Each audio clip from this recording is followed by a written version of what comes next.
Yo, yo, yo. How we doing, boys and girls? Welcome, welcome. Hang on, that music's way too loud for me. Please hold. There we go. I really need to work out my audio system. I need one of those fancy-ass audio interfaces with all the knobs and the buttons and the twiddly things. Plug everything in that and then just control everything. Oh, it'll be beautiful. Be beautiful. How are we doing, boys and girls? Are we good? Are we good? Are we looking forward to... Well, NA, it's what? Like coming up to day 4 in theory. EU, this is day 3. We're doing bits in Korthia. We are doing bits in Korthia.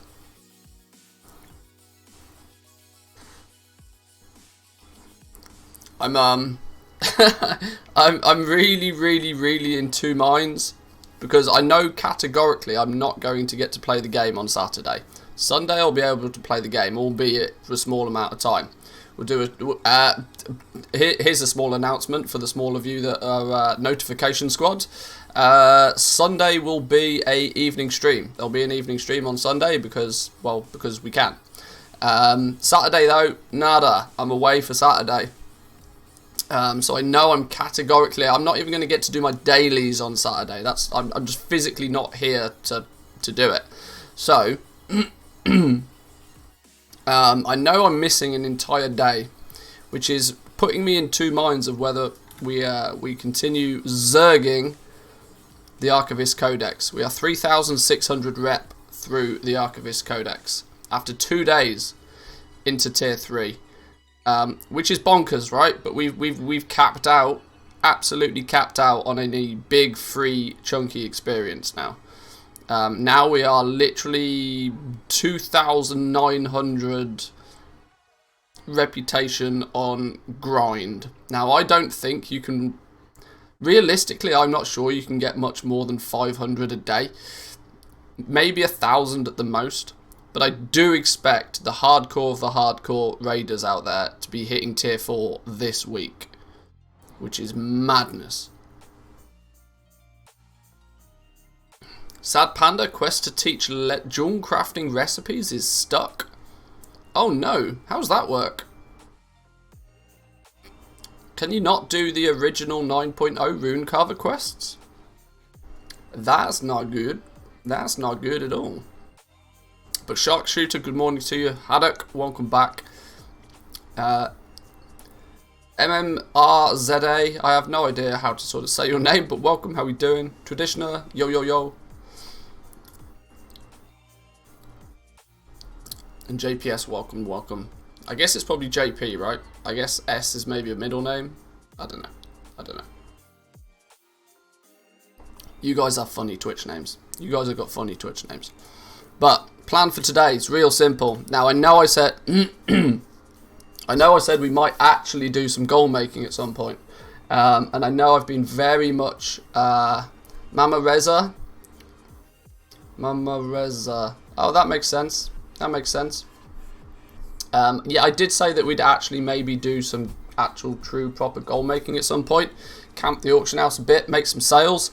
But I knew this week was going to be very, very Korthia heavy. I want to get as many of my characters to a good spot in Korthia to try and stay on curve with both the factions' reputations. Where's my hello message to redeem? Is the say hello thing not up and running at the moment? I don't know, I can't remember. I need to work on the channel point redeem things. Portugal will use mother family name and father family name. Oh, okay. Oh, I see. I guess that makes sense then. Say what one more time, I dare you. How we doing? OG in the house.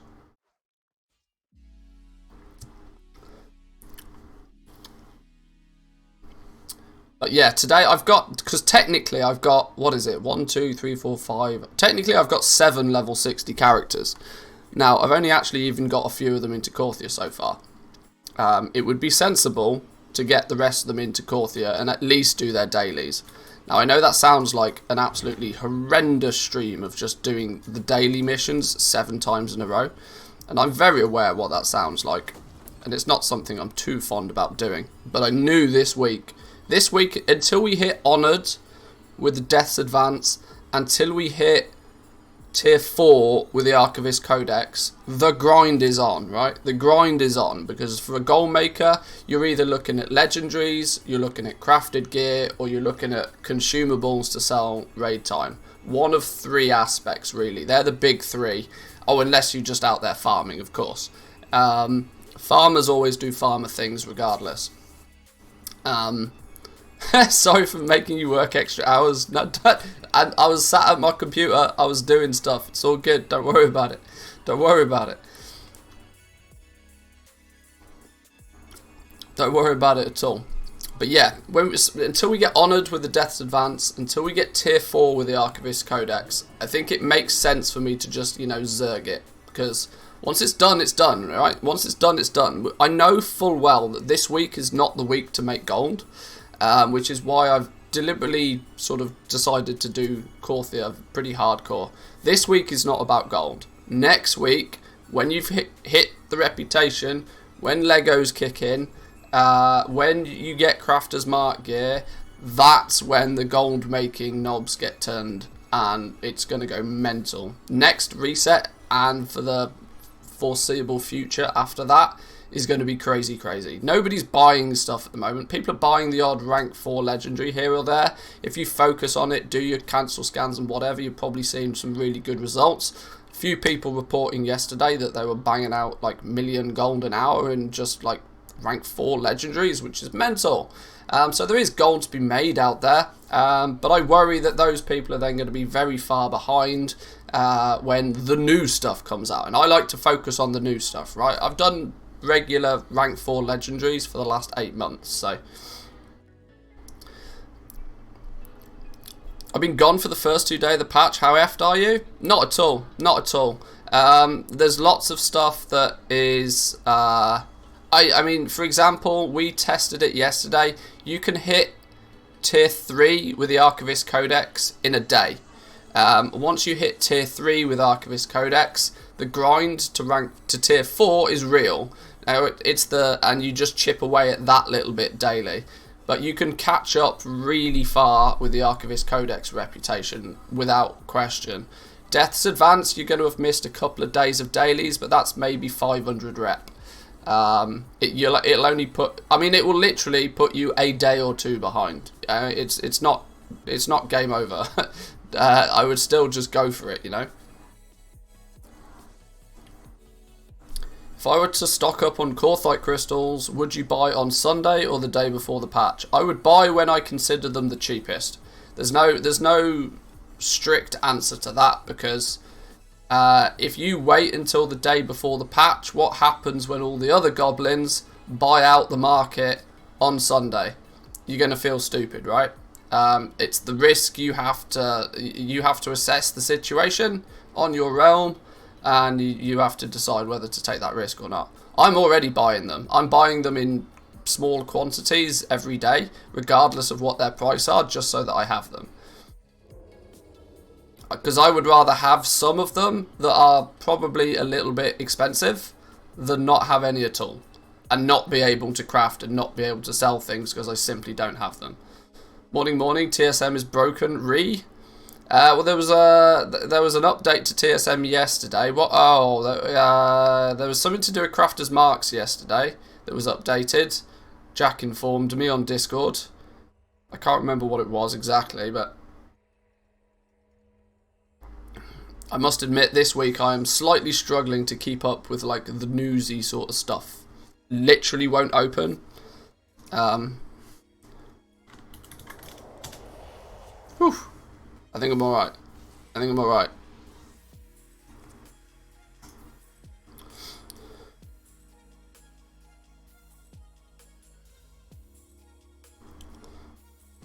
I woke up with a voice in my head that said, buy the crystals. I just bought 100 at 2,500 gold. Well, there we go. There we go.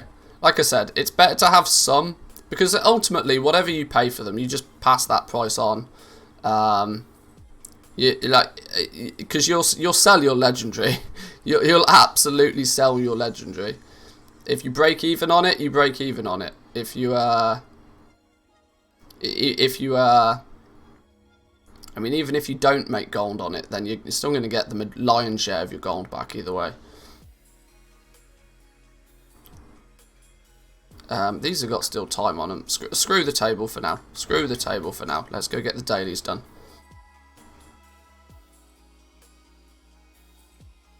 Been snooping up a few whenever I see them drop in.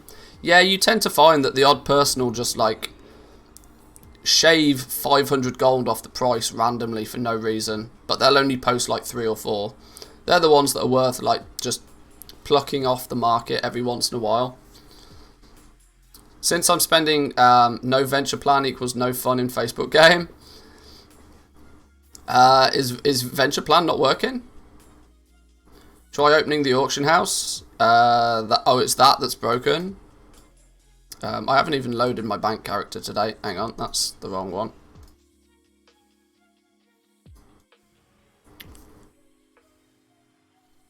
Some poor sod put 10 up for 500 gold each. Not really. They made 5,000 gold. They're 5 grand richer than they were before. In theory, yeah, they probably could have made a bit more, but they're still 5,000 gold richer than they were before. I'm sure they're probably happy with it.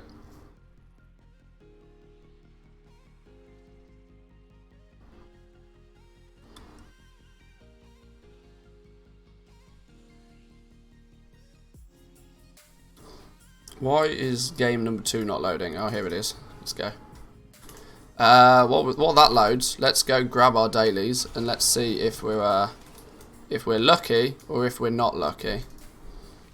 Gold-filled chalice. A heap of coins from his enormous cash to fill the cup. What? What? Gold's no object. A gold-filled chalice. I reckon you probably open this and it gives you gold.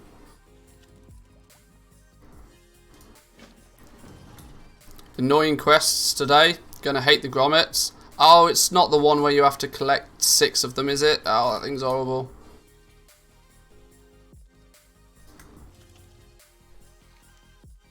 Bit of anima. My server prices are going down 1k a day. Yeah, then they'll randomly go up 10k in a day though. Eee! 2 Korthia crystals. Get in. Love me a bit of that. Love me a bit of that.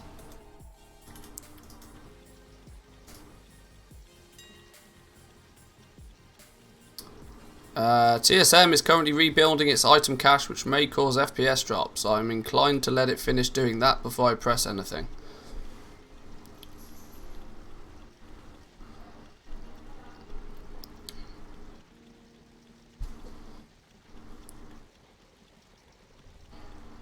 Please hold.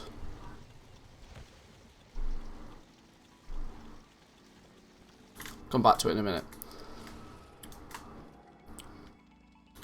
So let's get some dailies bashed out real quick.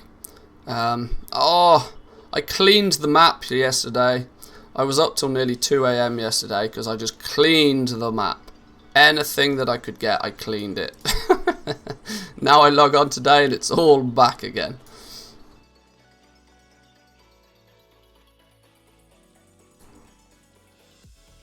Hold back, TSM's updating. That's it.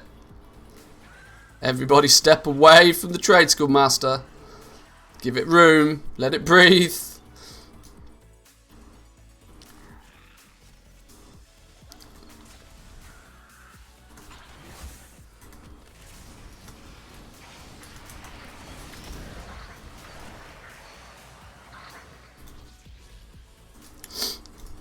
Portuguese players are D-bags? Why? What's going on? What are they doing? Trying to reset markets? It works for like an hour or so?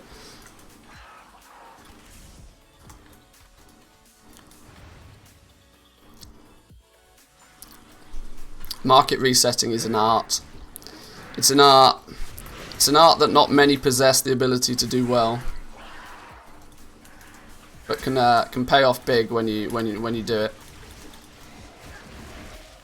For me, market resets is less about making a lot of money, and it's more about preventing my competition from having the materials that they want, which in turn makes me more money. It's more of a what's the word? There's a fancy word for what I'm trying to say now. It's more of a byproduct.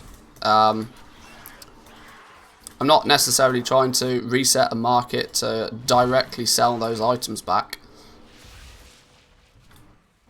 Because if you buy out the cheapest 20% of a market, guess who then can't buy out that same cheapest 20% of the market?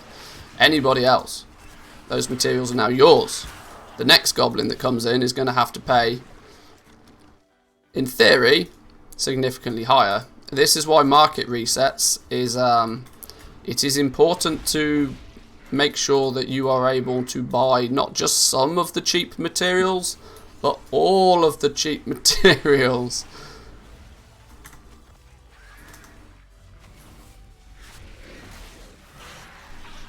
Back to percentages. We are back to a percentage quest, yes. Oh no, I thought that was these mine siege ones can suck a fat one.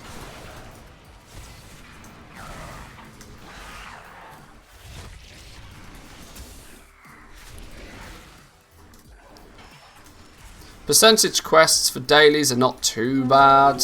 I mean, it would be nice if they weren't a thing, but they're not too bad because there's usually 20,000 people doing it.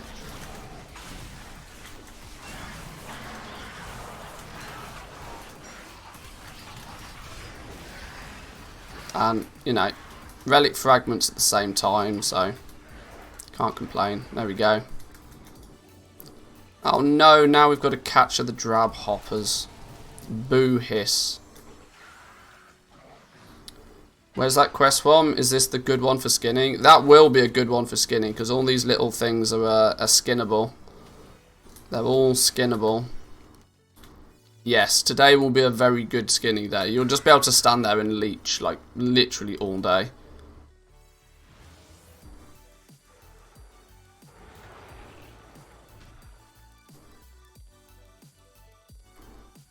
I was thinking about bringing my Demon Hunter over to Korthia actually, simply for that purpose, just to put together. Oh my god, look at the amount of people trying to farm up these stupid hoppy skippity things.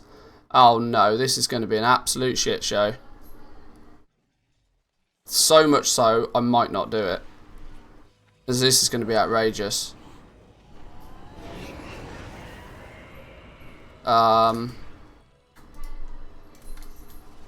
Oh boy, oh boy.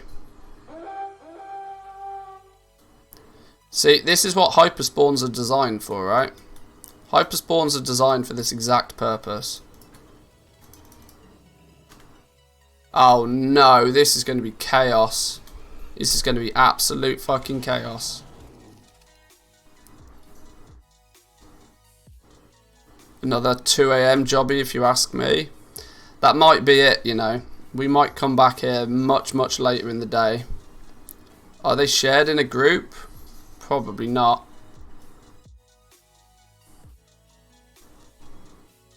You can do it in a party though. Yeah, they're shared.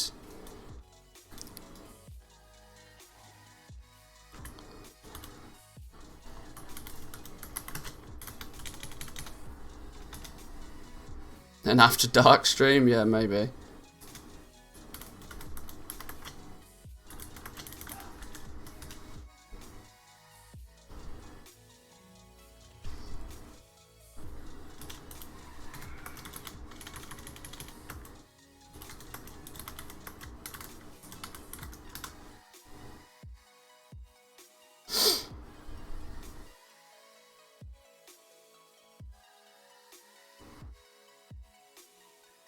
Okay, nobody wants to party up.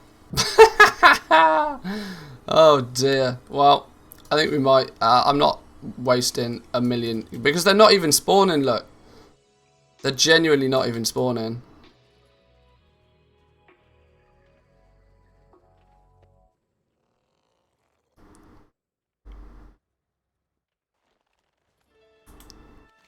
Alright, well, what's the other one? The broker. Let's go do that one then. People are being dumb.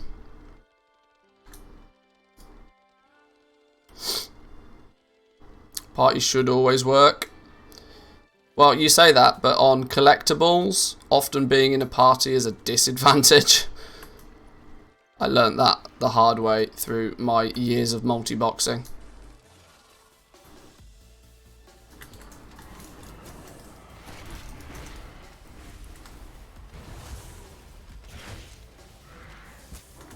Maybe trying to get a dead layer by phasing.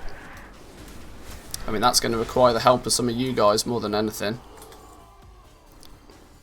We might just do the 2 for now. We genuinely might just do the 2 for now. We might come back to this one when everybody else has already done it. Or when I've got more time to kill. Just waste an hour. Yeah, well, this is it, right? It's literally going to be that. Because I guess people are already working out where they spawn and are just going to insta-click them. People running around trying to find them haven't got a chance. We'll just do the 2 for now. We'll do the 2 and then we'll come back later. That's fine. It's one less daily to do, right? Mobs on the other side are like, no shit, I ain't going out there. It's a massacre. Well, yeah, exactly. They're looking at the amount of people and they're like, nope. We will say nope to that one.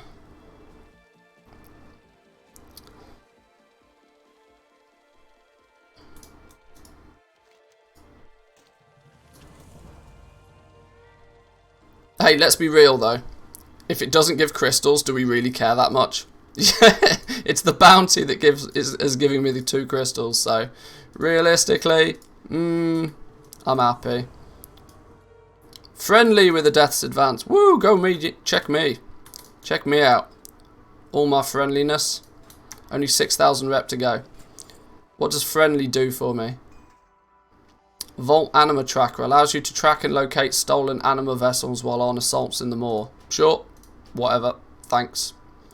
Can't I just have this one anyway? Can't I just have this one anyway? Ah, don't have the rep. What's this? This is honoured. Everything is going to be honoured, isn't it? Everything's honoured. Honoured. Friendly. Oh no, you need to be honoured to buy it. Right, I see, I see. Yeah, boo. Well, we'll get whatever this is then. Allows you to track and locate stolen anima vessels. Sure. Next.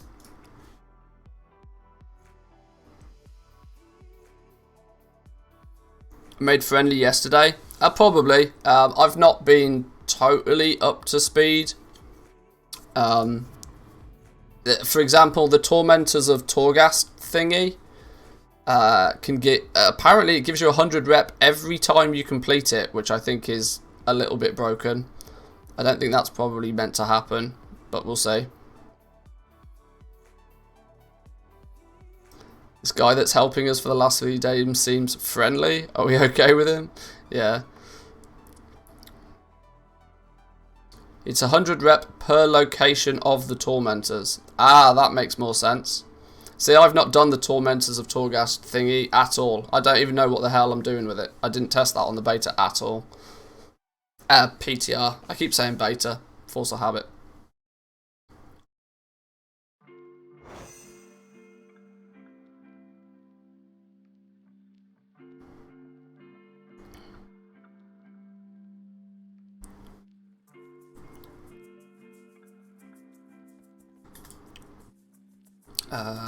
Okay, we need to get to Korthia.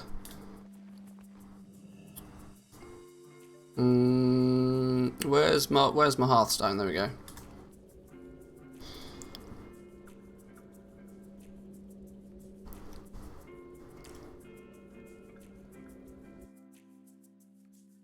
Did you wake up with 6 million gold from Korthite crystals? No, because I delisted them. I took them off the auction house. While it would have been nice to sell them, they're going to sit in my bags now. Korthite crystals are still only 3,500 gold on my realm at the cheapest. See, this was it. This was it, right? Sylvanas is now holding one of the most expensive realm prices in the entire EU. Probably because I bought 200 crystals and reset the market on the first day. The graph for Sylvanas is funny, right? Let me see if I can show you. Whoa, that was a voice crack and a half. Holy. Right. look at the graph for Sylvanas. The red line is the interesting one, right? Lots of them hit the market the first day. I bought a bunch of them. This was me. I bought a bunch of them. A lot of them hit the market again. I bought a few more yesterday. Now the market quantity seems to be relatively stable. Maybe that's because it's been the night. We'll see. I'm making sure that I'm picking them up now, is basically. If I can get a couple of legendaries for an average price that's less than what I've paid for mine, less than my buy price, we'll have them.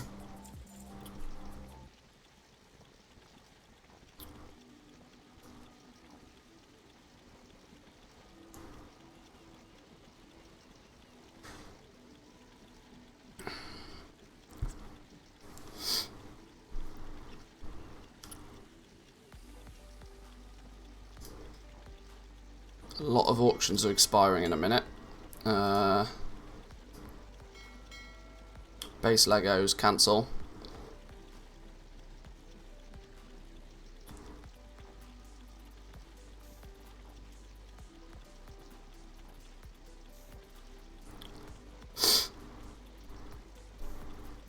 How many are we cancelling then? Probably quite a lot.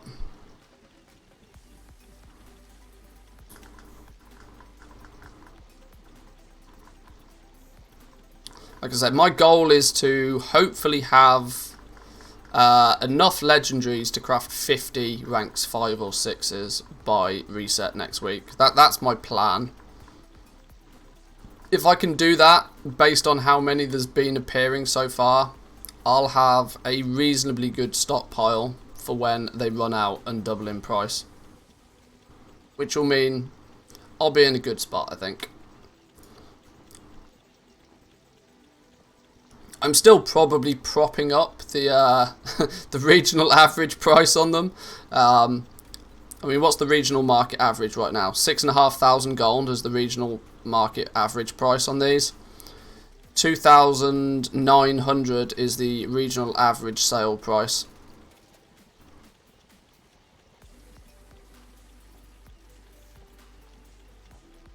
I'm trying to sneakily buy up crystals without affecting the Undermine journal too much. That's true. Nobody knows I've got stock if they never saw them appear. That's true. That's where things like sniper scans come in, right? You buy them the second they hit the auction house. Then there's no chance of them ever being, you know, turned into data points. Oh, hang on. What's going on here? It doesn't help if we don't open the mailbox first.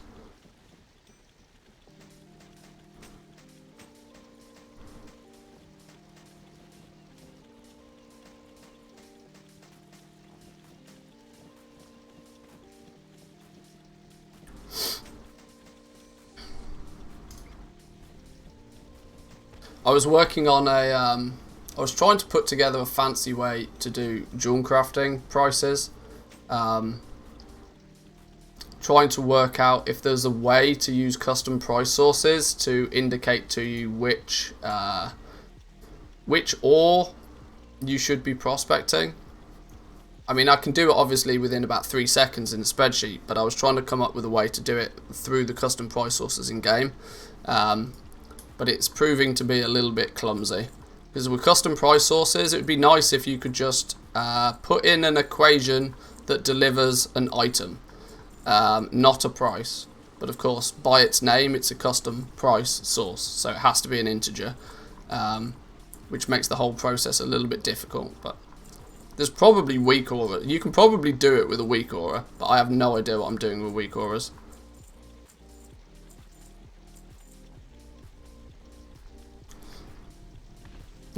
Use a different account with a VPN, total deniability. I mean, I think that's taking it a little bit too far.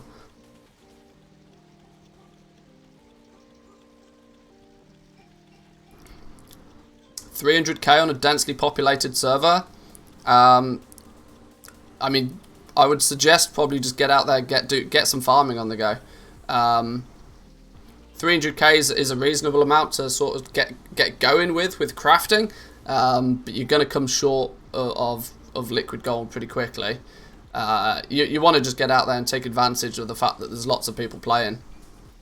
Go gather some materials. Run around Korthia. Pick up a skinner. Run around Korthia. You'll make an absolute boatload of cash in the next few weeks. I'm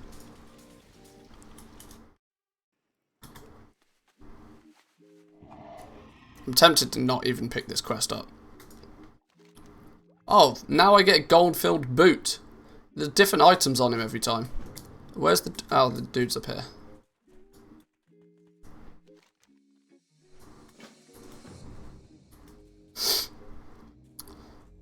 Yeah, 300k would get you a good foot in the door with alchemy. Definitely the potions. You'll burn through that money pretty quickly if you try and do flasks, but... oh, 2-hand sword. I mean, I'll take it, but because I need a rep weapon. But I need a 1-hand and a shield. I mean, preferably I need Korthite crystals, but...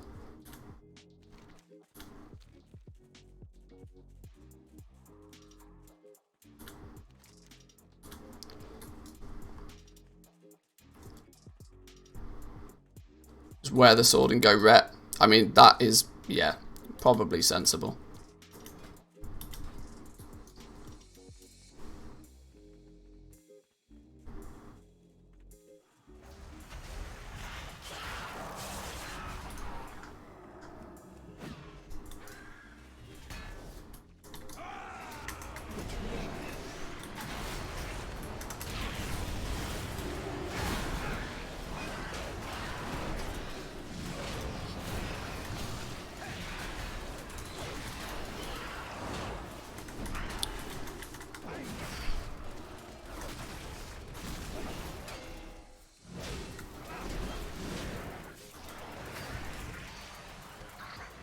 There was 30% of the bar, nice and quick.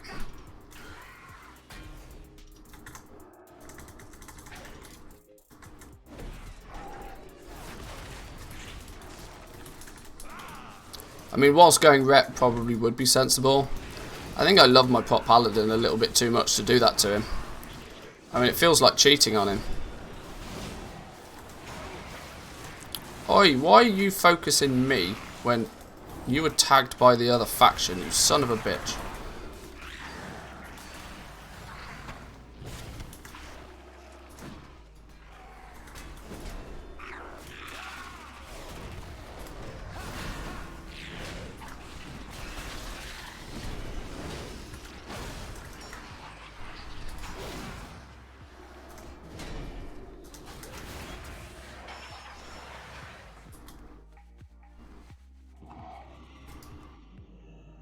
I'd actually say now that we know that there are certain item slots that are going to be very attractive to a large percentage of the player base, so namely the Shadowgast ring, the tailoring cape, for example, it becomes a lot more viable to do just that. If you're trying to start out and you don't have a lot of liquid gold, to farm some of the materials. Now, be careful that you obviously, when you farm materials, you have two options with them. You craft with them, or you sell with them, or you craft with them, or you sell them.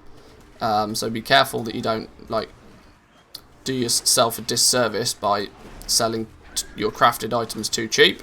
But it becomes a lot more viable way to kind of get into the Lego market, I guess, because you can focus on like the materials that go into just one legendary. The problem with patch 9.0 was there was so many legendaries at different ranks. It just was not feasible to farm your own materials to level them up because you had so many to level up. Whereas now you can genuinely focus on 1 or 2 slots because you know that they're going to be good, because the meta's a lot tighter for legendaries this patch, and it will be a good entryway into it. If you're obviously, that's only a thing that works if you're not you know, balling for cash in the first place, but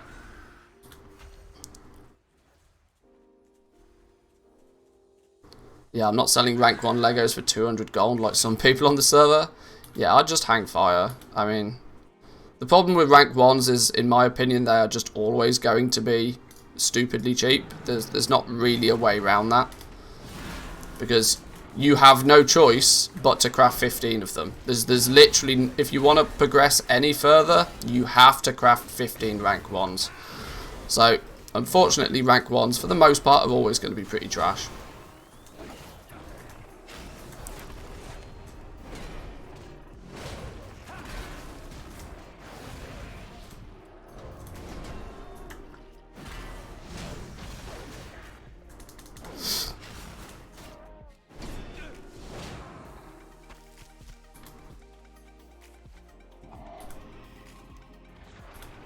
Let's go kill the rare dude. I'm selling some rank 1s for between 5 to 9k. Some rank 1s you will, because of course they're the ones that are going to be, you know, popular. Oh, hang on. Am I on a dead realm? I'm on a dead realm.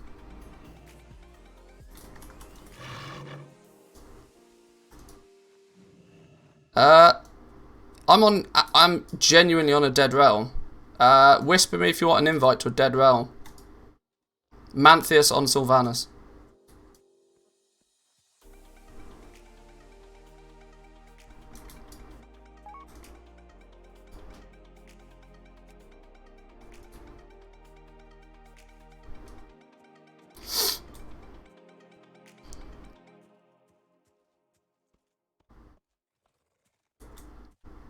Yeah, this realm's dead as a dodo. There's not a soul on it.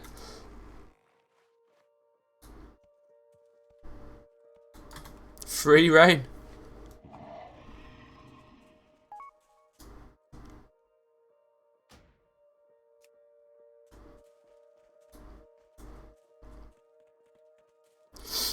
Is there a price point you're targeting Korthite crystals? I see you've accumulated a lot of them.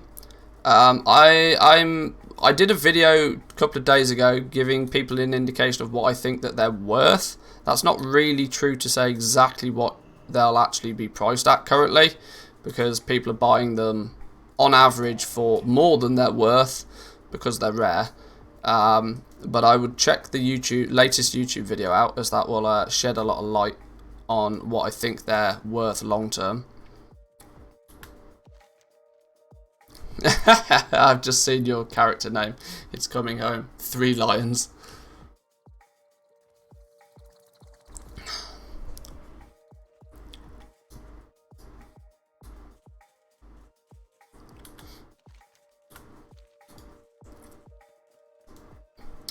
Realistically though, I mean, it would not surprise me at all. Would not surprise me at all if next week we see the Korthite crystal price double what it is now. Maybe even triple. But it'll be an artificial price hike, right? It'll be a price hike to prevent people going to the auction house to buy 40 to give them to a crafter. That's the thing, right? That's exactly why crafters will buy all of the Korthite crystals out. They'll buy them all out not because they necessarily need any more of them. They'll buy them out to prevent General Joe going to the auction house, buying 40 and then hunting down a crafter. It's an artificial price hike. That same thing happened with a heavy callous hide. The same thing happened with most of the materials. Elithium, it happened with every single week.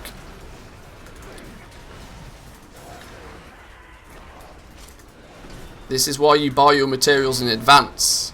Buy the materials in advance, and then when it comes to reset day, when everybody wants them, you buy out the material price, reset the market, and ensure that it makes your legendaries that you've already crafted look as attractive as possible for people to buy off the auction house.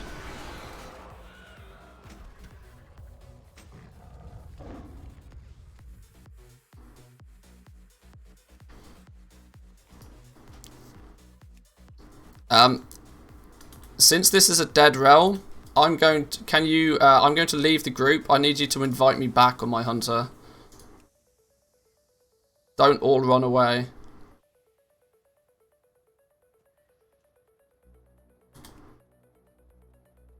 Please, please.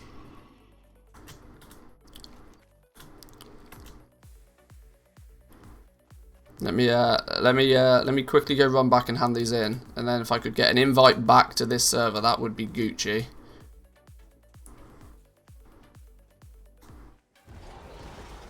No, not yet, you donkey. Thank you, but hang on. Please hold. Let me get on my hunter first.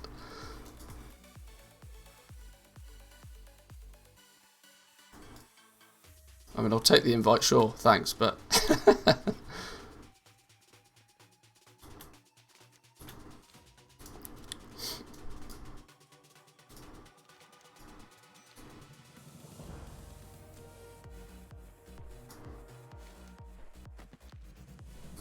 And there's one last quest in, then I'll log back onto my hunter.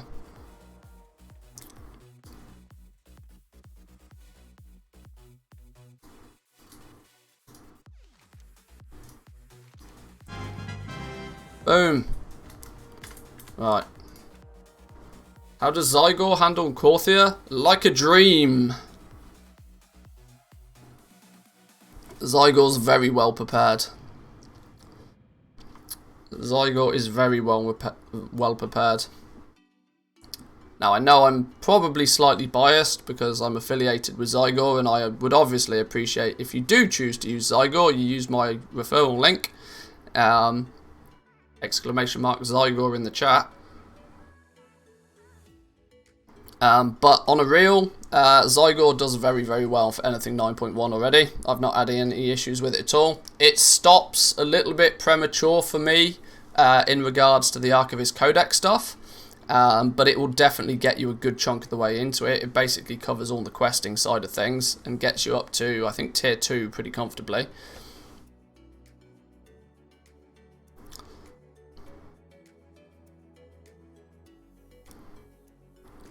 Biased streamer? What are those? What are those? Never have I seen a biased streamer. You wait till I start talking about Raid Shadow Legends, then you'll know something's up. Then you'll know something's up.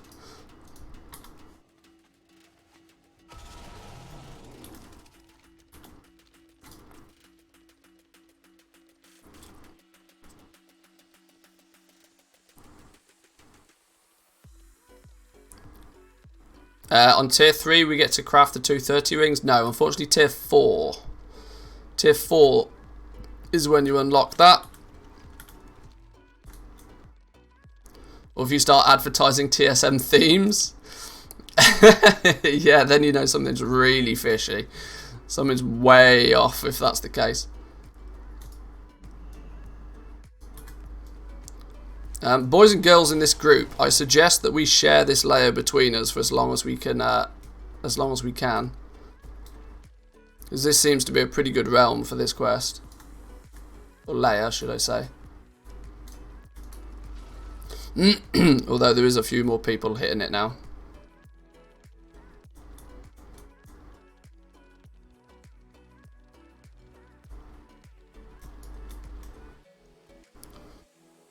Didn't people get tier 4 already?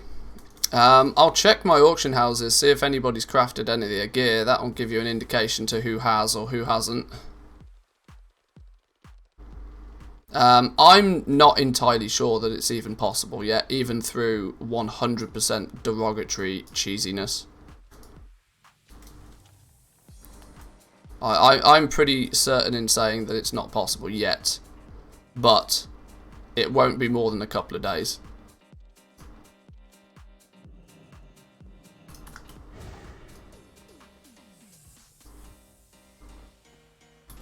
I've got 4 of 7.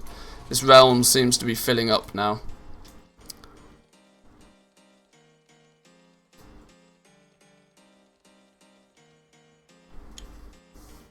I don't see any 230 items on the auction house. Yeah, I mean, you know for a fact, as soon as somebody hits tier 4, they'll start crafting those things, because they'll charge 50 to 100k for them. and probably sell them.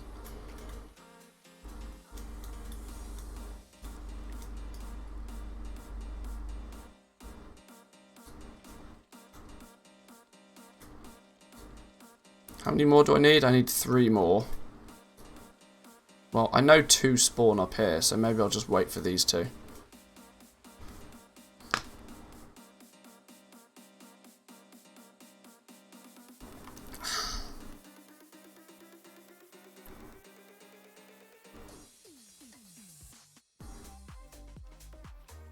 Is it going to be one of those? Is it going to be like, what's the phrase? Like a watched pot never boils or something? Or a watched clock doesn't tick? Or I can't remember what the phrase is.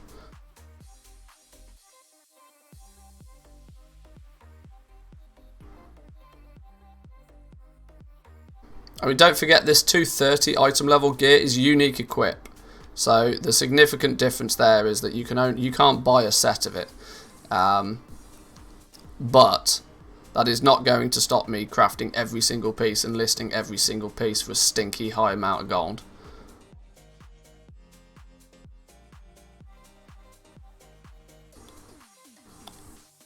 That's why rings BIS if it has a socket. Oh yeah, jewel crafters are going to have a good time with that. But it's going to be one of those again, right? It's going to be the handful of jewel crafters that get that first. They're going to be the ones that can like just make dirty amounts of gold. Oh, this realm's looking too populated for these spawny things now. I'm 4 of 7 though, which is really annoying. I was kind of hoping that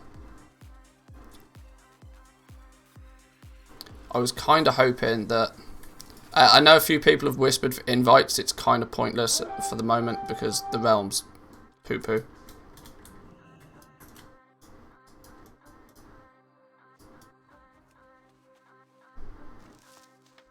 Get my first mushroom for the day. Get the mushrooms on the go.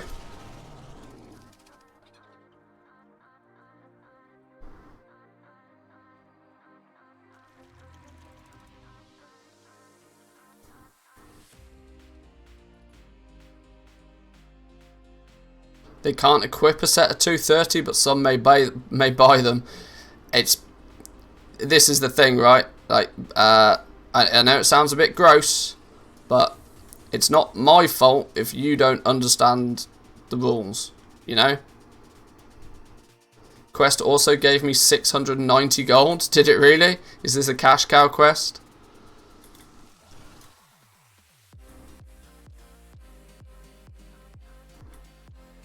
I'm not going to hang about. There's no point in me wasting too much time. I'll be spending lots of time on the hunter later today anyway, so I'll accidentally do this quest. It's no problem. In that case, I don't actually really need to log off any. Whoa, whoa, whoa, whoa, whoa. Not exit, log out, chill.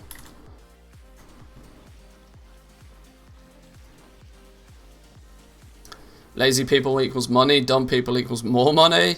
Uh-huh. Yep.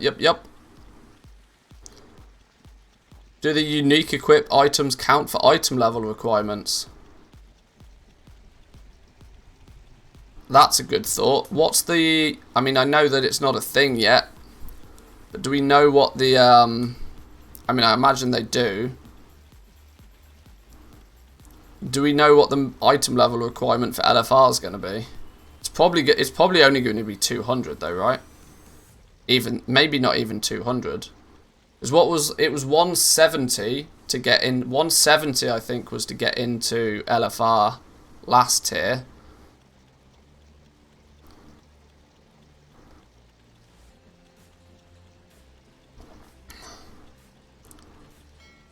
Are they going to do a 26 item level bump? Are they going to make it like 190, 196 maybe to get into LFR this time?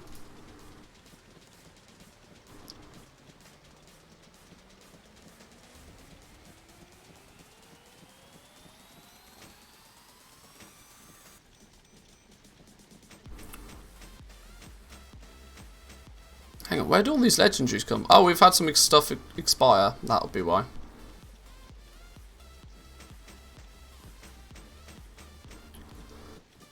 grab these Korthite crystals. Actually, I want those to add to the stack.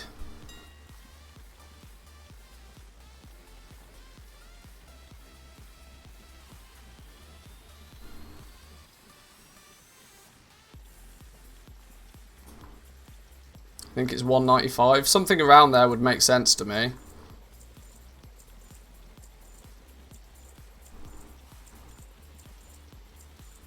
The cheese is if it's unequipped BOE gear counts towards item level.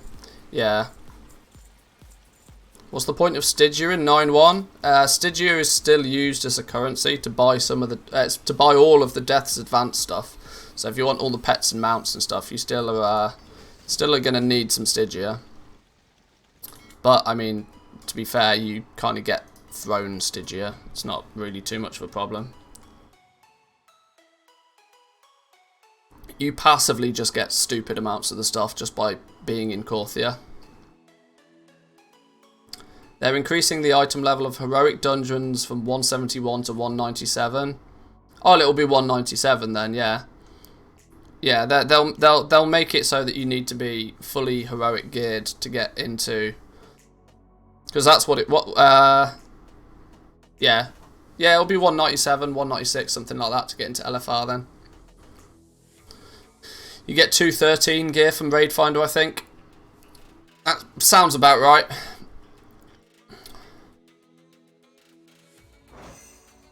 Crafted gear higher than heroic dungeons. I know, it's going to be gross.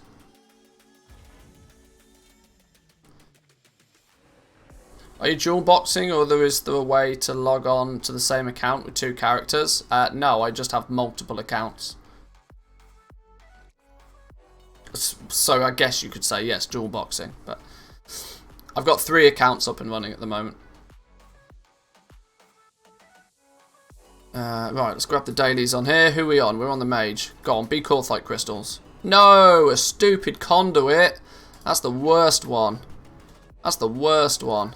That's trash.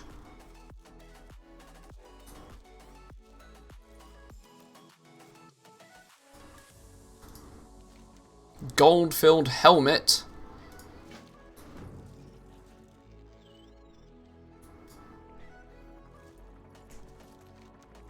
And some Archivist Codex stuff. We've not done Archivist Codex on the mage yet. I need to do it before reset. I'm not in a huge rush to do it though. We might start it later. Get the easy stuff out of the way. Quests are totally RNG. Some lucky ones will get Crafter's Mark by having the plus rep rewards. Yeah, I know. That's also a bit annoying, right?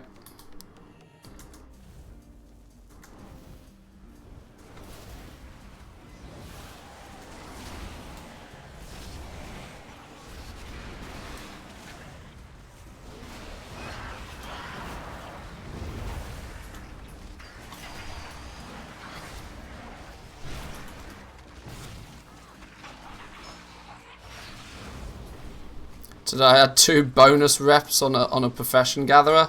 Yeah, that's not what you want to see, is it really? That's not what we want to see.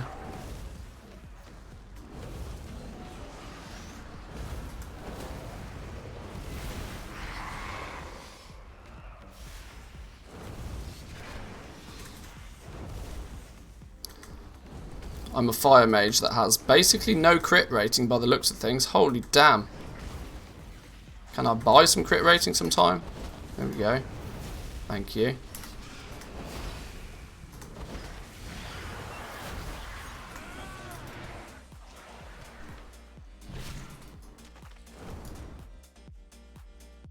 You want haste versus fire? Whatever. Either way. Right. I don't know what the boundaries are. Because crit doesn't increase damage in combust. Oh, that would make sense. Well, shows you how much... Oh, rare. Shows you what this fire mage knows.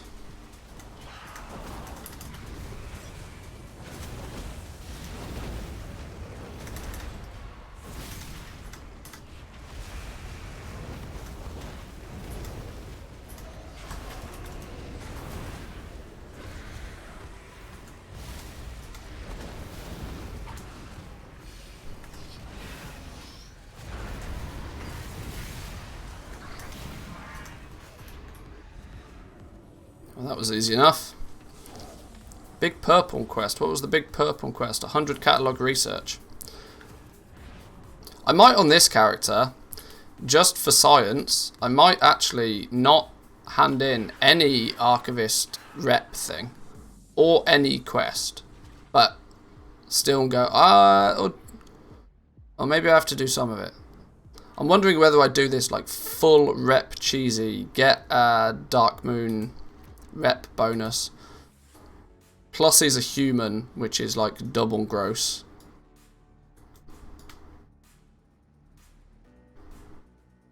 Yeah, way too many people here for me to be doing that quest on this character.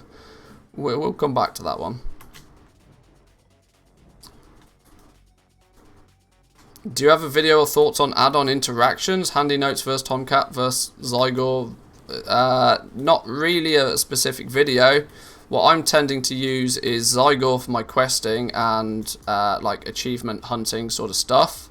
I then use Handy Notes at the moment with Handy Notes Shadowlands and Handy Notes Shadowlands Treasures to populate my map with all this information, and that pretty much does it for me. And then all the things to waste all of my life with collections.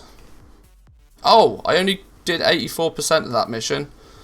Oops, I killed the rare and then forgot I was there for another reason. Oops, we'll go back.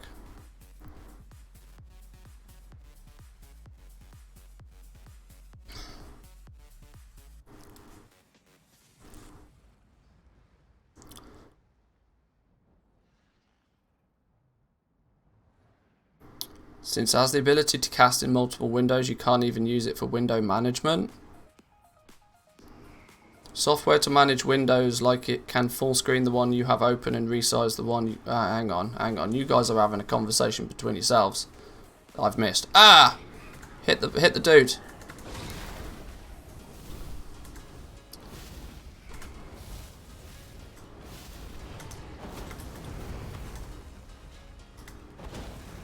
Inner space is the environment that IS Boxer lives in, for reference. Think of it, your operating system to your program.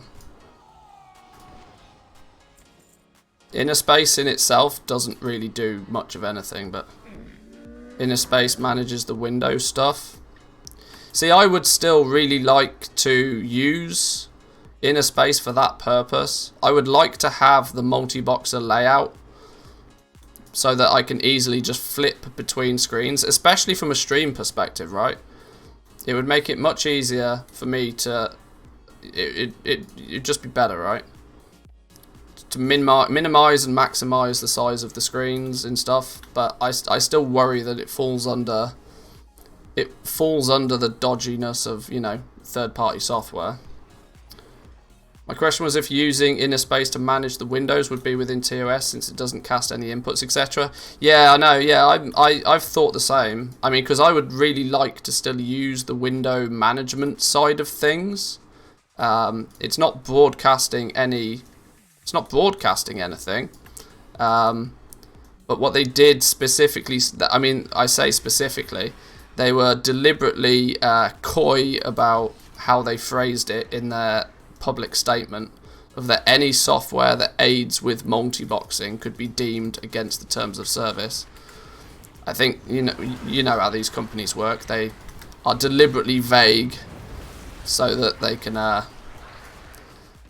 of the opinion that just having that software running in the background puts you at risk now, because if Warden detects it, they're going to ban you, and they're kind of they've kind of given themselves the get out of jail free card to do that. So I'm not going to risk it, even though I think it's perfectly safe, or it should be perfectly safe. I'm not going to risk it.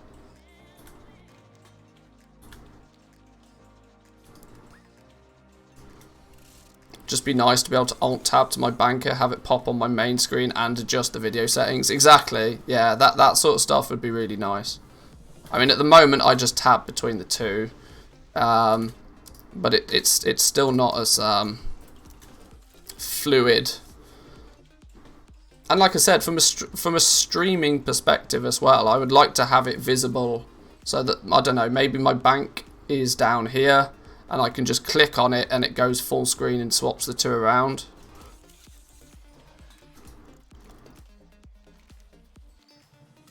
Right, we'll go back and do the silly quest later today. There's Mr. Mage done.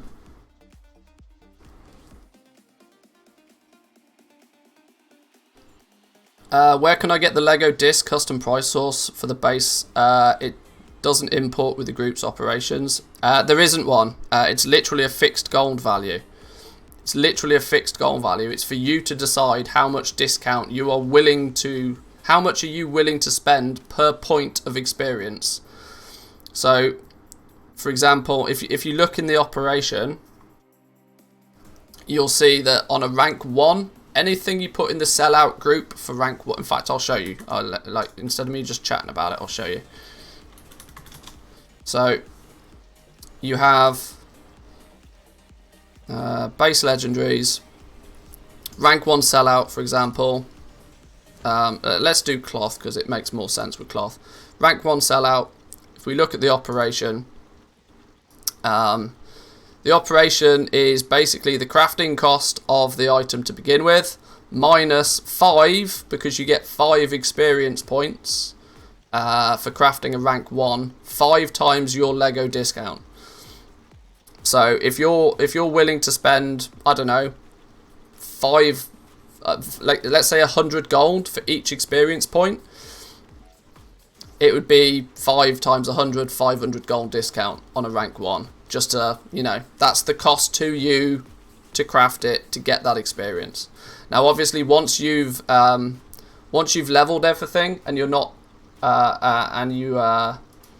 once you've leveled stuff and you've unlocked rank 4 and you've sold through most of your ranks 1s, 2s, and 3s, remember to take them back out of the sellout group. By default, the profile doesn't come with anything in the sellout group. It's designed so that if you're ranking 1 and if you power level, I don't recommend people power level anyway, but it's designed so that those that do can put an item, they can take one of the parent items, they can put it in the sellout group, and it will give a discount on those items to, in theory, sell them a bit faster.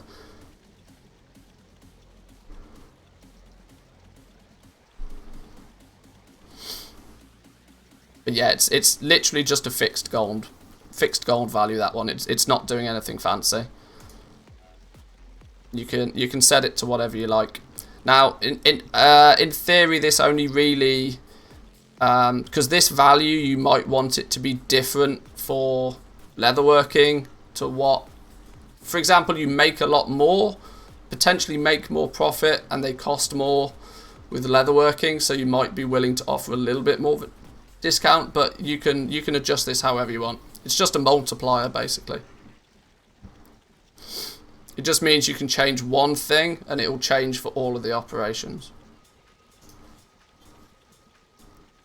There are other apps out there just for window management. You can even do it with WoW macros and settings, so it's definitely not TOS stuff.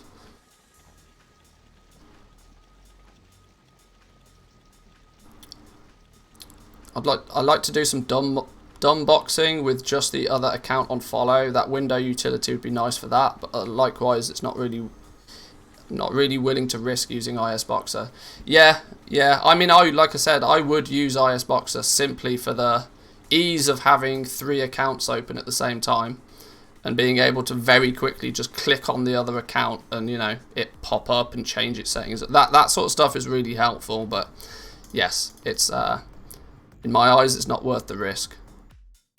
Because it is technically third-party software running in the background that is aiding your multi-boxing. Technically.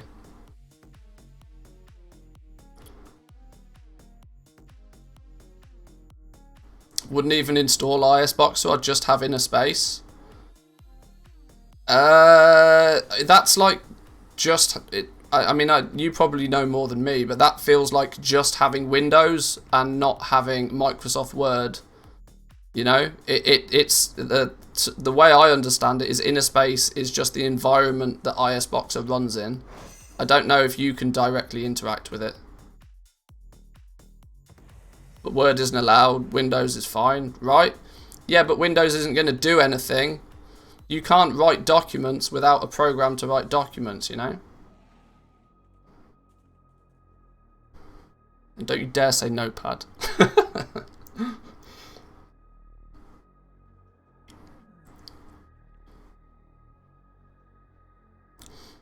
I don't know. My understanding of this stuff is very limited, but that's how it always came across to me. What is this? Ah, stupid conduit. Ah, I might not even bother. If I don't get anything good on these two ones, I'm going to get something gold. If this dude doesn't give me anything that interesting, we're not even going to do the druid. Bit of anima, and this dude is the gold dude. Right. Well, in that case, then gold filled crate.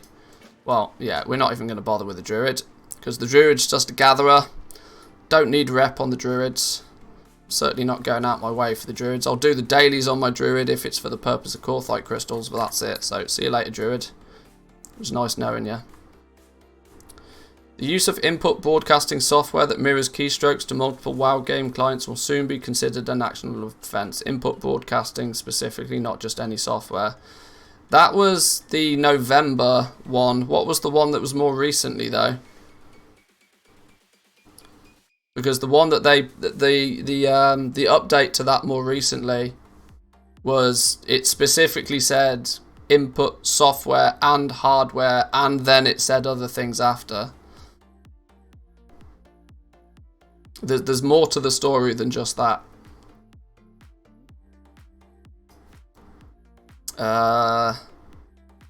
Let's get our skinner into Korthia. We can do some skinning later, and if nothing else, just let him have a run about.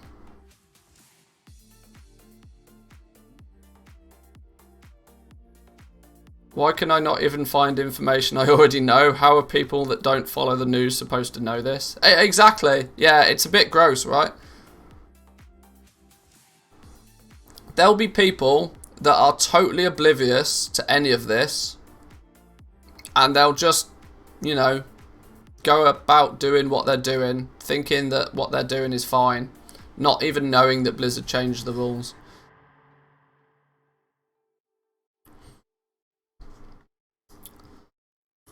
But yeah, oh my god, my UI is all totally funky donkey. Let's fix that real quick. And yes, funky donkey is a technical term. Gathermate, yeah, sure. Handy notes, Shadowlands, Shadowlands treasures. In progress, Keeley. Mini map button, sure. Postal rare scanner.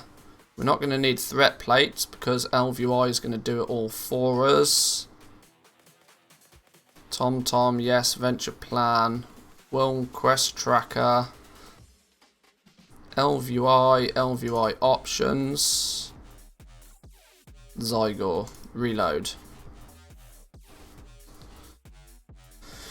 We will now additionally prohibit the use of all software and hardware mechanisms to mirror commands to multiple World of Warcraft accounts at the same time, or to automate or streamline multi-boxing in any way. Yeah, it's that last bit of the paragraph, yeah. It's the last bit of that paragraph. Or to automate or streamline multi-boxing in any way. That's their disclaimer. That's their deliberately vague, get out of jail free statement.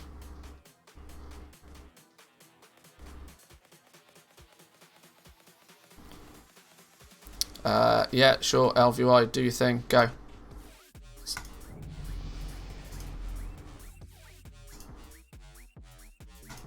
Shared profile, I believe. I hope that was the right button. Boom, there we go. Finished.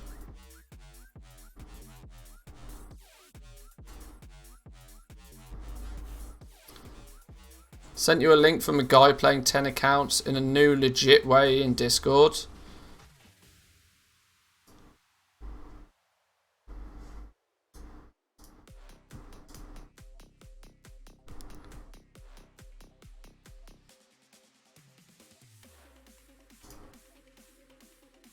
I don't have any friends to play with, so I decided. Don't have any friends to play with, so I decided to level up 10 characters and do Karazhan by myself, currently leveling through Underbog. Sorry this post has been removed by the moderators.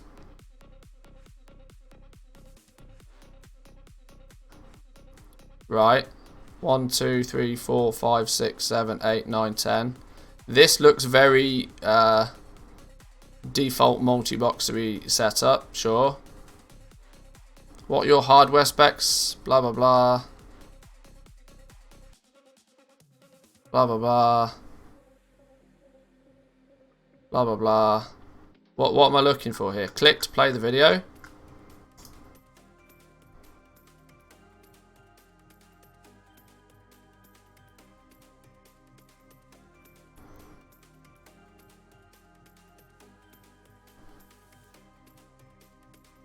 Right. So he stands there.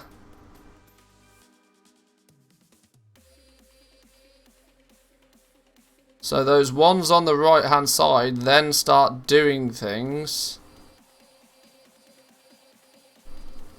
Has he just got like...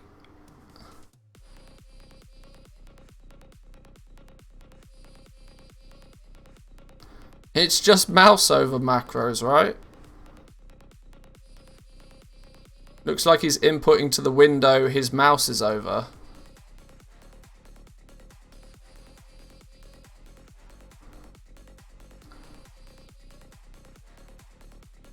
He then just spams buttons. It's all mouse over stuff. I mean, I'm sure that's great, right? But...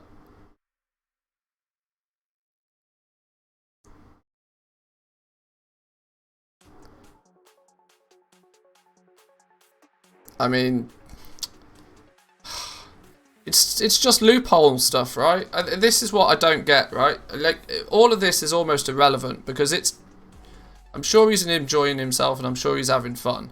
But it's literally just people finding a loophole to continue doing what Blizzard have now on 2 separate occasions in very recent time ultimately said that they don't want people doing.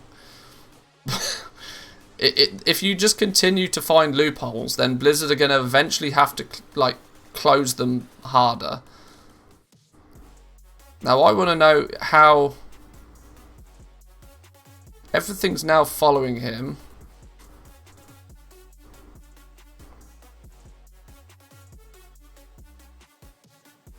I don't know, it still just seems scuffed to me. Like the hot tub girls in the end get banned for finding loopholes. If you jump through loopholes, occasionally those loopholes are going to get closed. After you've done it properly with IS Boxer, that would feel clunky as hell too. Yeah, I agree. Like the streamlining that IS Boxer provided you was was where your advantage came from. Inner Space is a platform that runs programs like an IS Boxer configuration. Yeah, that's kind of what I thought, right? IS Boxer's the operating system. You still need to run software in it to do anything.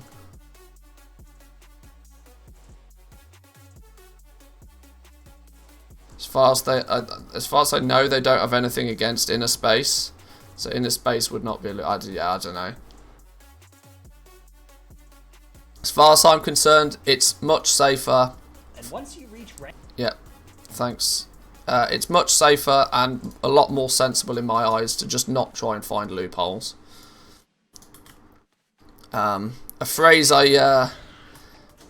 used when this was a big thing originally was, if you stand too close to the edge of the cliff, you might fall off. It will still be an accident. You probably don't deserve to fall off, but it might happen. You know? So don't stand too close to the edge of the cliff.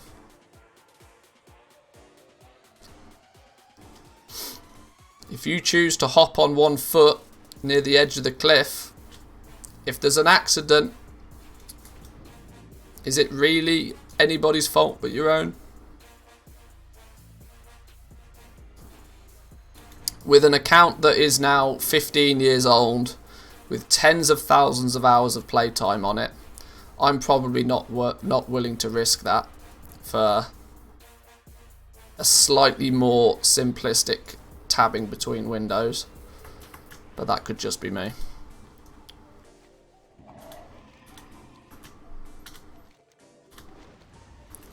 Right, let's get the skip. Let's get into Korthia. Let's at least get the dude into Korthia. I don't plan to do much on the Demon Hunter. I just want to get him there.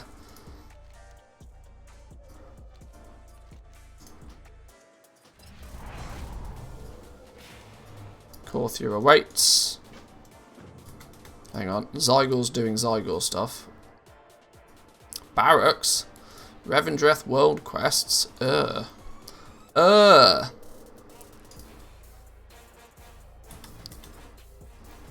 This dude is a little bit behind on renown, but that's not a problem.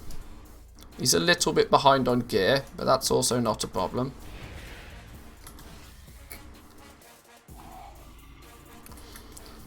What I miss? Morning, by the way. Oh, nothing. We're just basically discussing whether things like the ability for bits of software to control the window placement is enough of a multi-boxery thing for Blizzard to have an issue with it.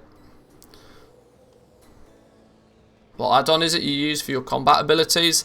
This one here is called He Keely. Where is it? It's this. No. This one. Hekili.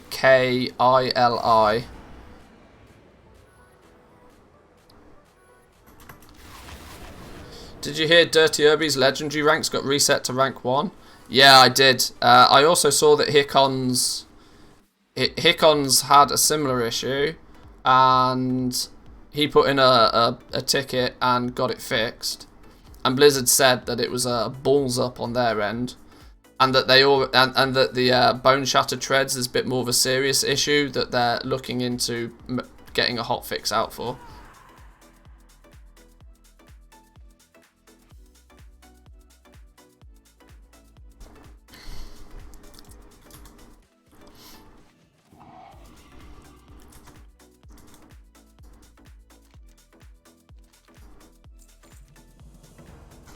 Shaping Fate, thank you, thank you.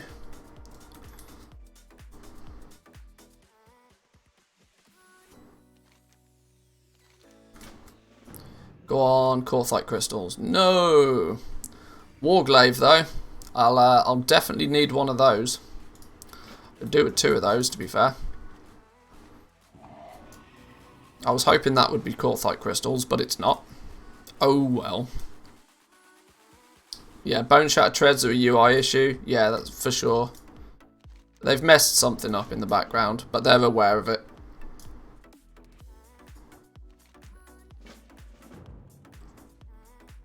I think I'm just going to go do the one that gives me the Warglaive.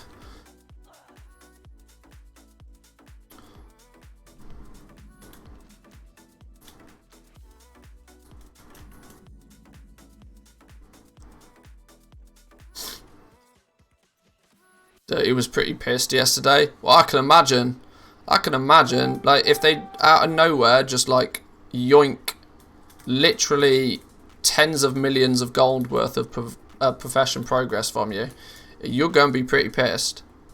Luckily for us that play over in the EU, these kind of things tend to hit the NA realms, and then Blizzard fix them, and the hotfix goes out to everybody. But I don't know why it randomly happened, like, literally, you know, 2 days after the patch went live. Like, what's that about?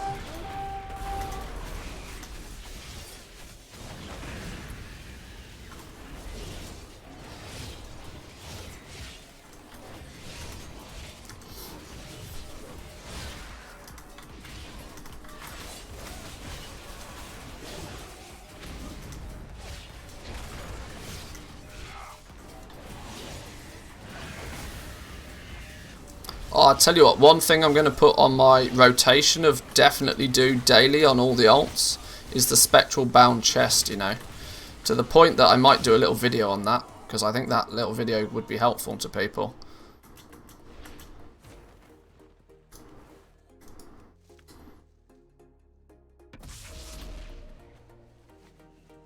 So let's find the first key. First key's here. Probably remember these locations today. We're going to do this a few times. One spectral key's up the top here. Let's go find the next one down south. It's worth doing a quick loop for pile of bones with the coordinates as well. Yeah, you're probably right. It's only going to take you 5... I mean, Korthia's actually... Korthia's a much smaller zone than I kind of gave it credit for. It felt a lot bigger when I first sort of started playing it, but now when you've played it a little bit, you realise it's not actually that big. So doing just a sweep for the bone piles, you can only pick up 5 bone piles a day, but it's one of those things that is probably sensible to do.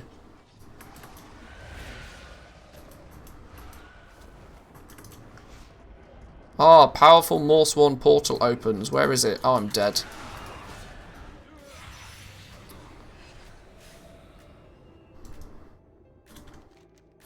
I'm severely undergeared for this zone, though.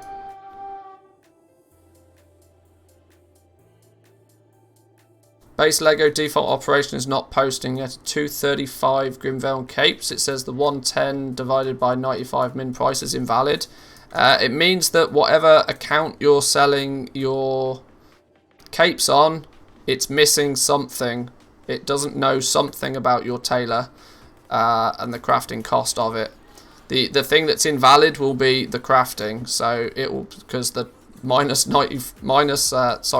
by 0.95 isn't gonna. There's not going to be a problem with that. Basically, TSM doesn't know what the crafting cost is, so you want to log on to your tailor. And you want to open the UI, and you want to make sure that both, because I presume you're selling on a different account then, you want to make sure that both accounts are aware what the crafting cost is.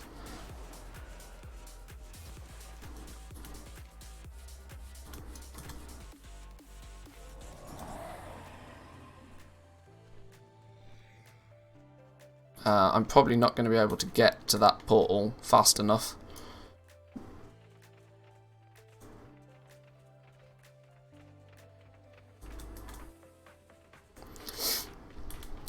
Yeah, maybe we'll plan, because I think a good video for goal makers will be just that. Like, oh my god, 1% missed it. For fuck's sake. A good thing to do will be like a 20-minute. What can you do in 20 minutes in Korthia that's going to be really worth your time to do every day on an alt? If you only want to like dedicate no more than 20 minutes, what should you be doing? Now, obviously your dailies, if they give you Korthite crystals or anything like gear upgrades, maybe, sure. That's your personal preference. But Korthite crystal dailies, highest priority. I mean, for now at least, anyway. Korthite crystal dailies. Oh my god, I'm getting spanked.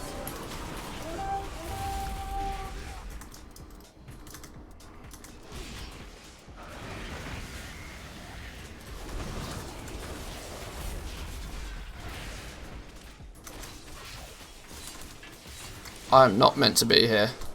I am not meant to be here.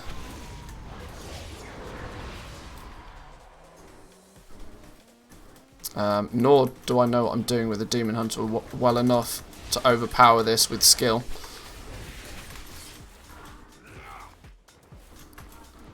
I think this is a retreat moment. Oh, this is the... Oh, this dude's a bloody elite fella. No wonder. Let's just get out of here.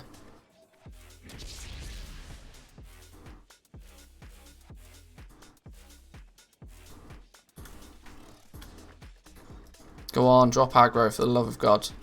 There we go. Woo! Relax.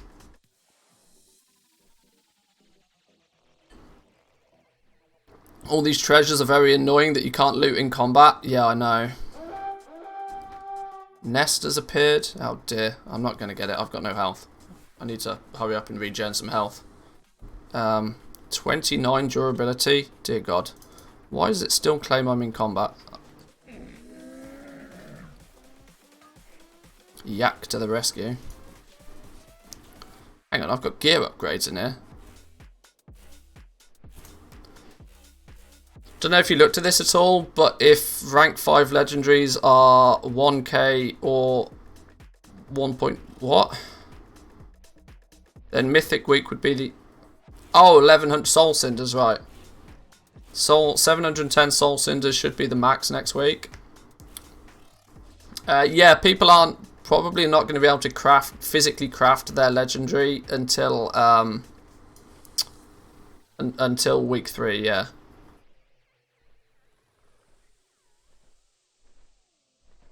Just realised the NPC that gives the stupid quest is the repair NPC from Nathria, sporting his new rhinestone sunglasses and everything. Genius.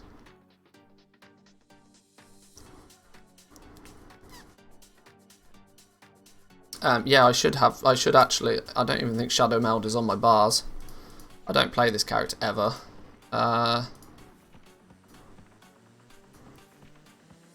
Where even is it? Shadow Meld.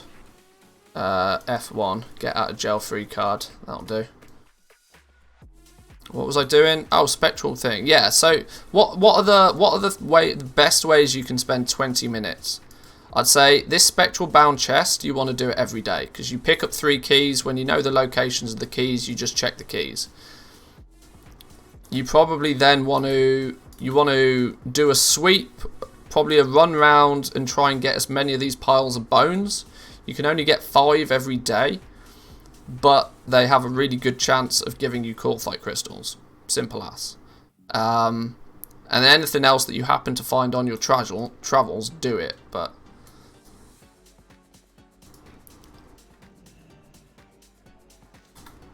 quest for 2 crystals is nice. Yeah, that bounty has the chance to give double crystals, which is cool.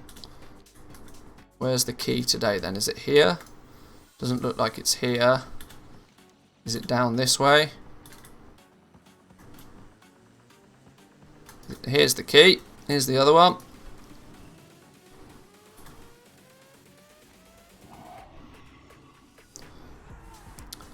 Bones, nests, relic chests are good things to pick up. I mean, everything that you come across, you should of course pick up. But we're trying to work out what are the default things that are easily obtainable every time.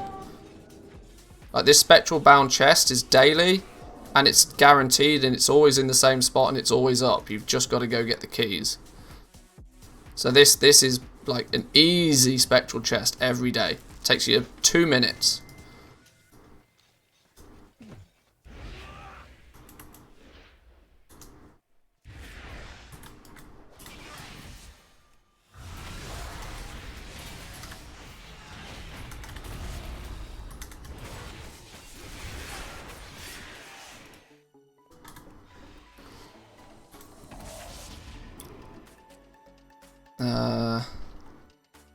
Yeah, probably do a switch because I could probably put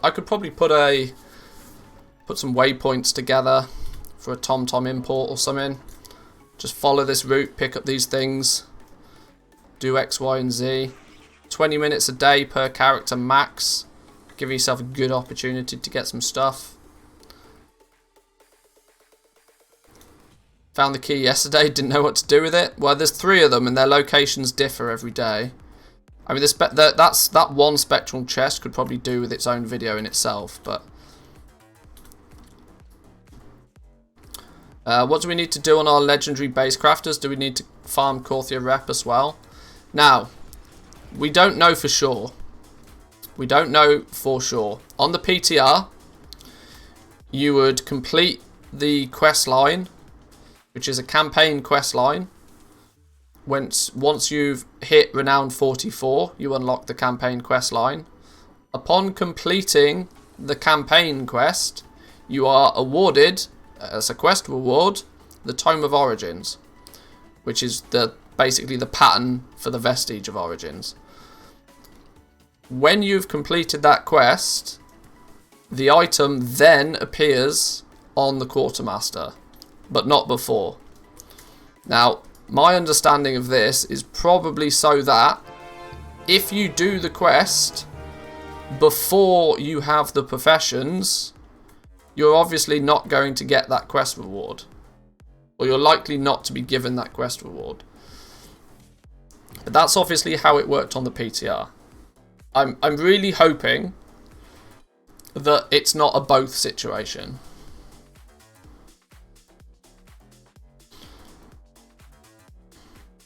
Are the key locations the same every day for every character? I believe so, yeah.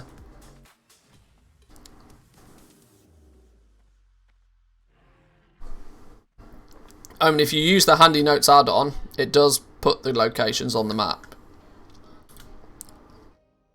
And once you've collected it, it takes it away. They are not? Are they not? Oh. Well, then I tell a lie. But right. That was basically everything that I really need to do on this dude. For now. What I want to do is get my... do the same on...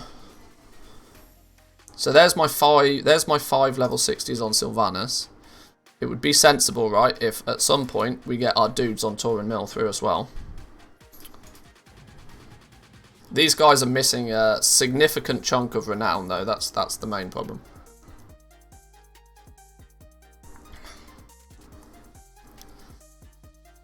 Morning all, have a smashing Friday. Taggy, welcome, welcome. Hope you're having a good one.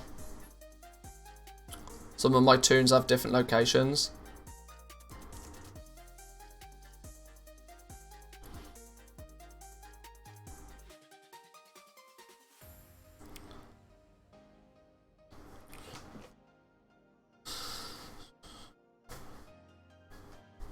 If I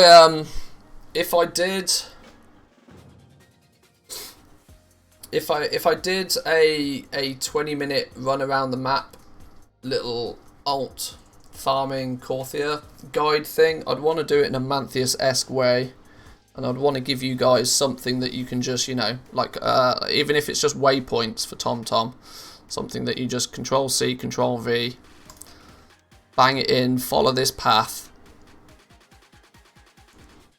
I suppose that doesn't really help with the daily quests because they're going to be in different places, but it could be useful to do a,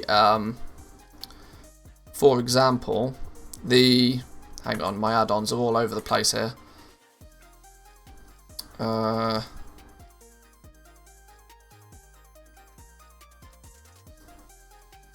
Handy Notes on.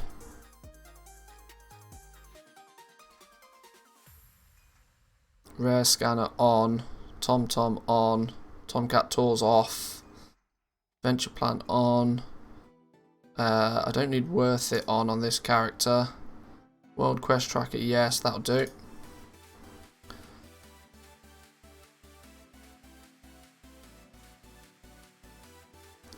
Go full Manthius, put the chords in the spreadsheet, or onto the spreadsheet. Yeah, could go full Manthius and put them in the spreadsheet. And it's just going to be a copy-paste waypoints thing, but...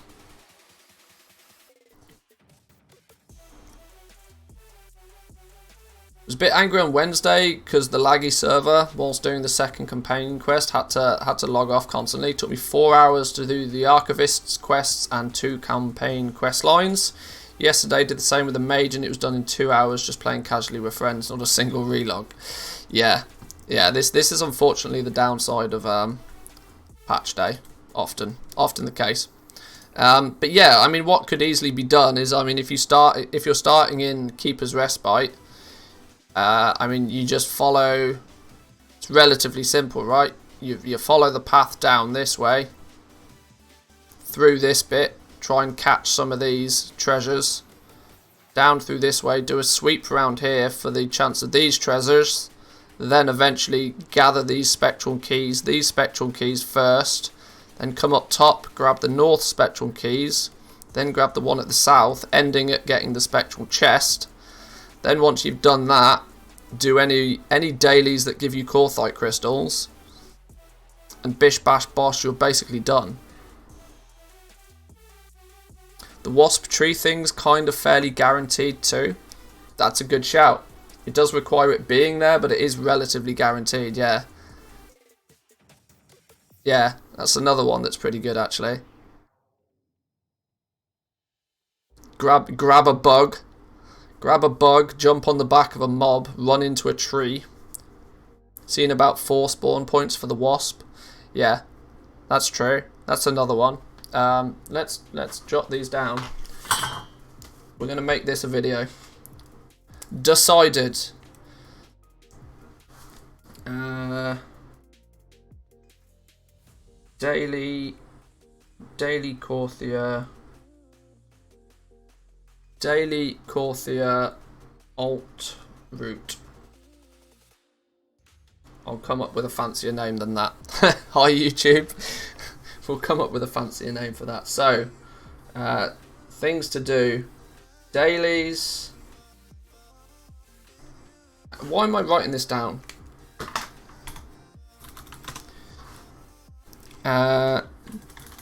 Daily Korthia alt 20-minute farm. So what do we want to be doing? We want to be doing dailies for Korthite. Dailies for Korthite crystals. Lap of zone for bone piles. We want to be doing the spectral chest. Spectral chest. And probably the wasp thingy. What are we going to call that? Should we just call it the wasp treasure? Is it a wasp thing? It's not a wasp though, is it? It's the noxious moth. There we go. Noxious moth. Perhaps mention what I might want to skip on my especially undergeared, underskilled alts. Chords, please. Yes, I will. This will come with a TomTom chords list.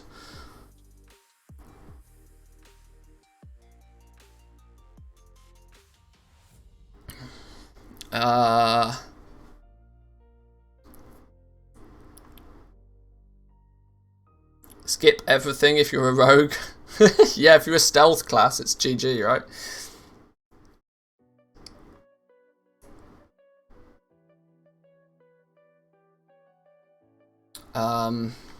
Optionals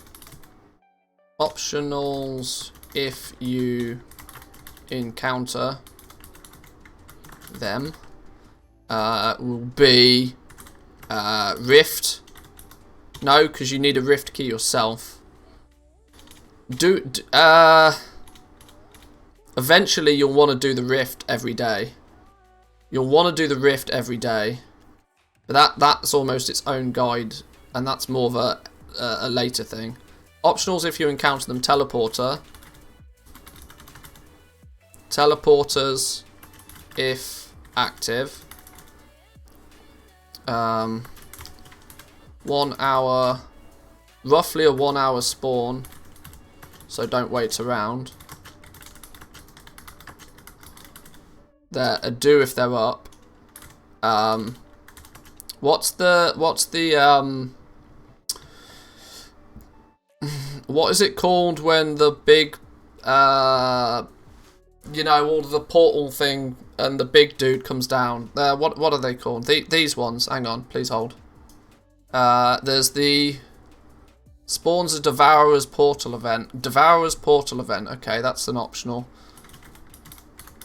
Devour. Hang on, what was it?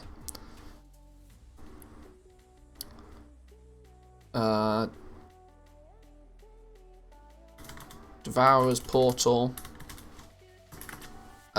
Which is the rare Kong Throgs.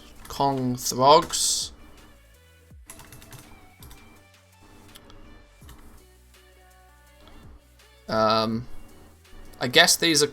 I guess you actually call these like bonus rares, right?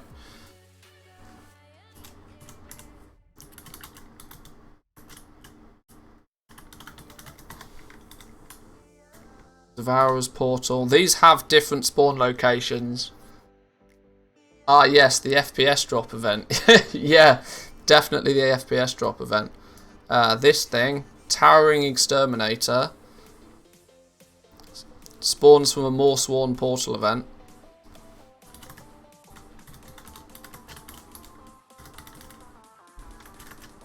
What's his name? Towering.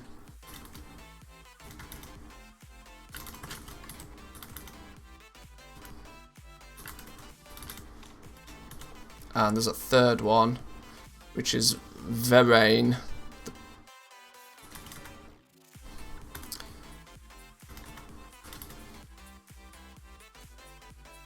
Oh, it's the Abandoned Staff, isn't it?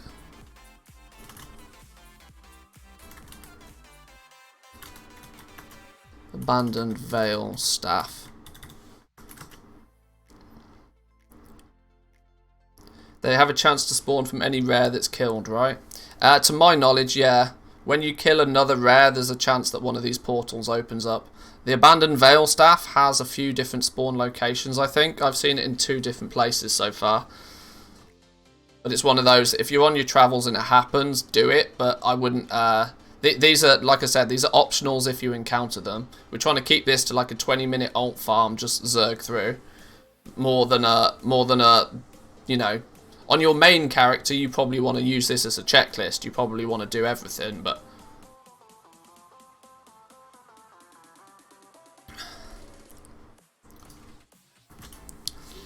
Time for me to get your first COVID shot.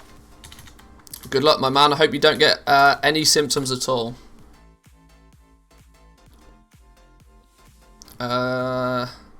Max 5 daily.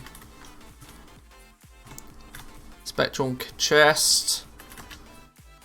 Gather 3 keys first. The Noxious Moth. The Noxious Moth. I'll go and test that. I'll go see if that's relatively guaranteed. If you don't see me anymore, they push the needle too deep. They have to go pretty deep to fuck up. That goes in your arm, dude. They'd have to go seriously deep to mess up that badly.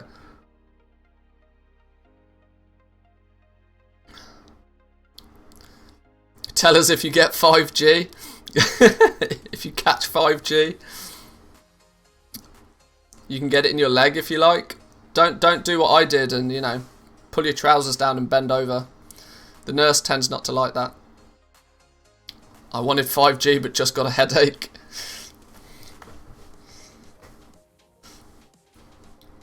Bit of a limp arm, that's it. Good luck, dude. Yeah, you'll have a sore spot on your arm, hopefully, nothing more than that.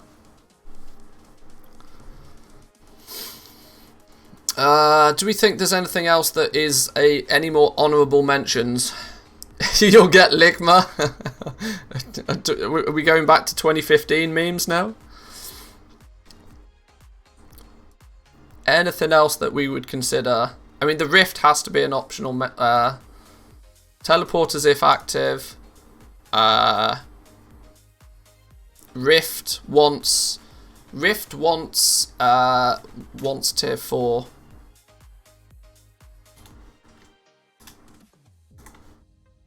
That makes this a 3. Rift for bonus chests wants tier 4. I wouldn't necessarily because I mean the Rift you get 15 minutes in the Rift in the first place, so the Rift is almost a separate thing.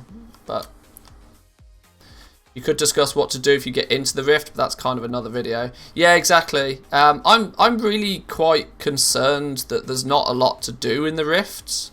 I think the Rifts are going. I mean, let's not forget that we're realistically not totally supposed to be able to get in there. I think the Rifts are designed to be done as a group because there's some pretty tough rares in there. Now, I think it's designed so that when more people are tier 4, that they can run around and they can do the Rifts together. As we found out yesterday, that everybody needs a rift key to get into a rift. It's not like just one person can have a key. So rifts are going to be a bigger thing once more people get past tier 4. You can get the group key. I mean, the group key, I've not seen a group key yet, but I know that they do exist. Echo did the big chest in the Moor as a raid yesterday, not sure how. Well, that's part of the rift, right? But it needs you to go in there as a team of dudes, really. I think that's more of a, you know, that's a thing to do daily. It's not really a thing that is for a 20-minute alt farm. Like, if I was doing a guide for this is everything your main should be doing, then yeah, that would probably have a place. But this is just for the alts that want 20 minutes blast through Korthia.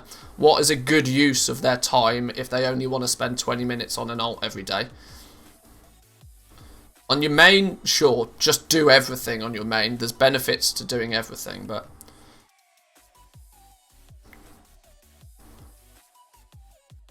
Why do the rifts feel like Diablo all over again? Yeah. It is soloable, you just got to start it early. I'm not even sure where that big chest is. Are you talking about the big chest that, you know, you have to drag it somewhere? That one. I've seen it, I've not done it.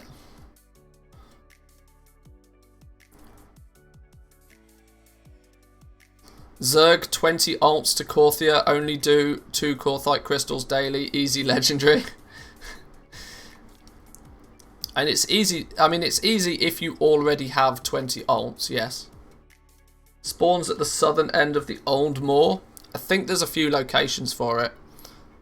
I'm pretty sure there's a couple of locations for it. The whole of Korthia feels very Diablo. It kind of does, you know, I'm not going to lie. It does kind of feel a bit like that. Got 70% of the way back to Venari, starting at 8 minutes or so left on the rift. Oh, so you really do have to, like, almost focus on going and doing it. The collapsing rift key drops off the interrogators in the spectral bound key chest area, roughly a 0.5% drop chance off the interrogators, farmed with a group for 30 minutes yesterday. Oh, that's big. So it's the collapsing rift key, which is the group one, right? Is that what we're saying? Let's take a little looky. What was it called? Let's just go rift key.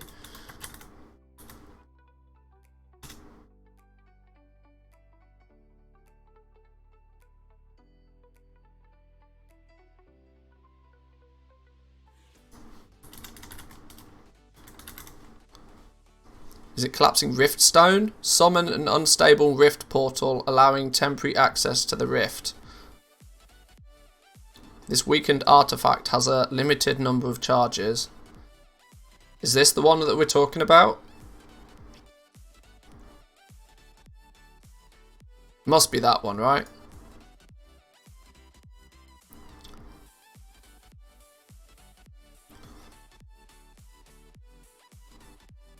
Zoval's Vault in the Moor.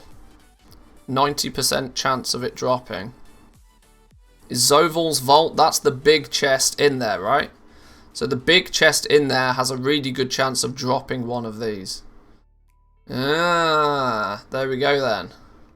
Now it's starting to make more sense. So if you go get the big old chesty boy, you got a chance of getting one of these, and then you can get a team in there.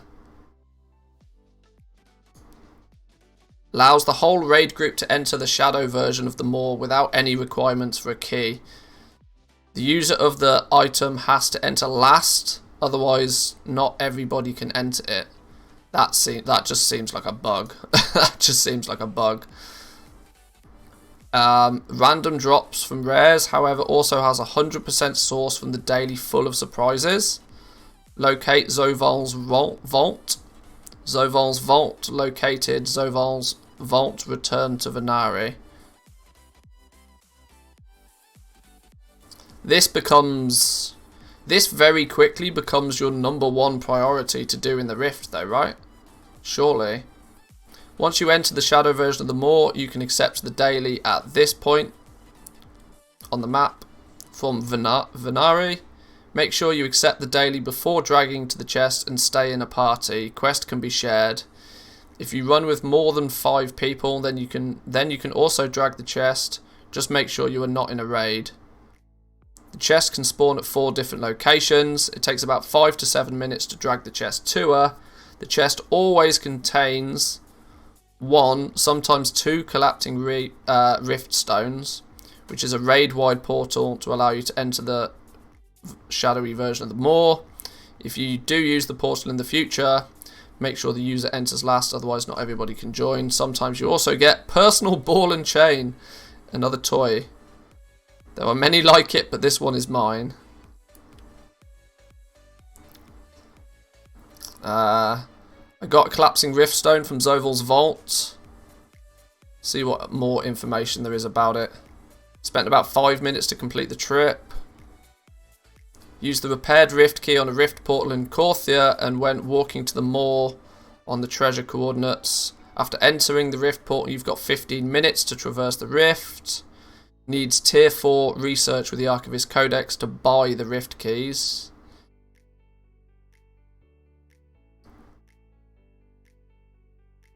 You cannot enter any rifts in Korthia. They do not spawn. Well, yeah, this is a downvote because that's not the case. Okay, that's quite cool. Is there a link here to the Zoval's vault?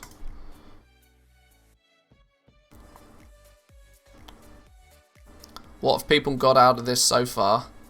So there's the collapsing rift stone, 1 or 2 of those. Personal ball, a jailer's cage. Enter your own personal cage. This whole this whole patch is so S&M. It's not even funny. There's some seriously kinky developers at Blizzard. Seriously kinky.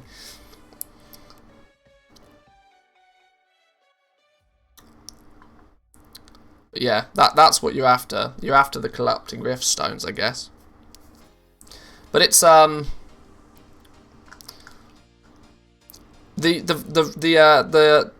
rifts feel a little bit underwhelming for me. I was expecting more stuff to happen in the rifts.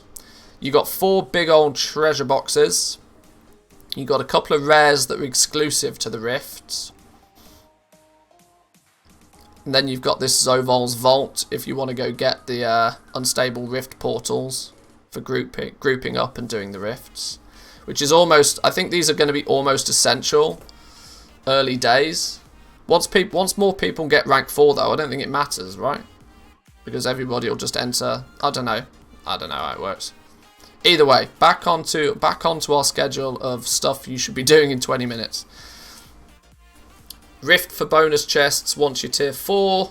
Any of the bonus rares if you come across them. Teleporters if they happen to be active, but don't wait around for them. Your dailies for Korthite become your highest priority. Doing a lap of the zone for bone piles, you can only pick up 5 daily.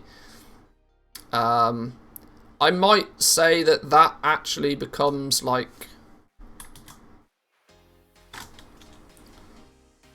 the next on the list.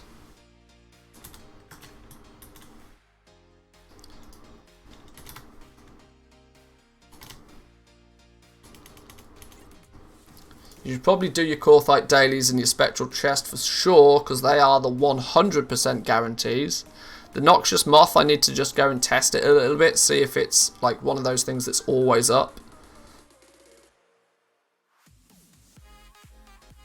In other words, it's a lazy version of the alternate timeline Chromie sends you in Mechagon. It really is, actually.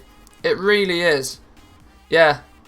The alternate timeline in Mechagon was way more, like... It was literally that. It was just an alternative Mechagon. Whereas this Rift seems, yeah, a rushed version of it. Yeah, it's very true, actually. Didn't get a single wasp thing yesterday. Might not be 100% thing. Isn't the Noxious Moth the toy thingy? The Noxious Moth is this one over here. We'll go take a look at it now. hang on, not on this character. The Noxious Moth is, for those who are interested, the one... Where are we going? The one that's over here. You know, there's a thing in a tree that people are still trying to work out. The dislodged nest is actually what it's called. The dislodged chest, or the nest, dislodged nest. It's the nest that's up in the tree. You have to pick up a moth, you have to ride on the back of one of the mobs, and you have to run into the tree, and it knocks the nest out the tree.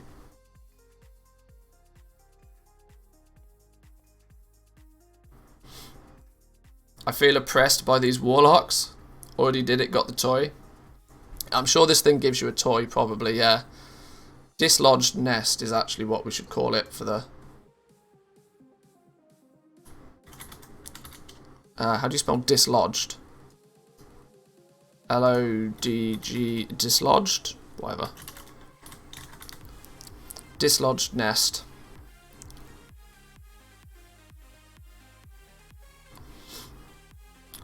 Venthir's got it easy, even Demon Hunters. Yeah, well, there's got to be some perks for some people sometimes, right?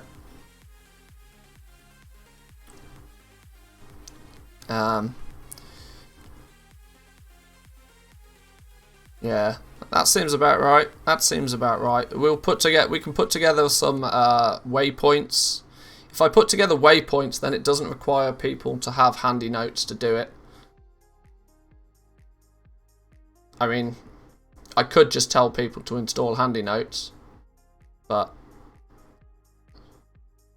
I don't know. We'll see. We'll see how generous I feel. Spent 3 minutes trying to get a treasure last night. Then this troll warlock comes along and steals the treasure in less than 2 seconds. Yeah. No TomTom. Handy notes will do. Everybody's got TomTom though, right? Everybody can load up a waypoint. I think the first 4 things are the only things I'll do on alts. Well, yeah, like I said, these are optionals if you encounter them. If you encounter them, obviously stop and do them because they're really worth doing. The loot you get, I mean, the teleporter loot, really good. Rift loot, really good. Bonus rare loot, really good. These are things you should definitely do if you see them. Any other rare? You should probably kill any other rares on your routes, but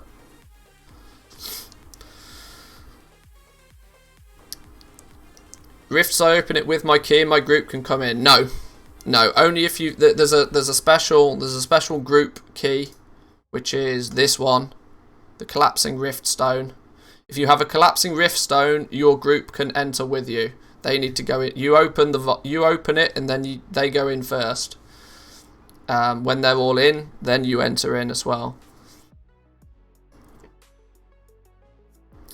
But the regular rift stone that drops off rares is a solo adventure.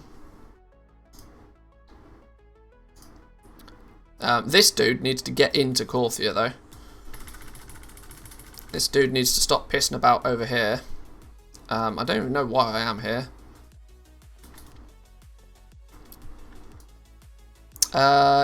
Interestingly, I wonder why I didn't even get... Oh, maybe I did. First move, there we go. Whoa, why is my stream so laggy? Hang on, what's going on here? Skipped frames detected. Why are we effing? Are we effing?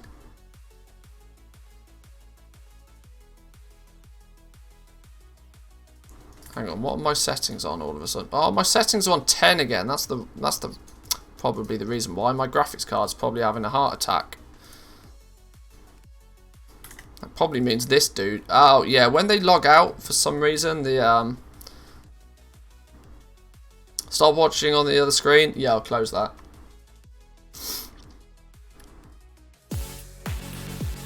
Yo!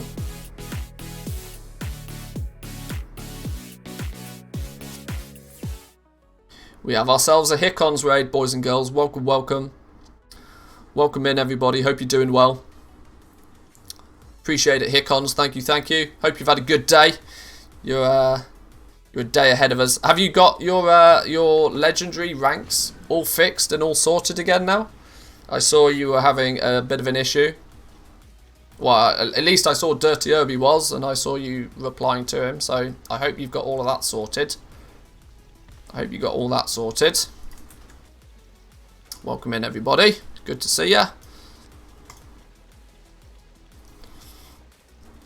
It was just one for me.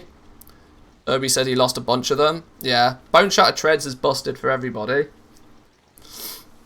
But it's a bit of a sad state of affairs when you lose everything. Hopefully that stays an NA thing. Let's keep that an NA problem. Let's keep that an NA problem. Noxious Moth might not be daily. Just tried to do it again on the main, no loot. We'll investigate. We'll investigate.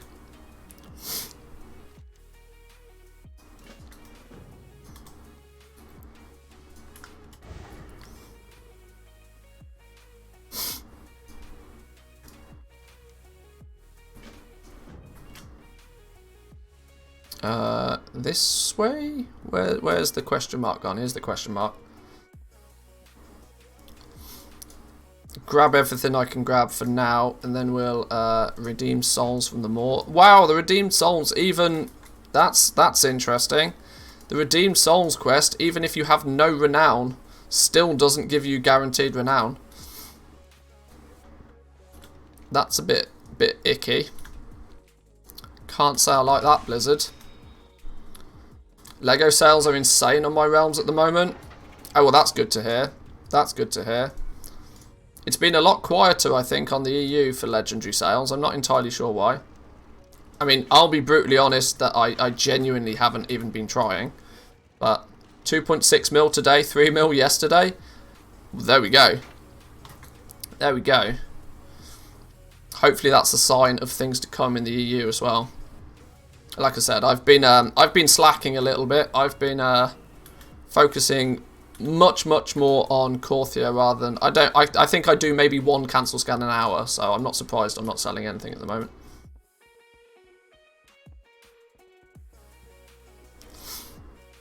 What we selling though, Hickons? I guess it's Shadowgast rings, maybe the necklaces, capes, Umberhide legs, that sort of thing, right? Are we on the right tracks with those? Or are you just, you know, doing your usual and just selling everything?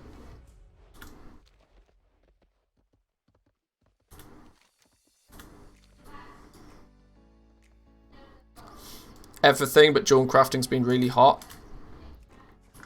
That's good to hear. My main's a Dawn Crafter, so I'll definitely definitely take advantage of some of that. Good.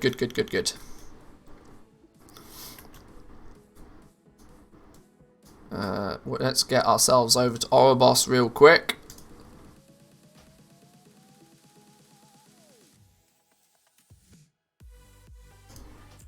Time to fly, time to cancel scan.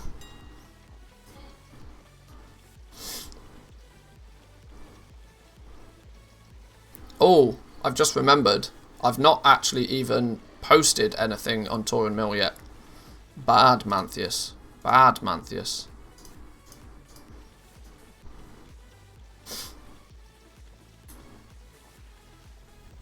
I need to do a whole bunch of crafting today, I think. We've spent basically 20 hours in the last 2 days getting everything done in Korthia. I think we need to devote a few hours to doing some actual crafting. Rings and necks and enchants like crazy. Can barely keep up with the recrafting. That's cool. See, I've got mats for days. I've got so much materials all over the place. I really should be on top of this. I'm very aware that I'm slacking.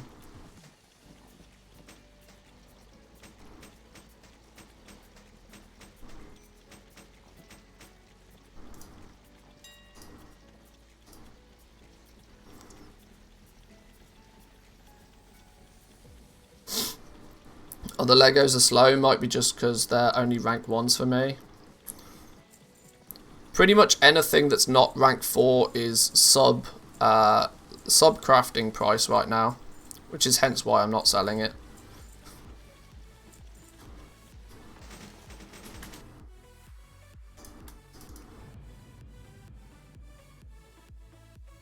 Hang on, while all of this loads, I'm going to go grab a drink real quick. I'll be back in 2 minutes. I'm going to run an ad for a minute, boys and girls, because it'll be a bit of a downtime, so take the opportunity to take a quick bathroom break, stretch your legs. We'll be back in 2 minutes.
Haddock, my friend, you know me well. You know me well.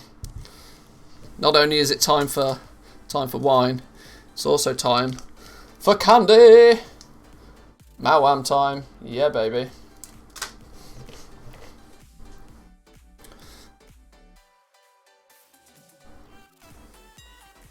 Oh, what? That's not an error that we like to see.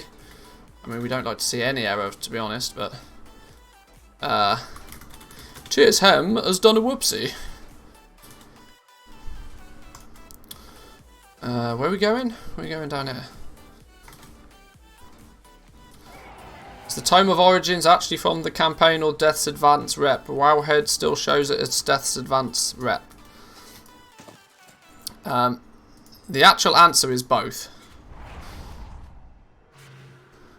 What we don't know, because we cannot confirm nor deny, what we don't know is if the requirement is both, or whether the requirement is just the quest. Now, as I've said 20 times, please somebody clip this so I can link people to a clip. The Vestige of Origins is acquired by completing the campaign quest, which you can start doing when you hit Renown 44. The Tome of Origins is a quest reward. The Tome of Origins will teach you how to make the Vestige of Origins. After that point, the pattern will then appear on the Death's Advanced vendor and will require 2,000 honor should you need to purchase it again. Please clip it and ship it. Where's the skip option? Give me the skip.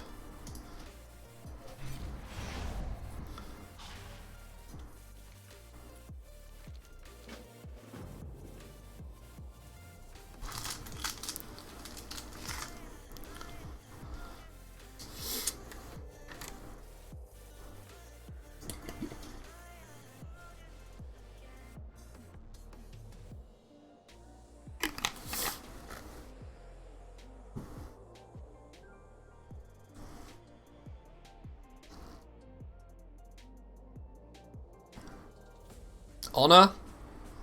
What? Honor? Did I say honor? If I said honor, I meant Stygia. I don't know. Give me a break. Maybe don't clip it and ship it.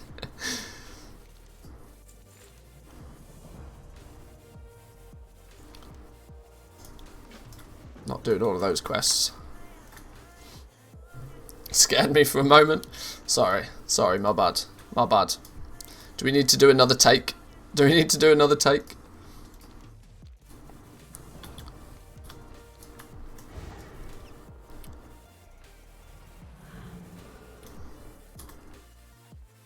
Yeah, like I said, we don't necessarily 100% know that it's not both. I mean, when you look at the profession, the Unlearned tab, Vestige of Origins, it is a quest reward from Untangling the Sigil, which is a Renowned 44 campaign quest. Once you've completed that quest, it will also appear on the vendor, Duchess Minx, as a Death's Advance honoured thing, which you can buy for 2,000 Stygia. But it is awarded, the pattern to make this is awarded to you on completion of this quest. Or at least it was on the PTR.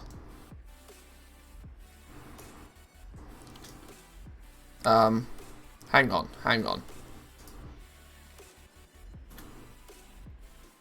Where's the portal? Where's the portal to where are we going? Of course it's on the other side.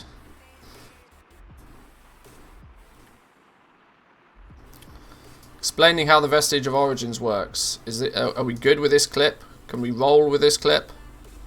Let me see. Hang on, I've opened it about 12 times, my bad.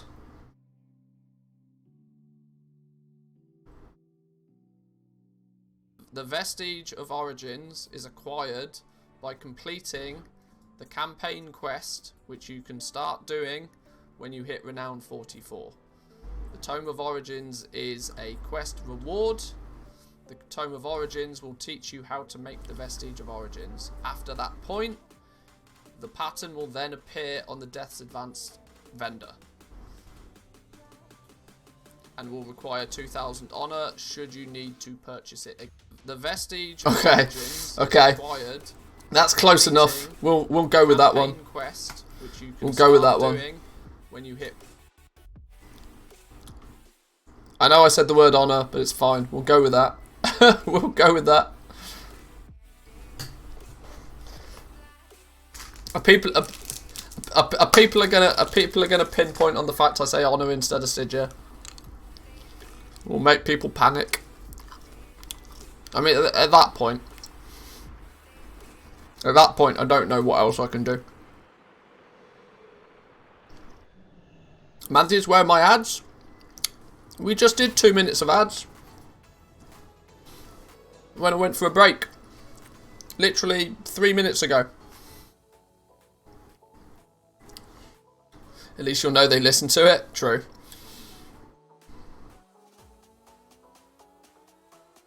Can you buy the Crafters Mark 3 and 4 like it was the Mark 2? I mean, farm for the rep on one character. No, it's a per character thing. It's a per character thing. It will need to be completed on every character that you want to do the crafting on.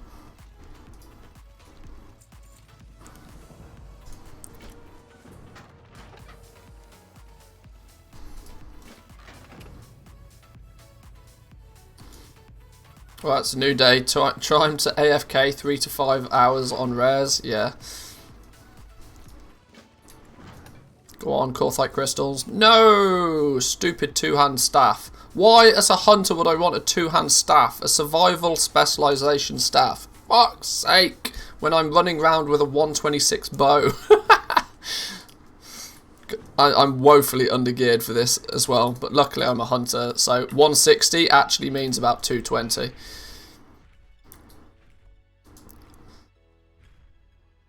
Right, this character will use as a test subject. Hang on, there's too many things on the map here. What's going on? We'll use this dude as a test subject for what to do in 20 minutes. Add-ons. Let me check I've got all the add-ons in the right order. Handy notes. Shadowlands treasures. Rare scanner. Yeah, everything's looking good. Everything's looking good.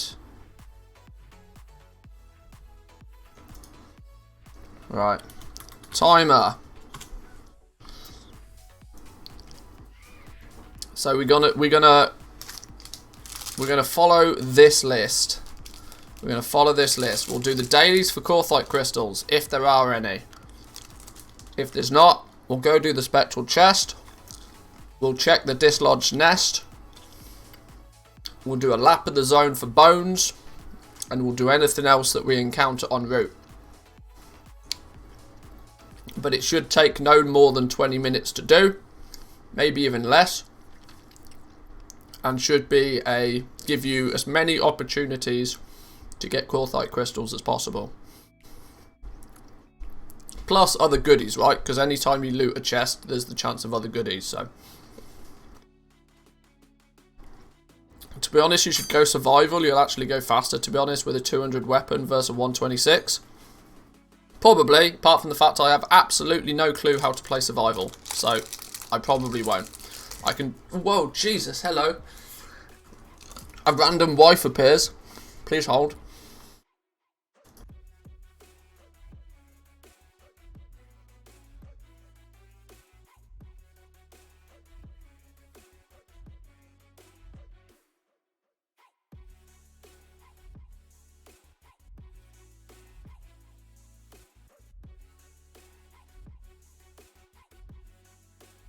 She gave me a minor heart attack, fuck me.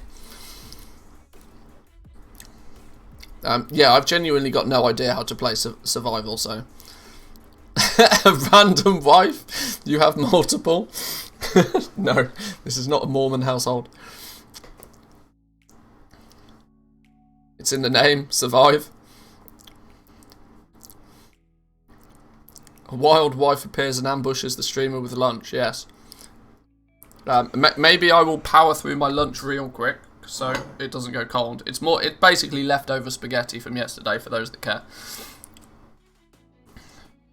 Something raptor strike, something else bomb. I'm sure it's good. I've not touched survival for about 3 years, so I'm not about to start learning all of a sudden. Carbs are evil. I'm gonna admit I pretty much live off carbs.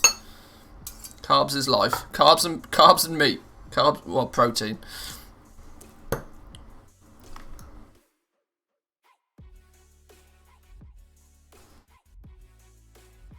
Have he Keely click the icons?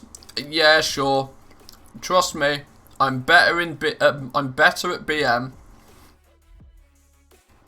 Trust me, the bonus I'll get from having one weapon is not going to outdo the fact that I actually know how to play the class. I know how to play BM.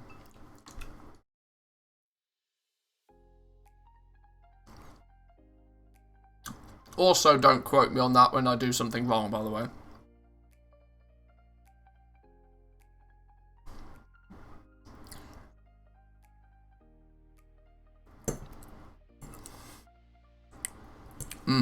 Good spaghetti though.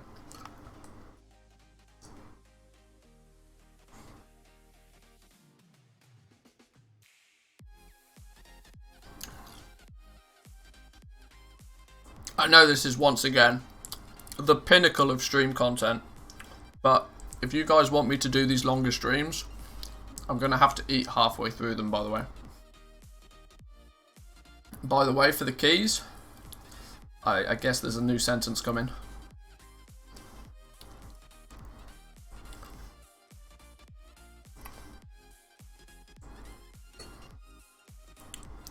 Found two near each other. When I clicked on one, the other disappeared. Alright. There's the 3 keys. There's one to the north, there's one to the south, and there's one to the west. Always. Manthias Mukbang now with extra notepads. Yeah.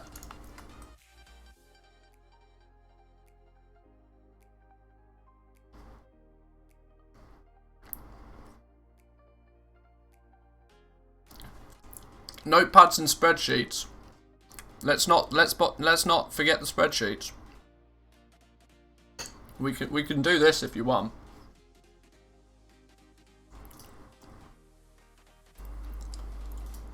I mean, if you really want to, if you really want to get your Manthias kick, we can do some spreadsheet action.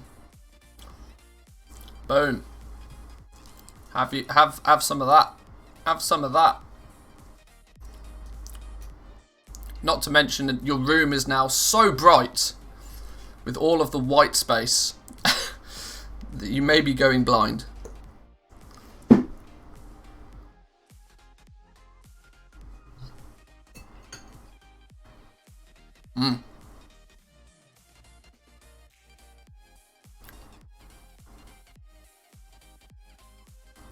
Spectral chest is so easy. It's dead easy when you know where the keys are. And it's a guaranteed juicy chest every day.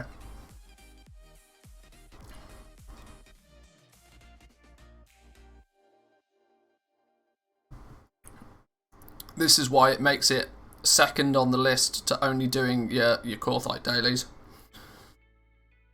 I mean, let's not forget on your alts, for example, you might not even get any dailies for Korthite crystals. That's a very, I mean, there's only you've only got 3 dailies.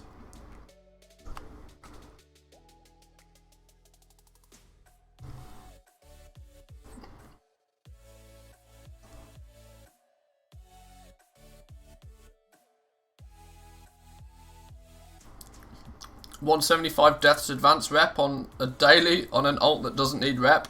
It's always the case. Always the way. Do you ever get more dailies? Yeah. When you do more of the campaign, you unlock a 4th and eventually a 5th as well. But by that point, Korthite crystals won't really matter anymore.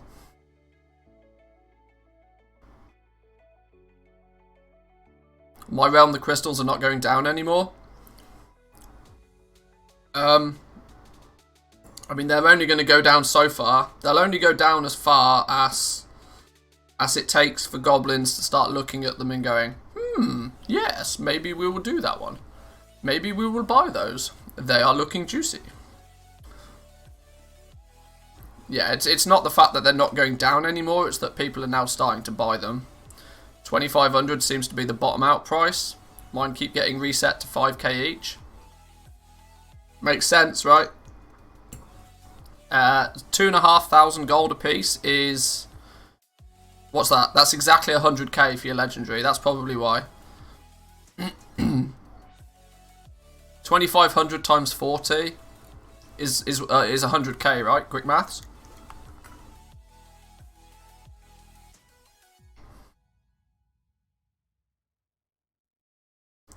People like round numbers. That's 100k a legendary. Basic crafting price. Add on your other materials for whatever it is, so maybe drop another 20k on top of that if it's leatherworking, another 10k on top of that if it's anything else. It means you'll be trying to sell them for probably 150, no less.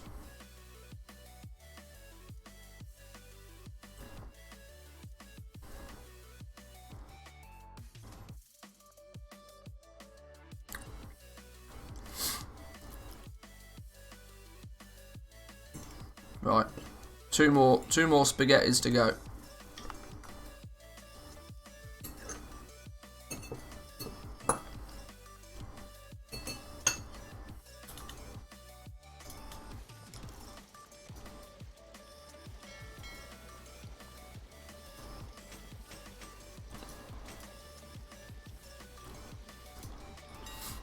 How are they doing over here now?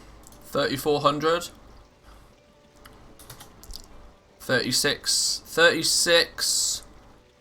to buy 2 legendaries, shaving off 1/7 of the realms available.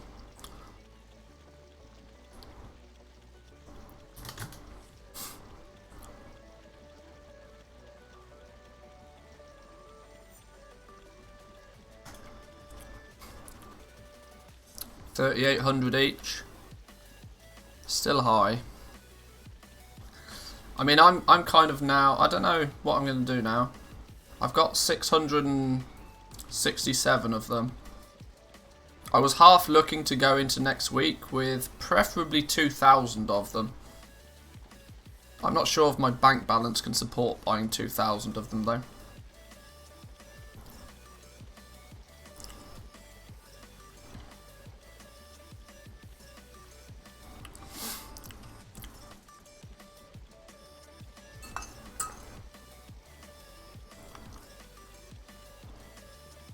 Korthite crystals are still expensive on my realm though.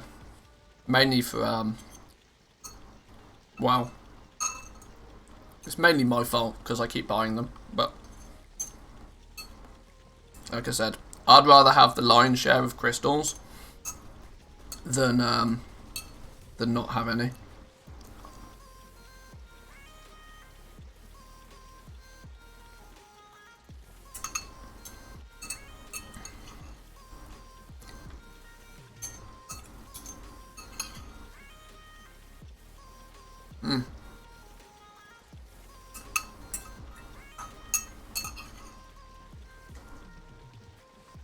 And we are done.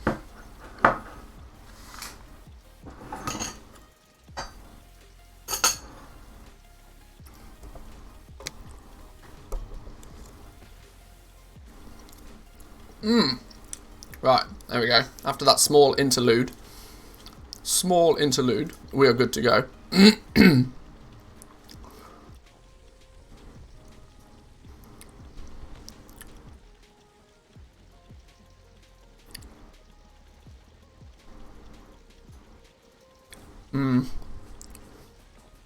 I think if I average my spending out to about 1 million gold a day on Korthite crystals, I think I'll be good for next week. 1 million gold a day doesn't seem too bad. I should, in theory, be making 1 million gold a day as well by selling stuff at the same time, but where's Tauren Mill? Is this going to work now? Are we going to get... Is TSM going to work, or is it going to continue to have a heart attack? Okay, we're getting somewhere. We need to relist a bunch of stuff.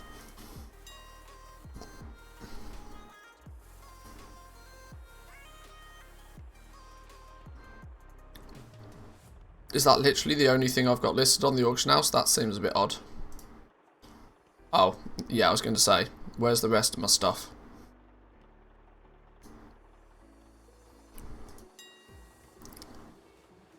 $2k a piece for Korthite crystals over here still. This is why I wish I had bags to spend over here. Because, I mean, this is outrageous. 1,700 Korthite crystals available on the auction house. With 1,400 of those under 3k a piece.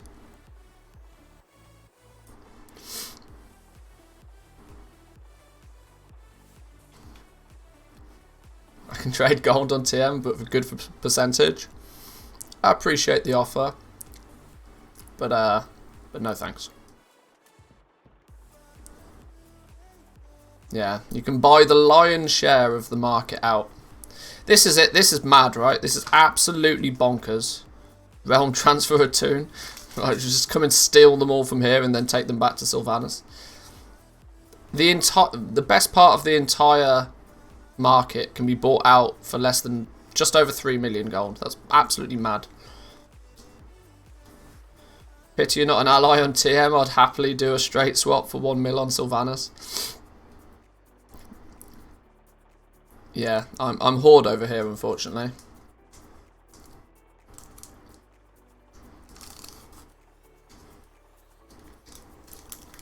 Totally screw servers over. Yeah, I'm not a fan of the whole realm transfer business. I think it's pretty scummy.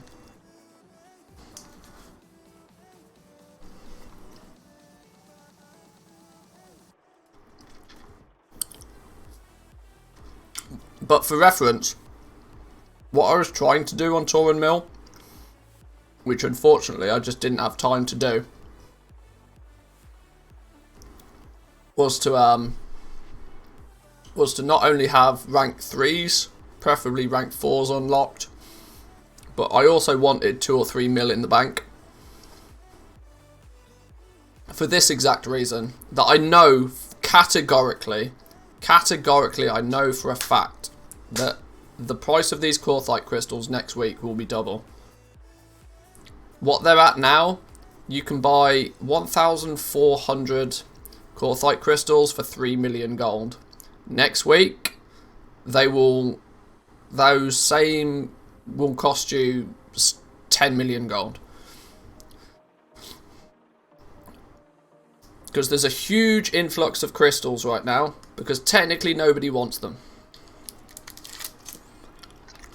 Next week, when people start looking at crafting their legendaries, people are going to want them. And they'll be gone.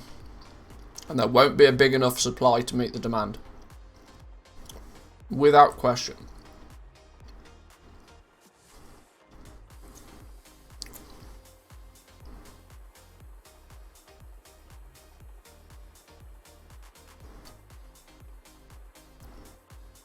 I think there's a lot of people holding them. It's simple maths. I mean, it's like, it's not even really up for speculation. It's really simple maths. It takes considerably more crystals to make a legendary than what a single character can acquire by the time that they want to make that legendary. Which means the materials have to be funneled to a single character, or there's just not going to be enough of them.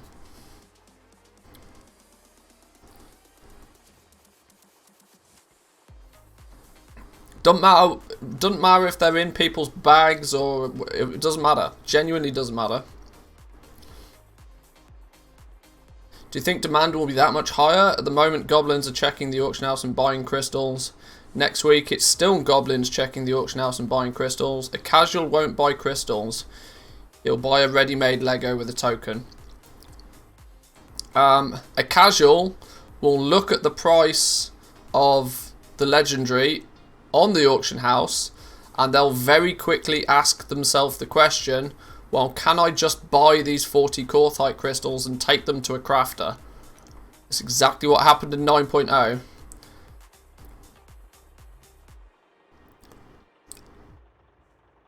And the answer will be no, because the Korthite crystals will be even more expensive.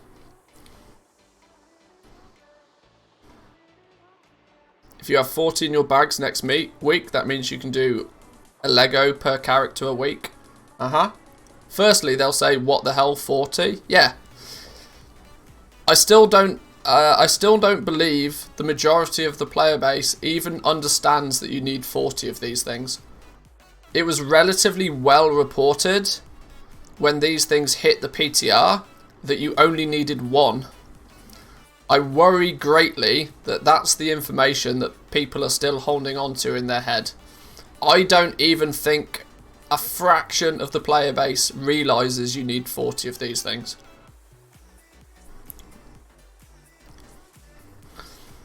I mean, the top end guilds probably do, but General Joe probably thinks it's just 1 Korthite crystal still. Because when they hit the PTR, and when most of the reporting on them happened, you only needed 1. And even then, people were like, fuck, and now they're going to be expensive. Now that you need 40, people are going to lose their minds next week.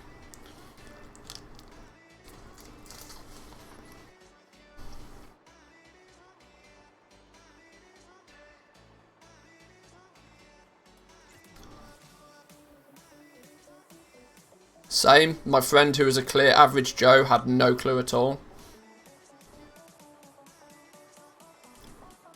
Had a mythic streamer how rank 5s and rank 6 works. If he needed to buy lower ranks.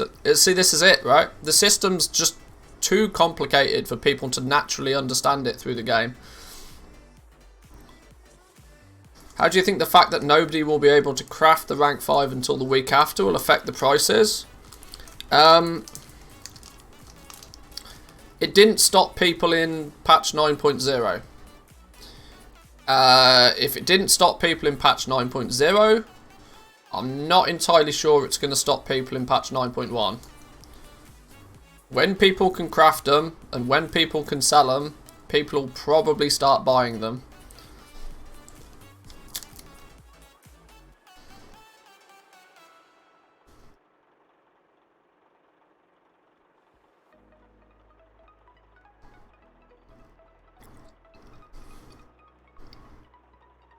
Most people haven't even read the patch notes. It's true. Maybe people learnt their lesson since 9.0. You are funny. You are funny.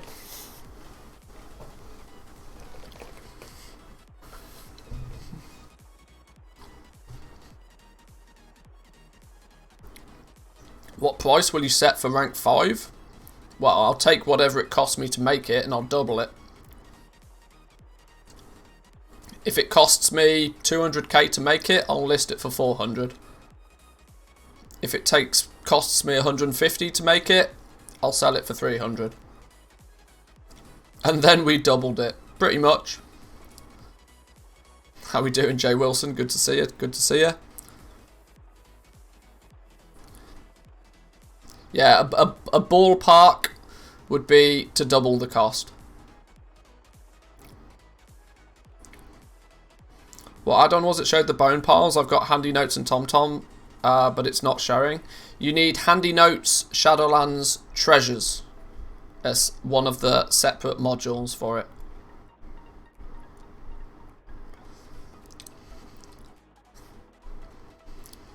But yeah, like I said, that's my target price, is to double whatever my crafting cost is. You got to remember, right, that it should be valuable to you that you are the one taking a monumental risk by buying these Korthite crystals up in advance in the first place. You should be handsomely rewarded for that risk.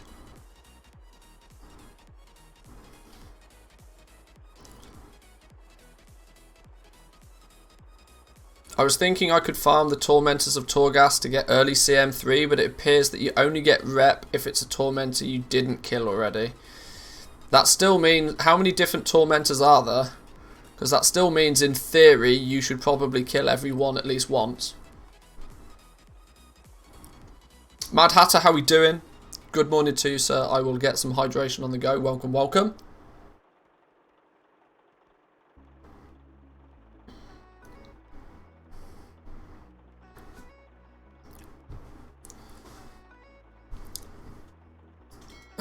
Instead of me just chilling, not doing anything, let's get these expired back up on the auction house real quick. And then we'll keep trucking along. Auction, no, TSM, auctions, cancel scan.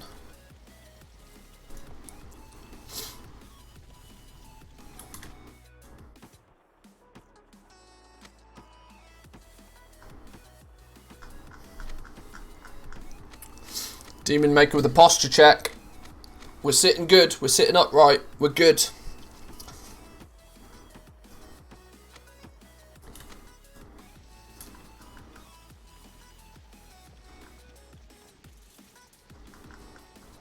Only 800 available in full SV.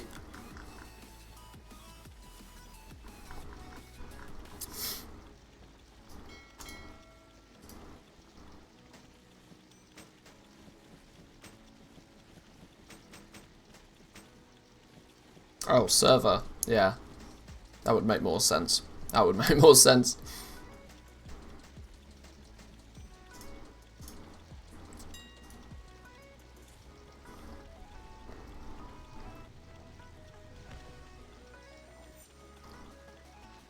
All the undercuts. I need to be way more aggressive with my cancel scans, I think. That stupid drab Grommet quest in Korthia is such a bad design. They should be multi-tap. I think that's the problem. But yeah, group up and do your best to find a dead layer. Group up, get a dead layer. If you group up, at least when somebody else gets one, it counts for you as well.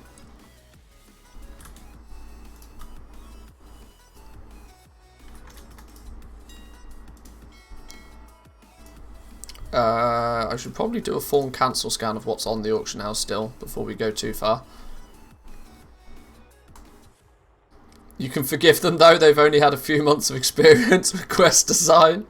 That's true, we should give them a break really, they're newbies at this, right? Small indie company. Let's cut them some slack. Let's not go hard on them, I mean that would be unfair.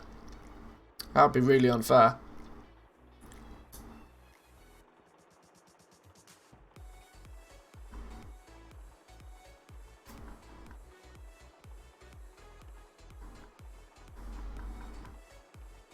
Right, there's everything cancelled.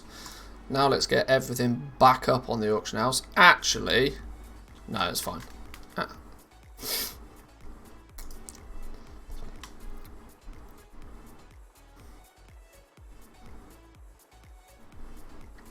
Bags full of stuff. Bags of bags, actually. Not selling many bags recently. Is the auction house in Booty Bay cross-faction? I don't know what you mean. There's not really any such thing as a cross-faction. I mean, both Horde and Alliance can use it, if that's what you mean, yes. I mean, technically all auction houses are cross-faction, but you can access this auction house as a Horde and as an Alliance character.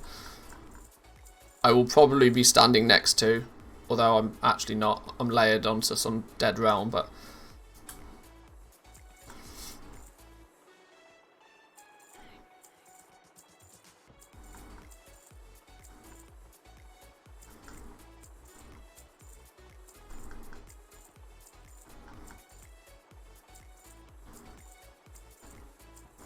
The deposit cost on some of these listings has gone up considerably.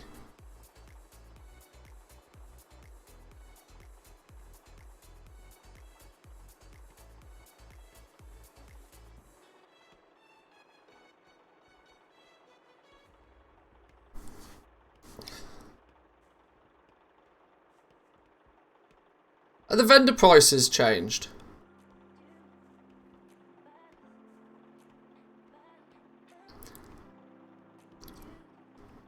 Have the vendor prices changed for some of these bits of gear?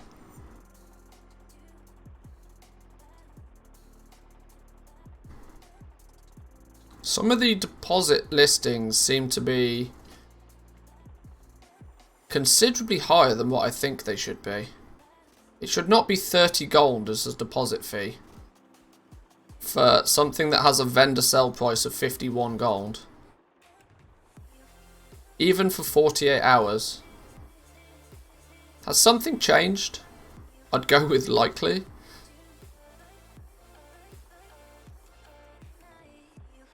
Liz doing some shenanigans here. Drizzling Rose was saying yesterday that the bloody coin purses have gone from 50 gold down to 3 silver. Oh no. Her garrison is going to be considerably less profitable.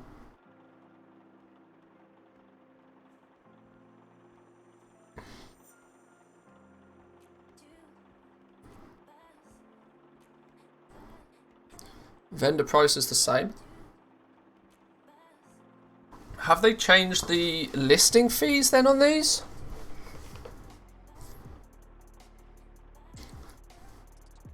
%60 of 50 gold is 30 gold. Is that right then? Are these just stupid expensive to list and I've just never realised or cared? I mean, that's entirely probable. Alright.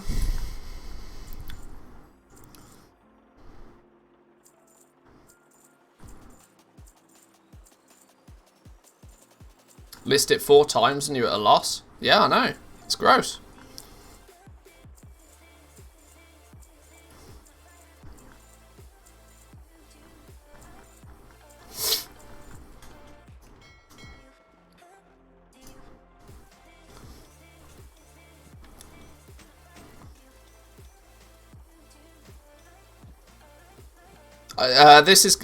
That's only, I only post things for 48 hours on stuff that I have no intention of cancel scanning on, so In theory, yes, I should post things for 12 hours, but at the moment my focus is not heavily on Tour and Mill, so I'm posting things at 48 hours and just, you know, spaghetti at the wall approach.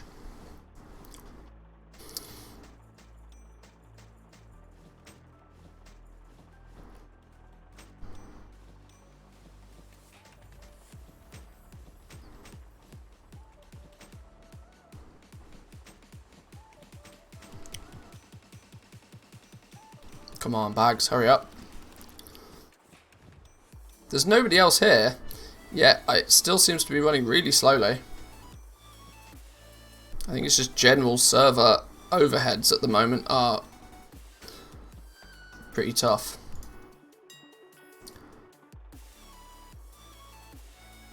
What's the spaghetti at the wall approach?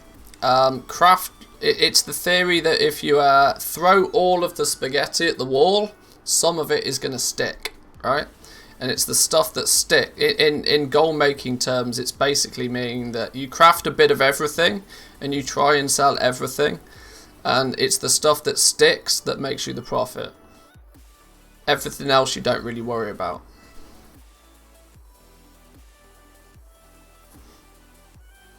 I often refer to it as the Walmart approach of selling.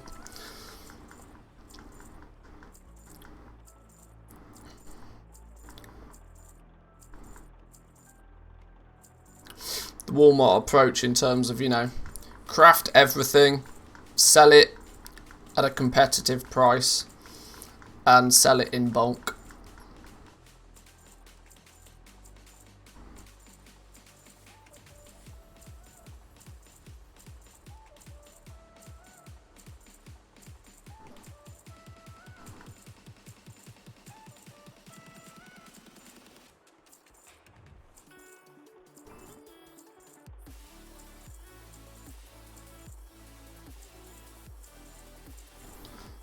Oh, my scroll wheel finger is getting a beating. My poor scroll wheel. Ah, we're good, we're good. I've been doing auction housey stuff for like 5 minutes and I'm already itching to get back into Korthia. Genuinely itching to get back into Korthia. I love having the bug to want to play the game, rather than me having to go out of my way to find things fun to do in the game. I'm like a kid in a candy shop at the moment with stuff to do. It's great.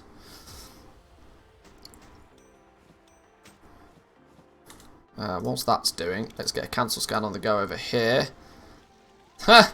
It's starting to happen. Somebody's hollering in shade chat. Selling Korthite crystals cheaper than the auction house. Sure you are. How many have you got to buy? 2? If you can sell me 800 Korthite crystals cheaper than the auction house, then we can talk.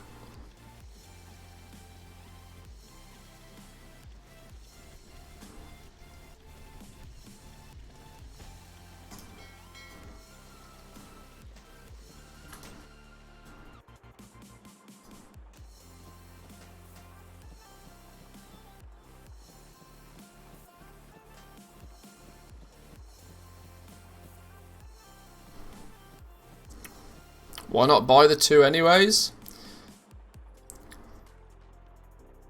Because it means I have to interact with a random dude somewhere.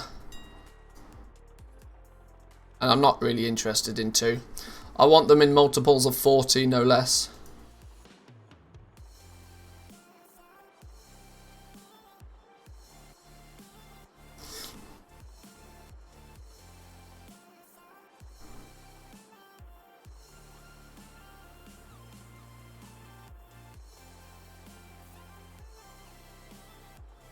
Throw a gnome as far as you can. If he hits you in the head, you are really strong. Yeah. Is COD still in the game? COD is, yeah. It is. It's not very frequently used anymore. The problem with CODing things to people, which for reference stands for cash on delivery or charge on delivery. So you can send something to somebody with a charge on delivery, so that if they want to take it, it costs them X amount of gold.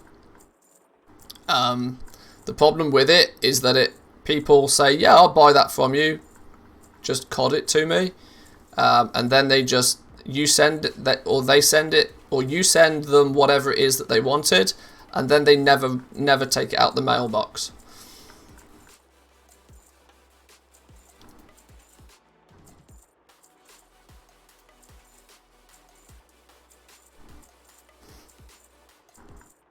So I'm genuinely off. I'm very cautious codding things to people.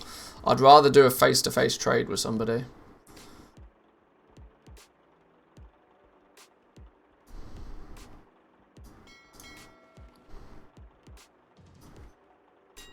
Right, there's, I think, everything back up on the auction house.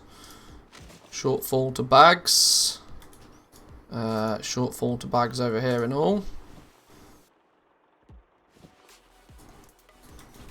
Let's get whatever that lot was on the auction house as well.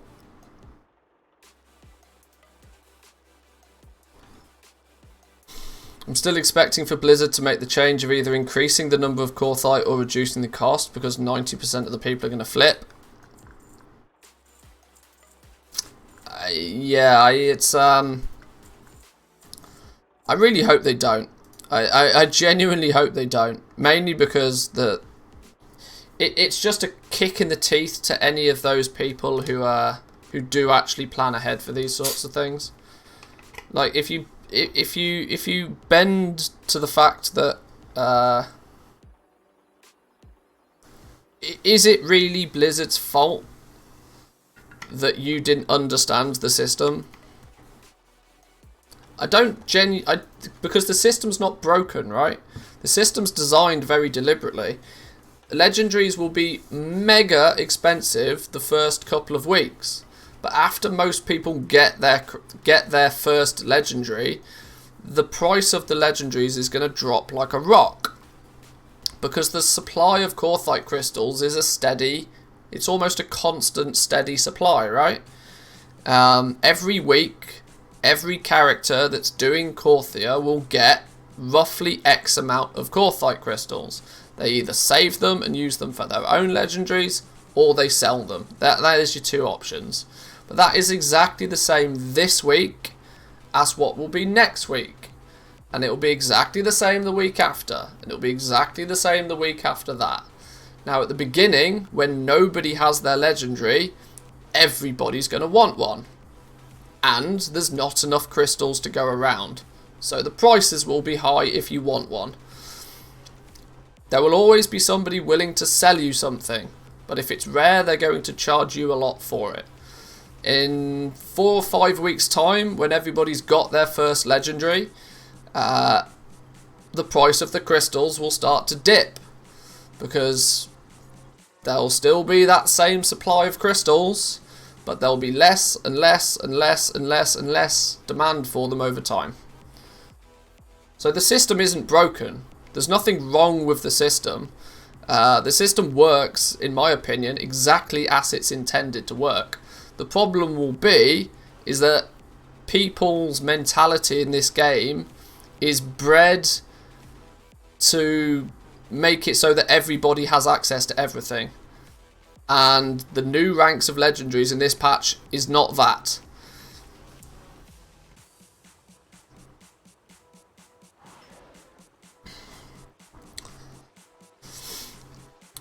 I don't like the fact that it's entirely linked to gold though.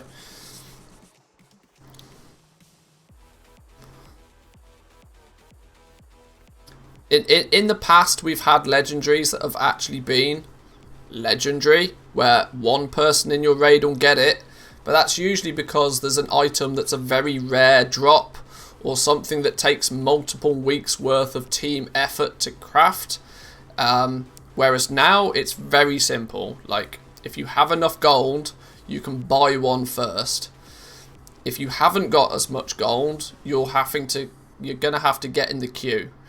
You know?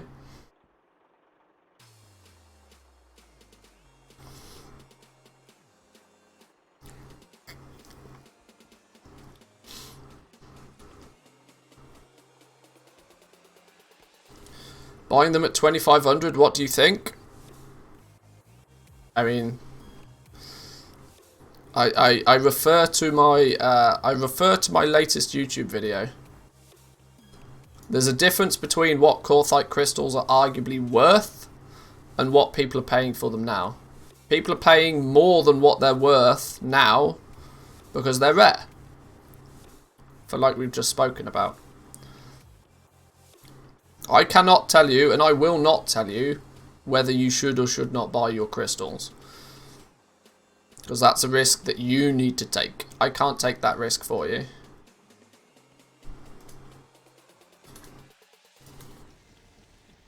That's not me scapegoating either. That's genuinely me trying to offer good advice.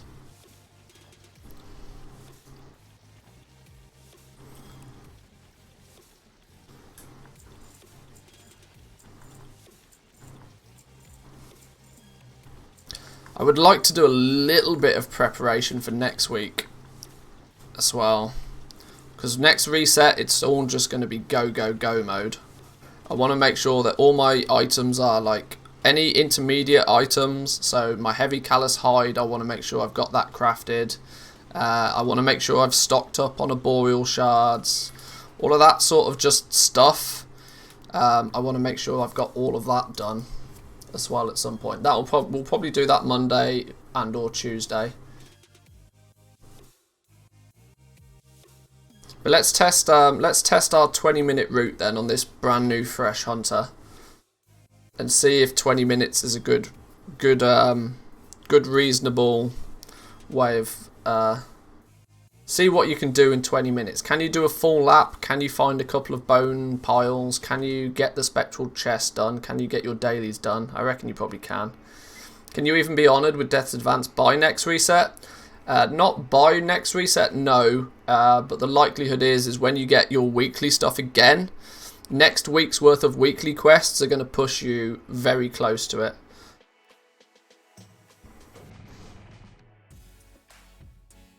Where can I buy the recipe for the new Lego upgrade? You don't buy it, it's a quest reward. It's a quest reward from Renown 44 campaign quest.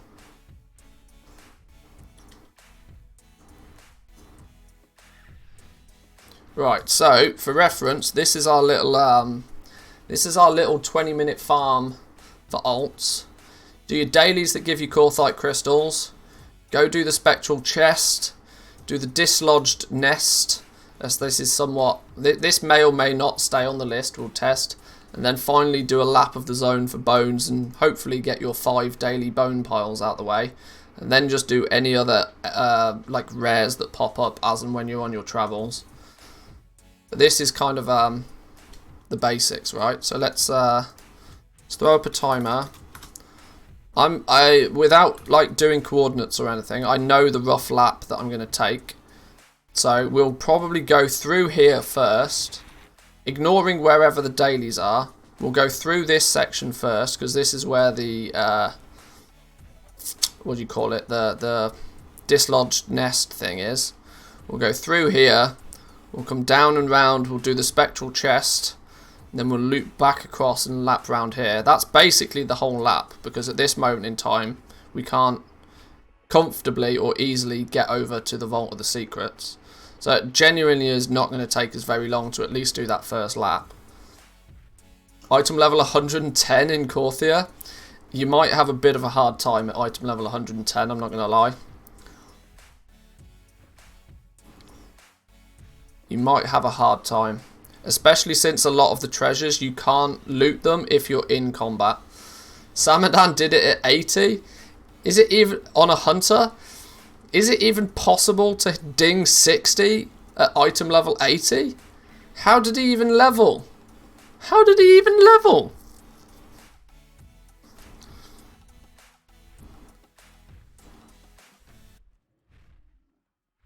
Genuinely don't know how he got to level 60 by only being item level 80 in the first place. Gathering herbs, maybe. His pet leveled for him, yeah. With kindness. Don't know what it was. With wizardry. With absolute wizardry. Right, let's go then. So 20 minutes on the clock. Let's see how we do. Let's pick up the first quest over here. Beard power. Exactly. Oh, did I already pick up this quest? Maybe I did. Was that not one that gives us a... What did it give us? Oh yeah, it was the stupid bloody silly... Yeah, I had a rant about that earlier. Anima vessel, and then this dude that gives you gold. So no Korthite crystals today, so that really does speed things up a little bit because we're not going to be doing any daily quests. But let's run over this way, see if we can start finding bone piles.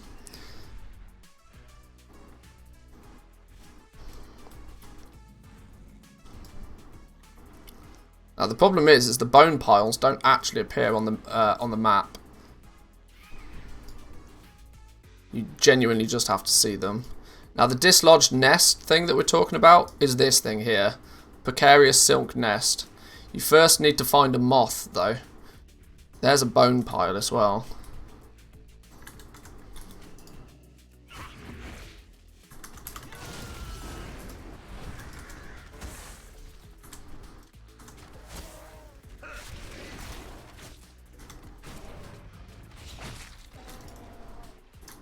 So there's not only a bone pile, but there's also a moth. You get on the moth, you take the moth, right, and you use one of these things. You mount up on it, and you run into the tree.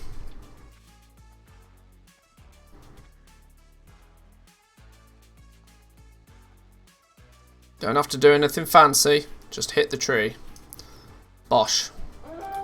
Ta-da! Dislodged nest. Magic.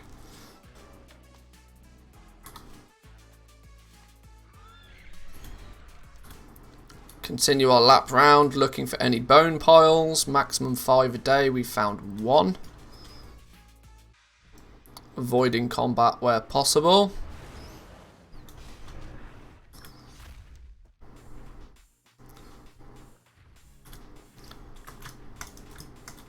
Now I think we cut across this way to catch any chests that are on this way. Up through this little bit. Do a quick lap round there. Before we move down to the spectral chest. Here's all of the idiots trying to farm up their stupid bunny rabbits.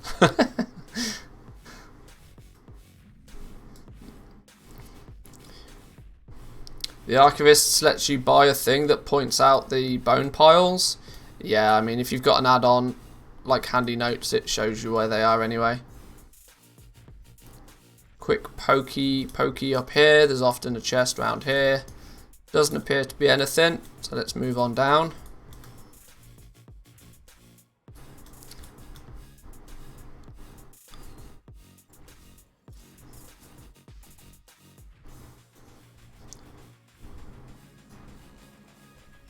I mean, I guess it might be handy. I mean, if you want to spend your catalogued research on using those things, you can.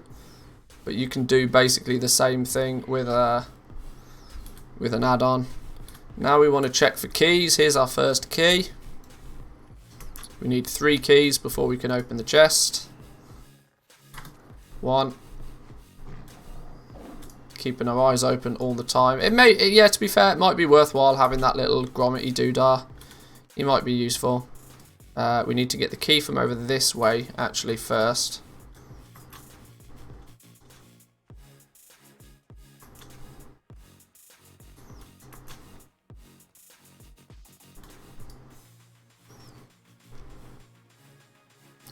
I guess I'm probably not using that little grommet doodah because I kind of know where all the treasures spawn anyway. It's more of a case of just, you know, spotting them.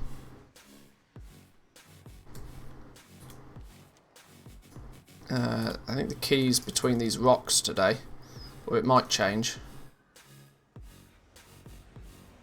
Oh, it's not between here on this character, okay. It could be up this way then? Here's the key, here's the second one. Grab that real quick. Feign death, drop combat.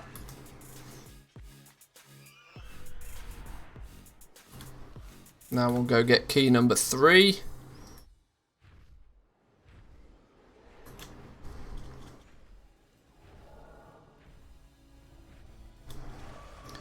Only costs 35 catalogued research. Here's the third key, look. Pew pew these real quick.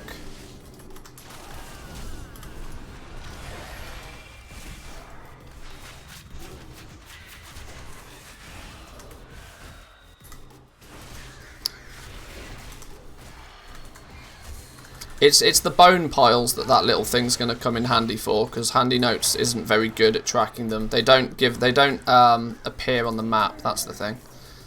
But yeah, if that little grommet dude just runs off in a certain direction, you know he's sniffed something out, which might be handy, I suppose. It's whether you want to, you know, spend your research points or not. So there's our spectral chest. We're literally only 6 minutes in. We've done the nest, we've done the chest, we've found a bone pile so far. I think, is it one bone pile? Yeah, we've only found one bone pile.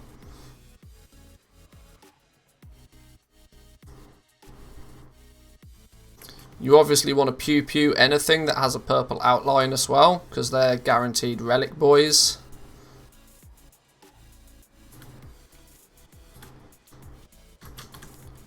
Ah, there's a oh, quick, go go go. There's a thing open. The chamber's open. And there's a thing up there. If I can get in here first, I want to get into the ancient teleporter if I can. This is a priority over everything else.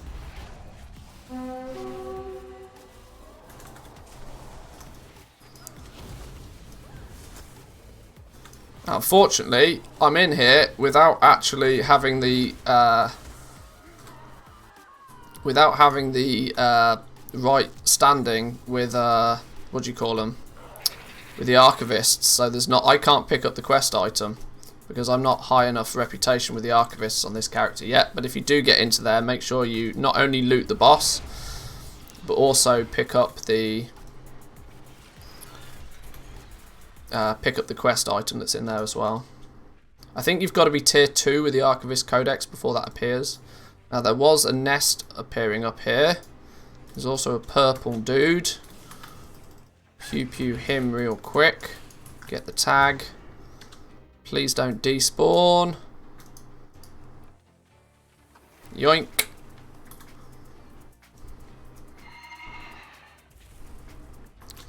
Loot this fella. Continue our lap.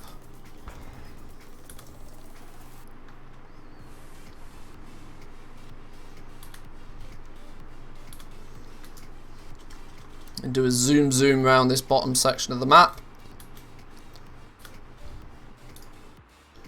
Come down this way because there's bone piles that spawn along the edges of these cliffs.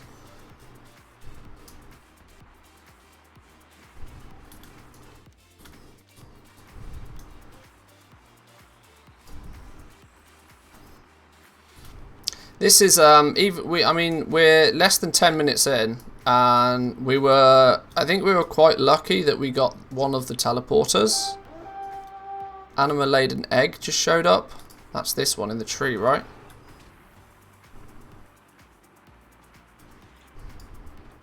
That's the one in the tree.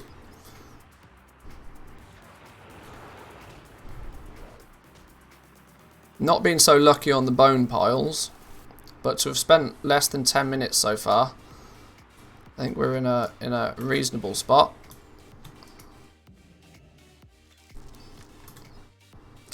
I have a feeling this is a weekly one.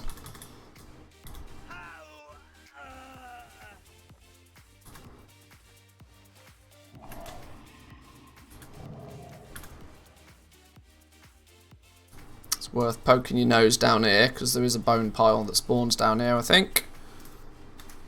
Not today.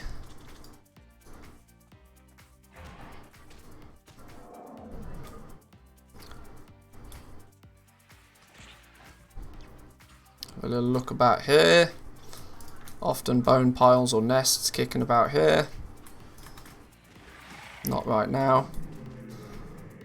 There's a rare that spawns over there. You can see the rare there right now, you see. She's almost always up at the moment because nobody gets over there. This rare, you engage it over here and it flies over to the mainland. That'll be more of a that rare will be more of a thing next week because you get over to this island next week. There's a chest in there. This is a one-time chest though. It's a one-time quest reward chest. It's for the Archivist Codex once you've properly unlocked them. I guess we want to take a quick path up this way. There's one of the bonus bosses has a chance of spawning here. The what's it called? The staff thing. There's the abandoned veil staff has a chance of spawning here.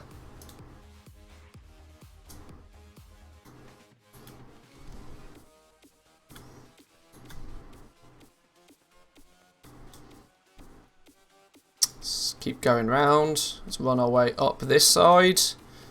You could actually, in theory, run up across this chain. That would probably be a much better way to do it, actually. From this side, run up over the chain. That takes you right to the top of the tower here. Nest material just showed up. What's this one? It's probably up the top here somewhere.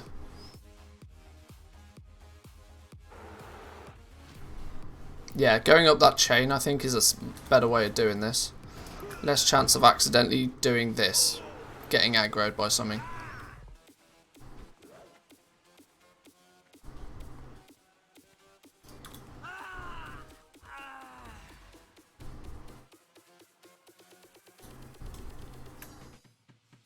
It's this thing here. There we go. Right. Don't die, don't die, don't die. Oh my god. Oh no, not only did I die, I missed it. Oh, what a donkey. I disengaged at the wrong time. Yeah, don't do that. Don't do that.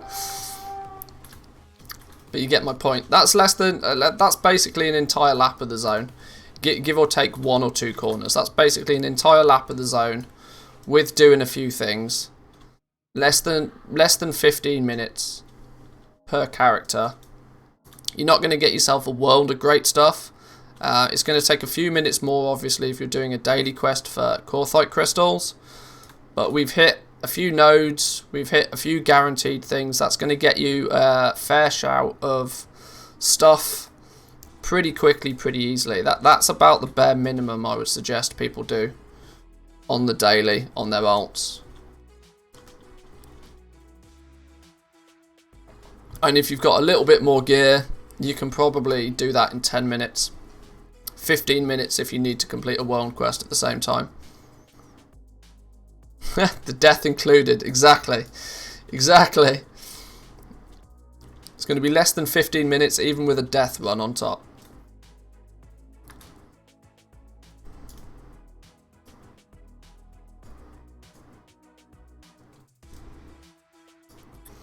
So, add-ons I would suggest to aid this endeavour.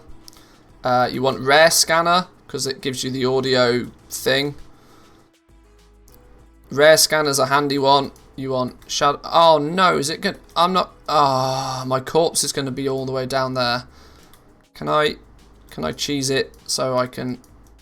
Yes. Go on. If you get within 40 yards of your corpse, you can grab it. There we go. Korthian armaments out of it. Not only is that going to be good for anima, because the default is you're going to get anima basically. We got 150. We got, what did we get anima wise for all of that? 170, 180, 190, plus a 250. We got nearly 500 anima just for doing that. I mean, your mileage may vary, but anima is basically the default. 500 anima for 15 minutes of work with the chance of Korthite crystals, with the chance of catalogued research. We got a Korthian armament out of it as well just then. These are all catalogued researchy stuff. There's another nest appearing somewhere. There's a rift-bound cache. The rift-bound cache we don't actually need on our map right now because we're not in a rift. Shouldn't really have the rift bound caches showing when we're not in the rift. Is that these ones? No.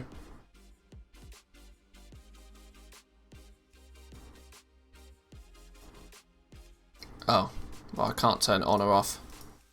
Apparently. Whatever.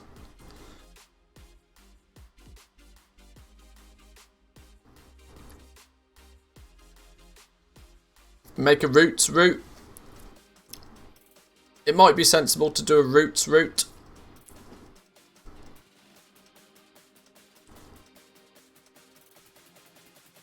Either a roots route or TomTom waypoints.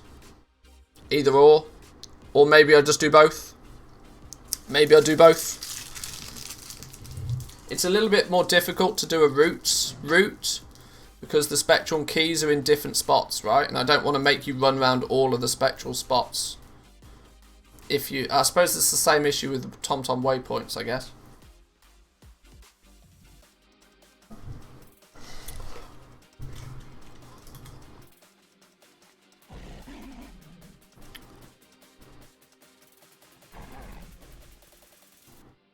But yeah, 15-20 minutes, that's pretty easy. I suppose the one thing we didn't do is we didn't go through this little section, actually. We didn't go through this little bit because there are some more shrooms and stuff that spawn there. So maybe we'll add that on to the end of the route.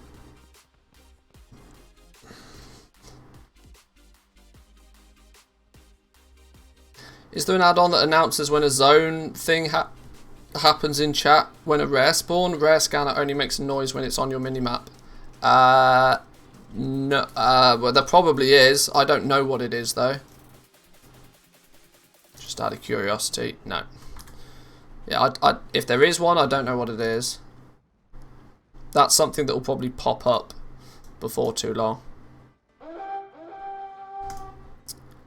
More shroom up here. Is it the one on the top up there? Is it the one on the top? Or is it the one that's here? Where's the mushroom?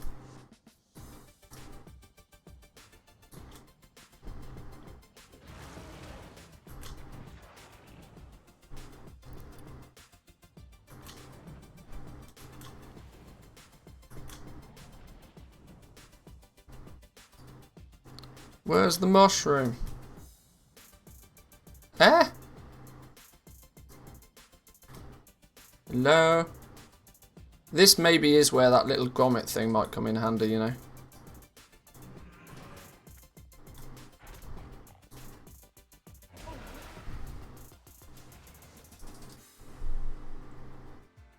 Where is the damn thing?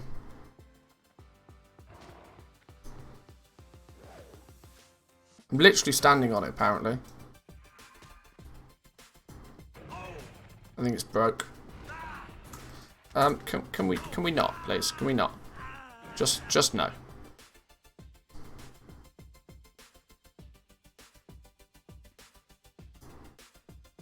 Am I being real dumb? Where's this goddamn stupid mushroom?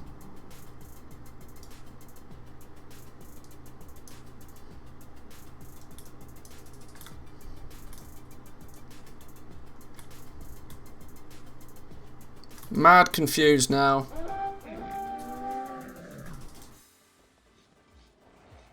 Alright, whatever. There's mushrooms all over the place now.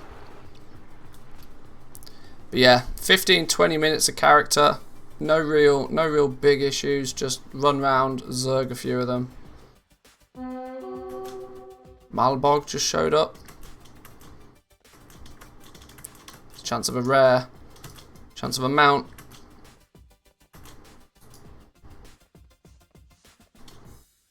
Oh, you donkey.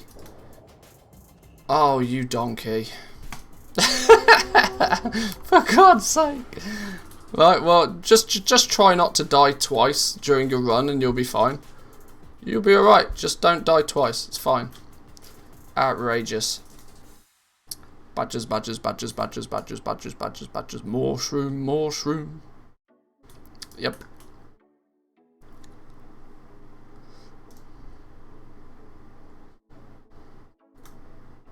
In Mechagon, people made a weak aura for it. It'll probably happen again. Likely to, yeah. Am I even going to get... Can I even get to my corpse? This might present a problem. How do I even get my corpse? And if I do get to my... Ah, Jesus. Do I have to go all the way around the other way, on the way now?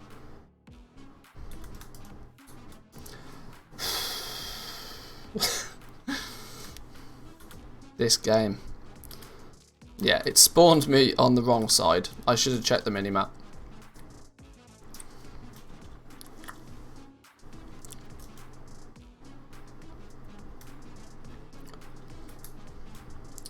Not only did it lack the 5G, there wasn't even any connection anymore. Damn. Damn.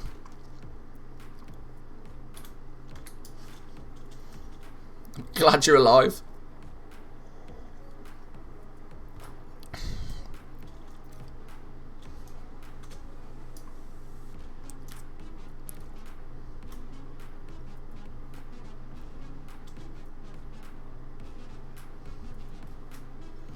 There we go.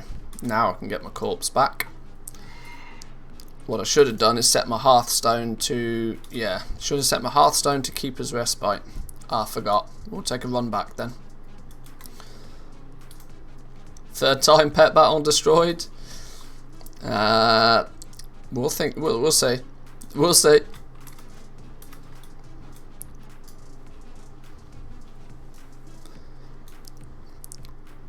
It's a bit sad face. We got some stuff on that run, yet what we didn't get was any Korthite crystals. Obviously that's going to be that I would imagine is your main focus for doing this. But I mean it's worth noting that the catalogued research added up pretty quickly. 500 anima you can't argue with, right? If you're getting that every day. I mean I guess that 50% of that came from that one treasure we found, but it will probably average out quite nicely.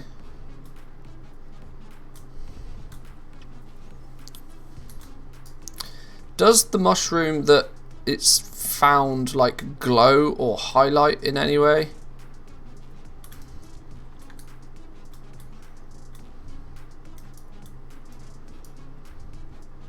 We also only found one pile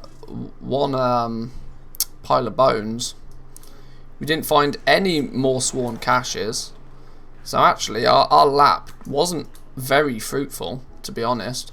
We got lucky that we found the teleporter spawn, but outside of that, we didn't actually. That wasn't what I would consider like a good run. Maybe we'll try again on our druid on Tauren Mill. We'll do the same again on another alt, and then we'll compare results. They glow. Ah, there we go then.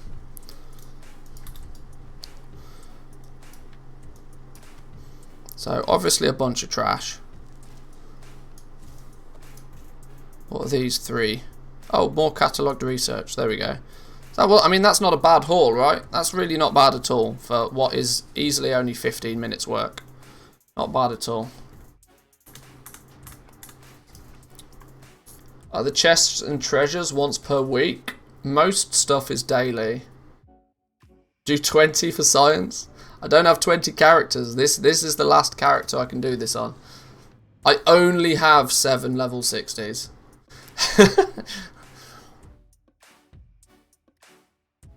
I'm sorry, but I only have 7. Let's get a cancel scan on the go though, real quick. Let's remember our priorities. What a slacker. Outrageous, right? Shocking performance.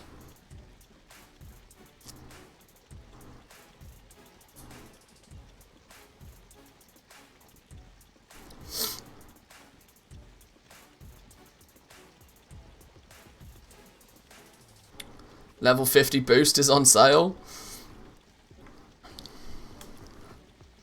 You know, I wouldn't mind. I genuinely wouldn't mind picking up a few level 50 boosts. But I think my gold is best spent in other places right now.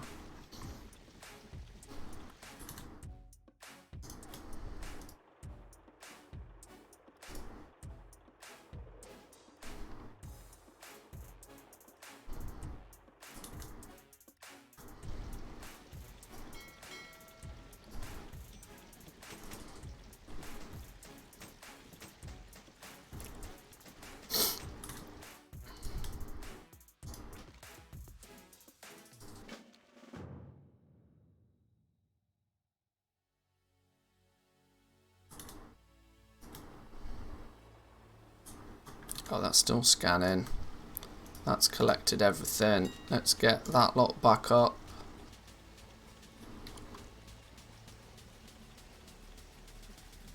Yeah, it's kind of annoying, right? I would imagine in about a month's time, I'd probably want some cheap boosts, because that's when we'll probably get to start on another new server.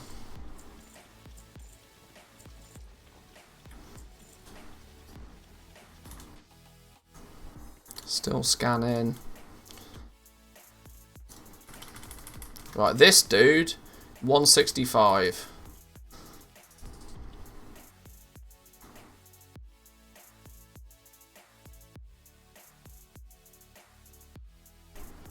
Veil Lashing, 140,000 gold. Go on.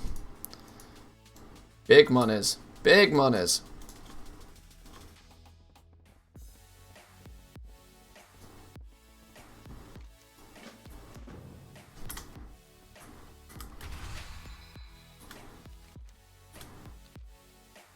Let's turn in... Do we have any anima stuff on us? I don't think we have any anima stuff on us.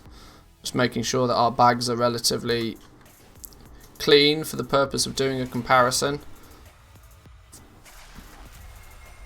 Oh, we had one anima token on us from somewhere.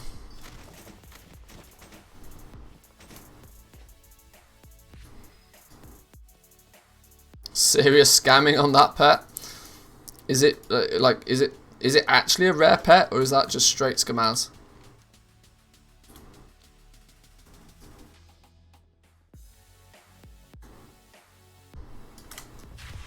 No clue about pets, just threw it in an auctioning operation and have been posting the thing for like 2 years. Well, there we go. Eventually your efforts will pay off. I remember posting it at some point for like 10 to 20k, wondering why I was doing it. Well, now you know. Now you know. Oh, that was the wrong button.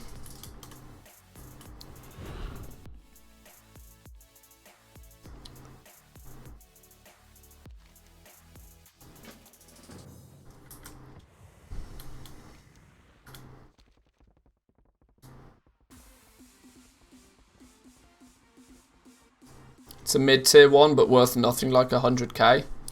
Somebody obviously really wanted it.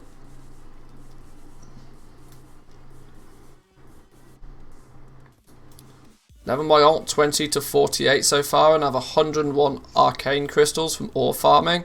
Have you done purely like just whoring out, what is it, thorium ore? Is it thorium?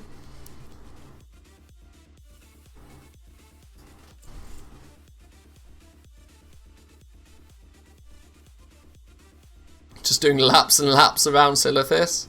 I guess it's one way to level up, right? 20 to 48, make a bit of gold at the same time. Out of curiosity, how long has it taken you to do it? Is it good sort of hourly rate, or is it like you could have done it in half the time by actually playing the game like a normal soul?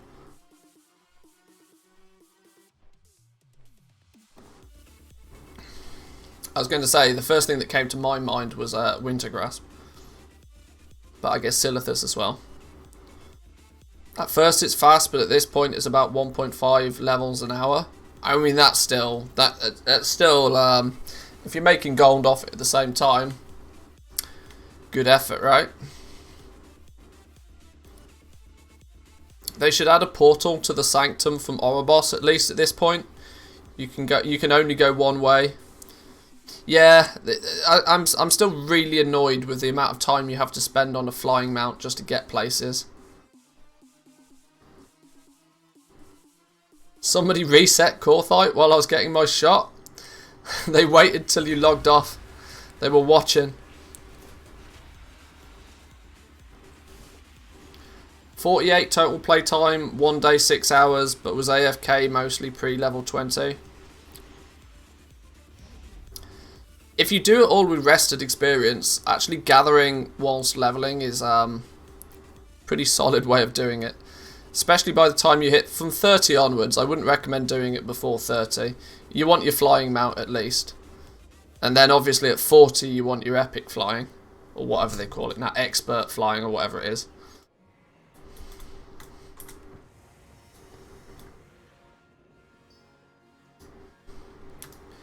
If you upgrade your Covenant, you can use the portal for Ouroboros. That's true. But there's a huge cost implication to doing that. What's your rep looking like? For who? I mean, for Death's Advance, we're friendly. But we're over halfway through tier 3 with the other dudes.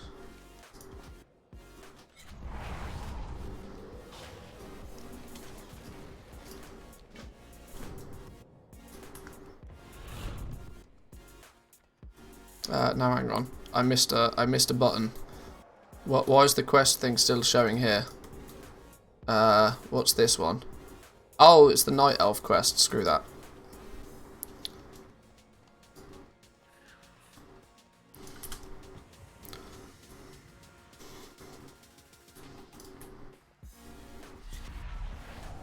Right now, I'm not sure if it's better to keep Hearthstone in Korthia or the Sanctum.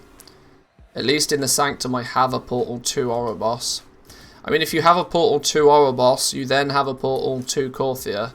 So, arguably, your Hearthstone being the only thing that you can't instantly teleport to is your Sanctum, right? So, I guess that kind of makes the Sanctum still the best place for your Hearthstone. Maybe. Especially if you're doing the mission table on a regular basis.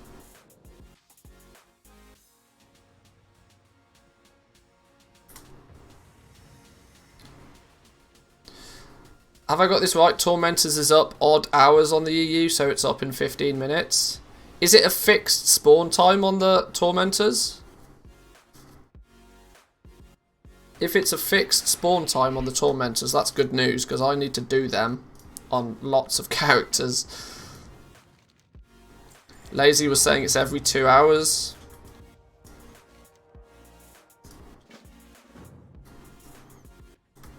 Spawns at 1.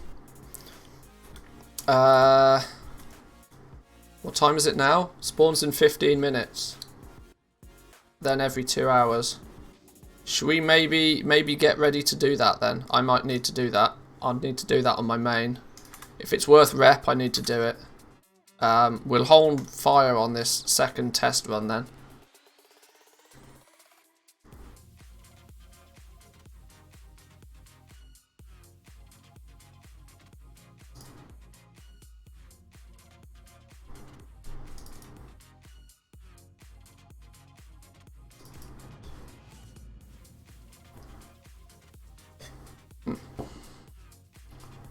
Gives 200 rep every time. 300 rep? Can somebody make a decision? I thought it was only 100 rep. Either way, I need to do it. So, any rep the better. Anybody that has a Rift Key want to do a group with the Rift Key run, there are loads of chests that you can get. It can't be done in a group, not unless you've actually got the group Rift Key.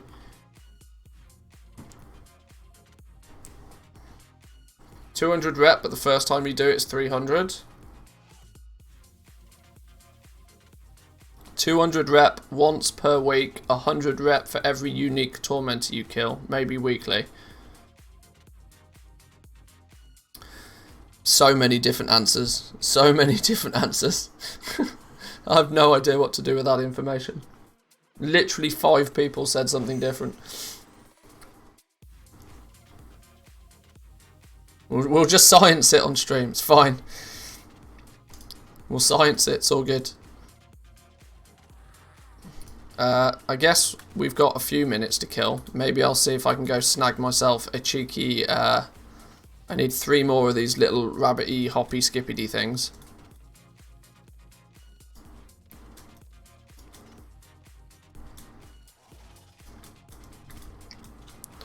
Oh, you son of a... Okay, you have that one. Hey, there's not many people about. Yes. See, that's a sensible soul. That's a sensible soul right there.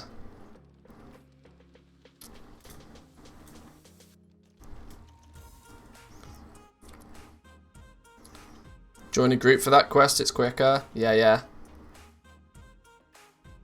I Think Mr. Streamer's supposed to know he's the expert? No, I'm just a casual that's played the game for 20 hours in the last 2 days.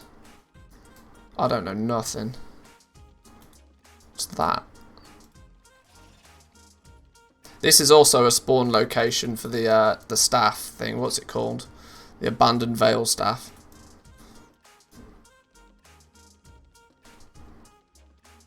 I'm in a group of 5 and nobody's got one yet.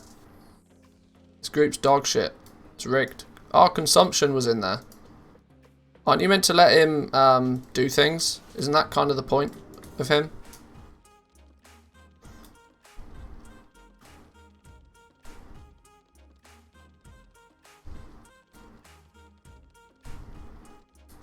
Got one! Got one! Yoink. In fact, I'll say got one when I actually have it. 6 of 7, there we go. One more. One more. One more.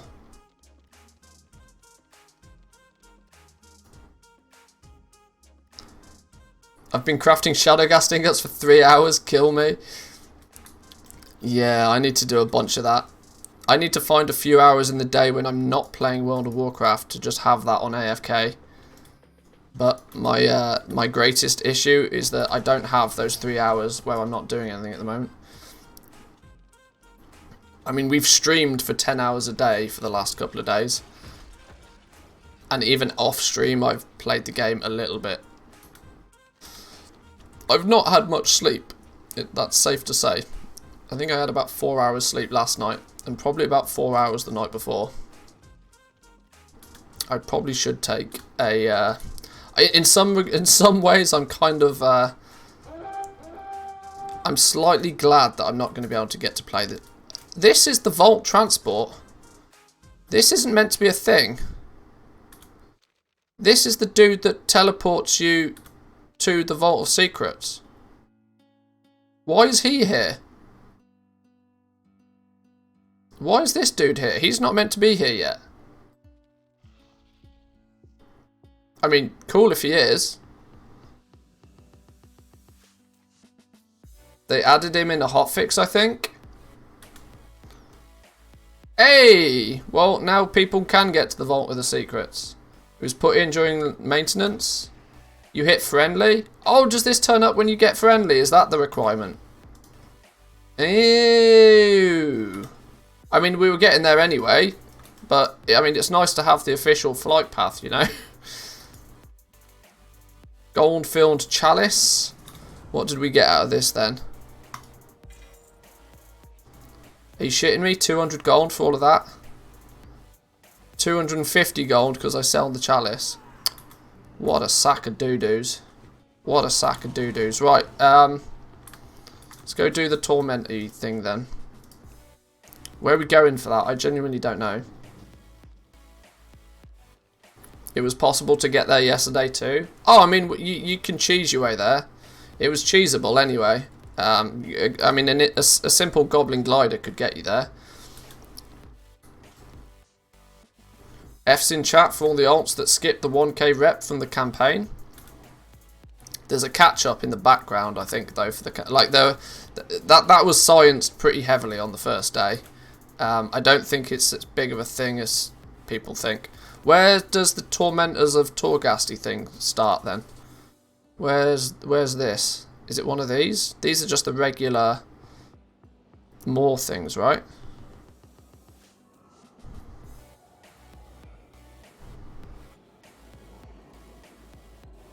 Somewhere in the moor.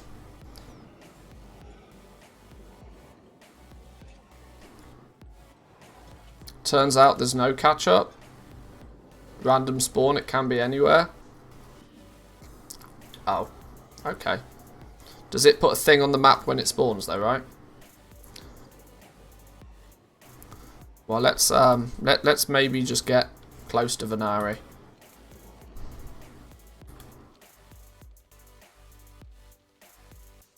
Puts a thing in, you have 2 minutes to get there. You have 2 minutes travel time. Easy business then, right?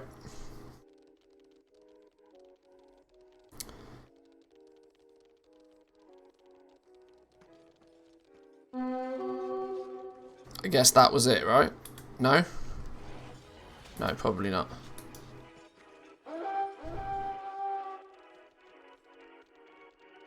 People actually have to kill stuff to spawn the Tormentor when it starts, so you've got time. Good, good.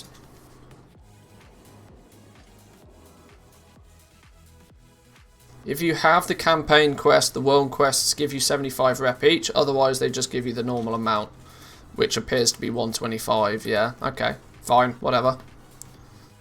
I knew I wasn't going to be able to 100% min-max rep anyway, because I'm taking Saturday off. So now, unless I get up super early tomorrow just to do my dailies, but I probably won't. Son of a bitch. I was seconds away from that. Less than seconds away from that.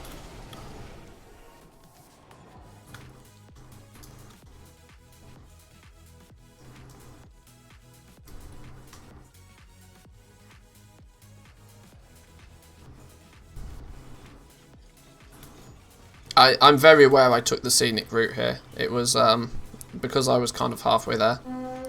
And I had time to kill.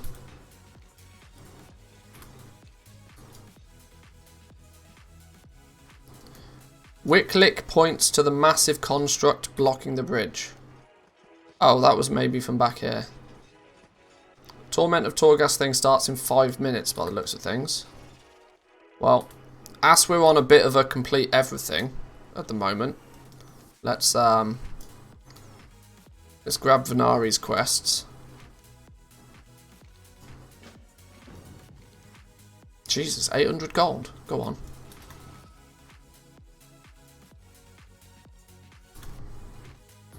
Right. Well, let's chill here then for a minute. As it's a few minutes until this Tormentor thingy's up. And we're sort of in the middle of everywhere. So wherever it spawns, we should be able to get to it, right?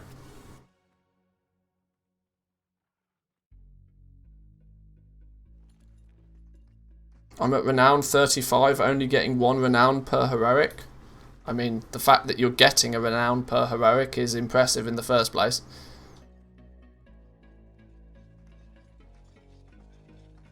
Does the Tormentor thingy drop gear though?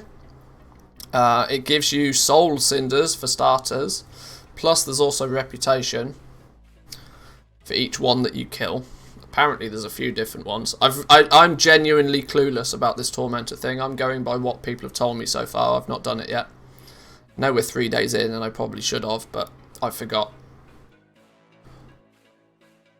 How often can you do the Tormentors? They're every 2 hours. They're on every odd hour apparently.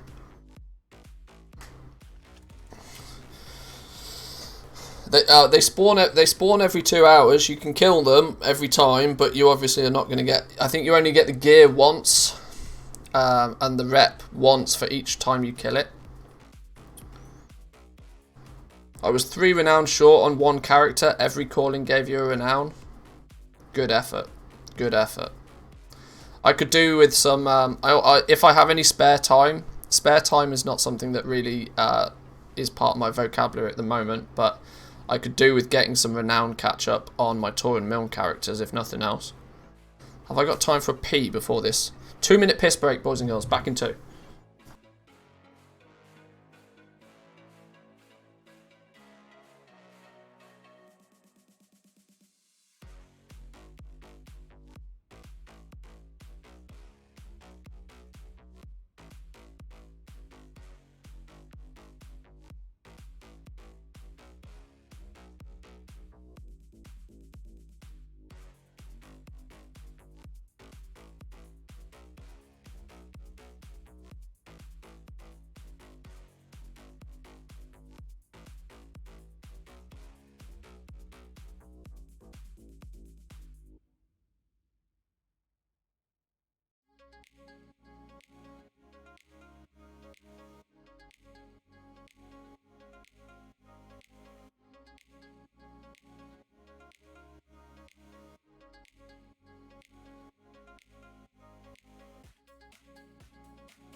And we're good. And we're good. Even had time to wash my hands. How about that? Absolute pro. Has it spawned yet? No, we're good. Just do dailies on alts and concentrate on main or crafters. Yeah, later on today, I'll work on this little video. I'm not going to stream forever in a day today. I might do 2 streams today. I want to put together a little video. We worked out earlier a sort of a minimal 20-minute alt farm for Korthia. Things that are worth doing. Check your dailies, see if there's any Korthite crystals on them, or anything that's of value to you. The spectral chest requires you to get 3 keys first, but this can be bashed out every day, and it's a guaranteed juicy chest. There's another one called a dislodged nest that's pretty much guaranteed and easy to do, and then doing a lap for any bones, any bone piles you find, and then obviously killing any rares, and there are some optional extras if you come across them. The gates of Torghast open, and Kel'Thuzad dispatches tormentors towards somewhere. Crocrus or something. Oh, it's literally here. Well, there we go. Boom.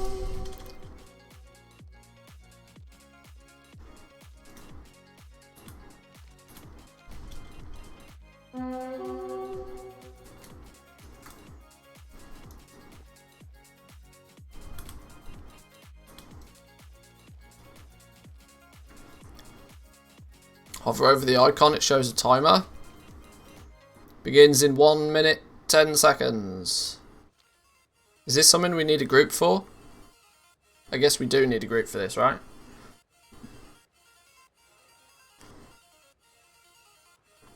Got all 10 of my 60s through the quest line this week. Still haven't done the Tormentors yet though. Haven't ran into them and honestly don't know enough about them to prep for them.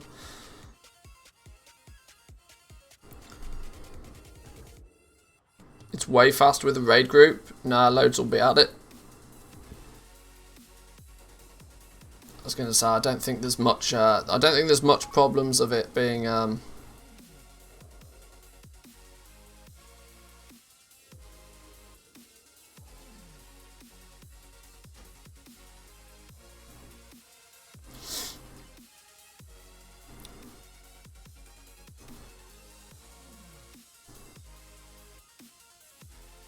Whisper me if you want to do this in a group. Manthe on Sylvanas.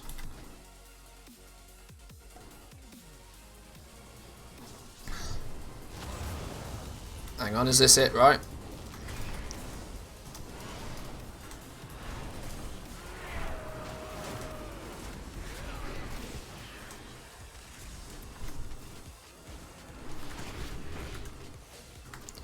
I think they're on a 12-hour rotation because last night it was the same.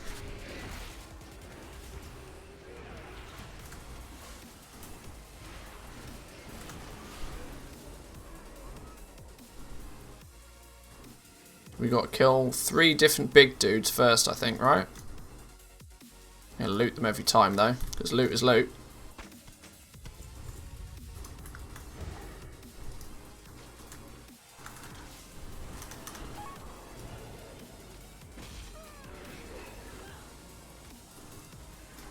Does the fact that they've been tagged by the other faction make a difference? Probably doesn't, does it? Should it? Why is this a faction tag? Yeah, this should not be a faction tag. I hope the main dude isn't a faction tag. If I understand it right, these are like the pre dudes to the big dude, right?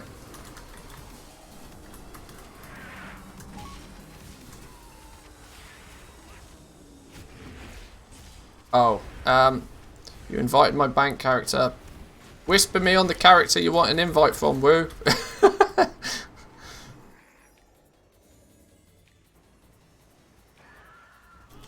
I just right click and invited on your name.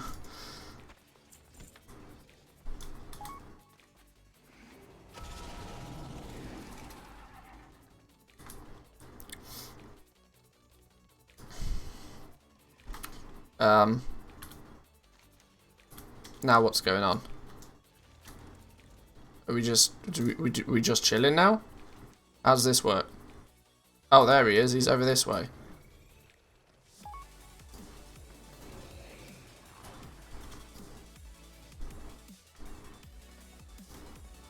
Boom! Pew pew! Get wrecked. Whoa, okay, I have no idea what he's doing, but I'm not standing in that.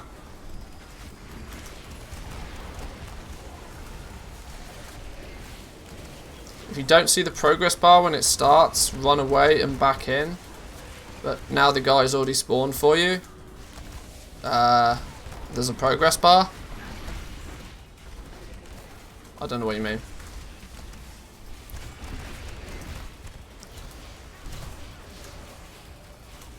Main boss is not faction tag. Yeah, thank God for that.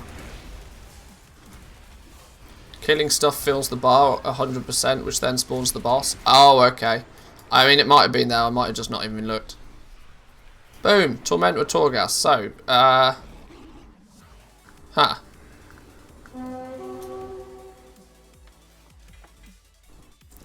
some Soul Ash. Didn't even get my Soul Cinders. What? 100 rep.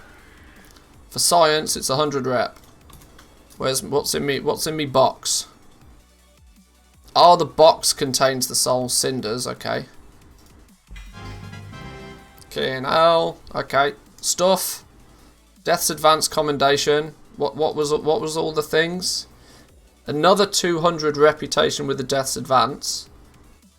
250 rep with Venari. 50 Soul Cinders. A Warped Phantasma. What was the Warped Phantasma thing? Oh, it's a quest. Something strange about this that okay, Venari wants that. We got a piece of gear, 207 shoulders. Probably not going to be replaced just yet. Conduit. Cool. Cool.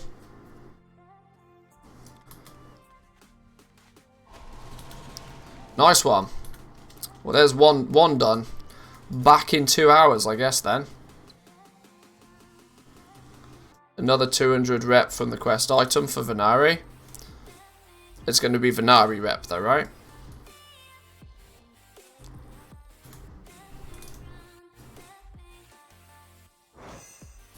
Oh, maybe accept the quest first. One of the new hand mounts can drop from it as well. That I would like.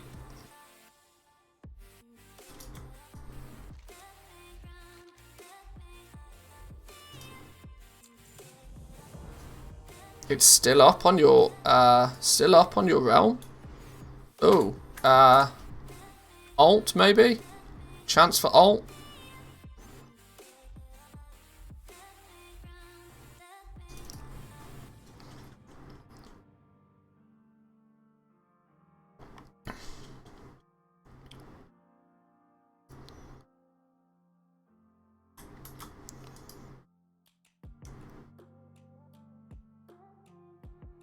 Come on, game. Come on, game. Come on, game.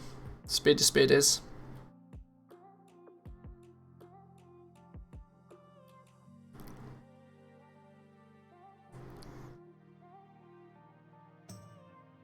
Dare you to step off the Wiggly Boy. He represents the people. Wiggly Boy for life. Come on, game. Jesus. Oh. I need some oiler to buy me a new PC. Somebody drop 1,000 gifted.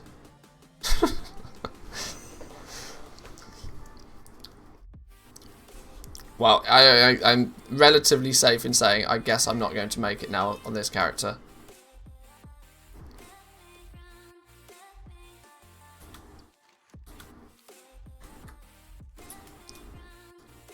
Is it still up? Where is it even worth me bothering?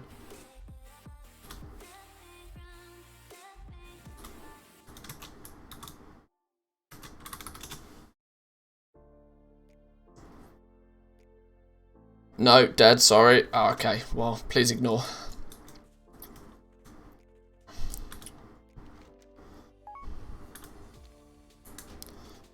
In that case then, we'll go back, we'll do Druid, we'll do our test run number 2.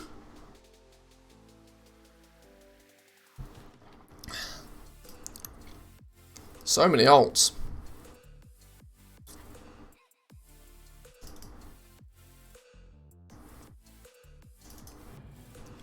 But we'll do a cancel scan first. Oh, TSM errors, I don't like those. Let's get a reload on the go. Whoa, whoa, whoa, whoa, whoa, what's going on here?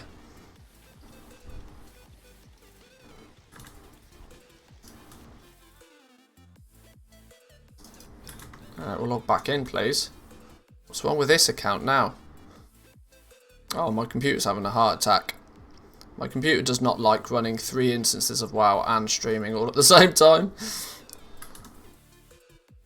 This one. Oh, you got logged out as well, that's why. Everybody's logging in somewhere. I'll just pick an account and wait then. My poor CPU.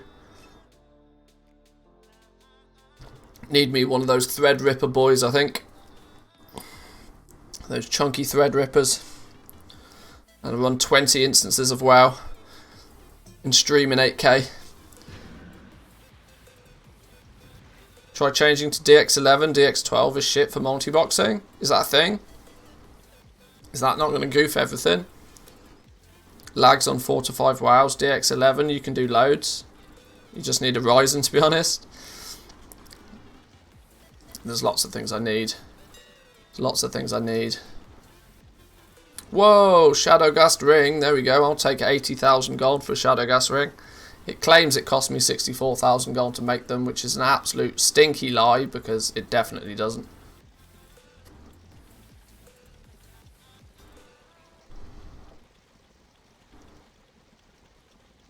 Hay fever, I'm dying. Please send help. Yeah, hay fever sucks, man. I mean, I don't get hay fever super heavily, but I definitely get it. I'm lucky that I can still sort of, for the most part, breathe, but hay fever for me is all about itchy eyes, and that's the worst, right? Because they just, yeah. Well, I guess actually not breathing is probably worse, but the itchy eyes is still annoying.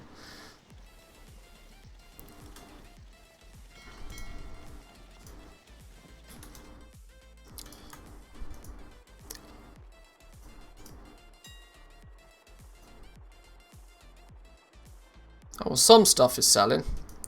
This is what happens when you actually bother to post things.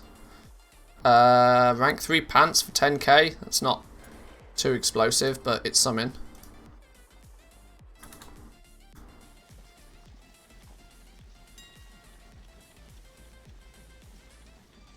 I get the sinus problems too. It's a bit grim. Yeah.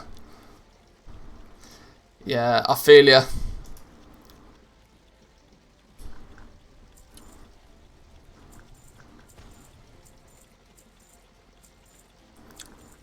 Just eat a load of ice cream. That usually helps me. I don't know if it's placebo or whether it actually does something, but eat ice cream.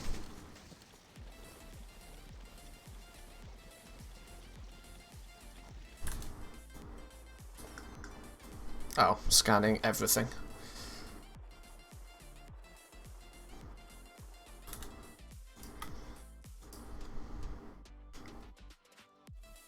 Just numb the whole inside of your head and you're good, right? And just half a bottle of whiskey, maybe.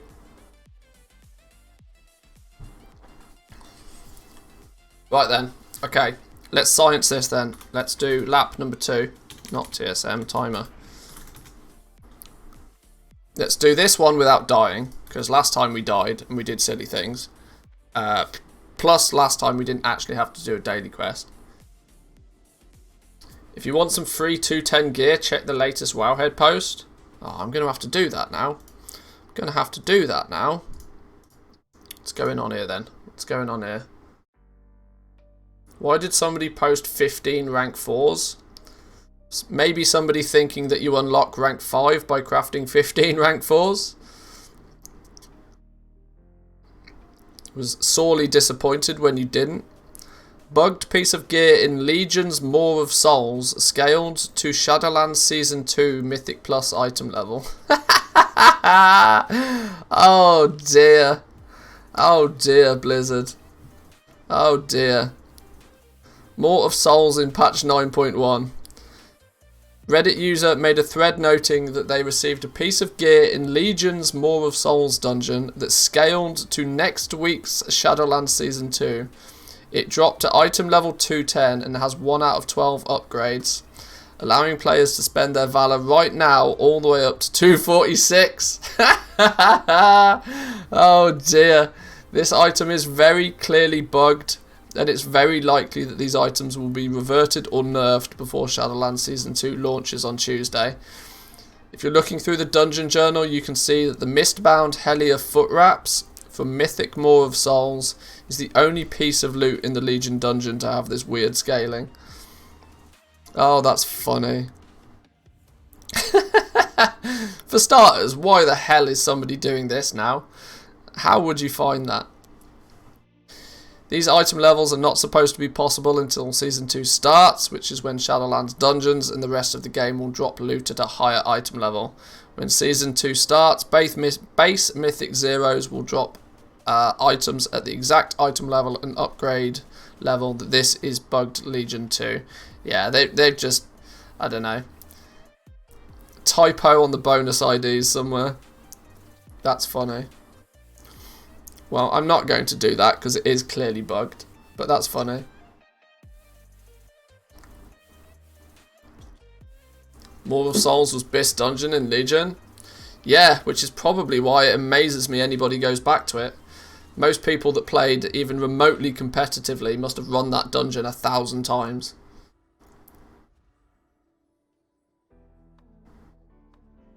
Wrong Maw? Yeah, exactly. Maybe doing it for achievements? I'm sure there's some reason. Right, 20 minutes, go. Pick up daily quest. Stupid two-handed staff.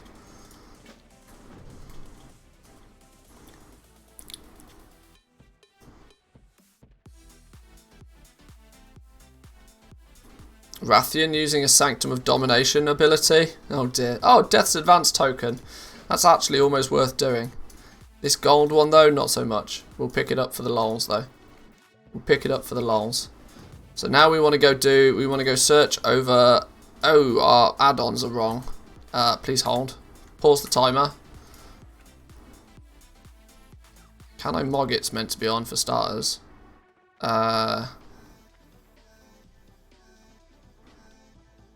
Handy Notes, Shadowlands, and Handy Notes itself. Loot Appraiser doesn't need to be on. Monkey Speed doesn't need to be on. Rare Scanner, yes. TomTom, yes. Adventure Plan, yes. Worth It doesn't need to be on. Yes, yes, yes, and yes. That doesn't need to be on. Go. Oh, I'm gonna reload and I'm gonna miss 38 seconds. I'm sure we can allow 38 seconds for the purpose of science. Is the teleporter thing daily? Yes, it's daily, and there's 2 of them. They alternate on roughly an hour respawn.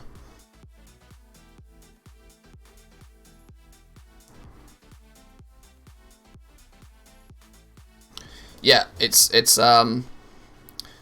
not something that I would probably go out of your way to camp for, because it's just like, it's one good loot thing, but if you happen to come across it, definitely do it. Make it a priority to do it.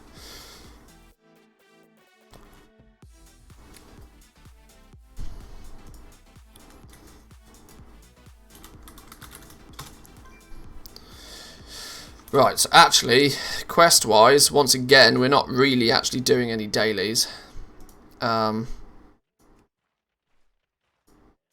This one is going to give us a big old bit of gear. It's only killing 1 dude, so we'll do it. Cleansing the Sanctum thing gives us rep, so I guess we should probably do it, although it doesn't really matter that much, although I will do it. The Gold Goblin thing is, yeah, it's not going to happen, but sure. Right, let's go then.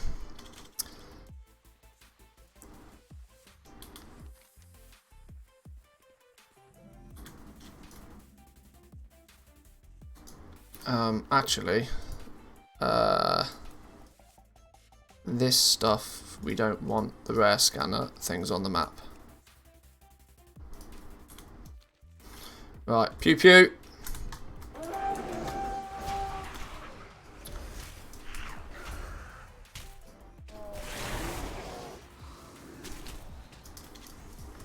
Please don't let me tank all of these. I will absolutely die if I tank all of these.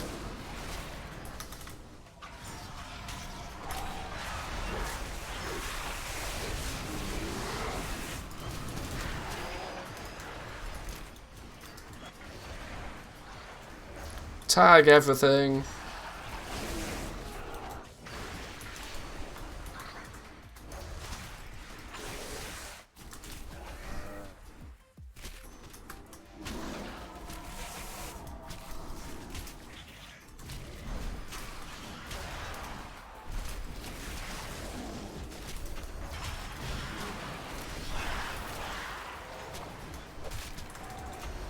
Pew, pew, pew, pew, pew. Easy pew.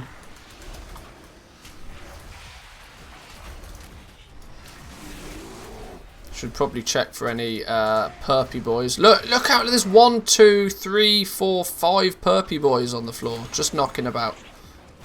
No biggie.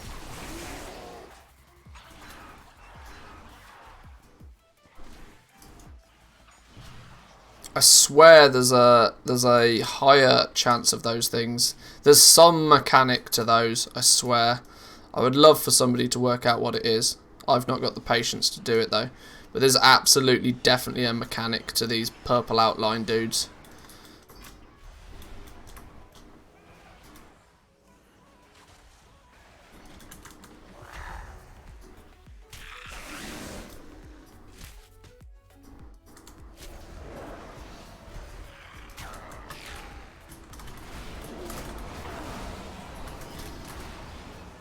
Oh, hang on, I came out of bear form. That was not sensible.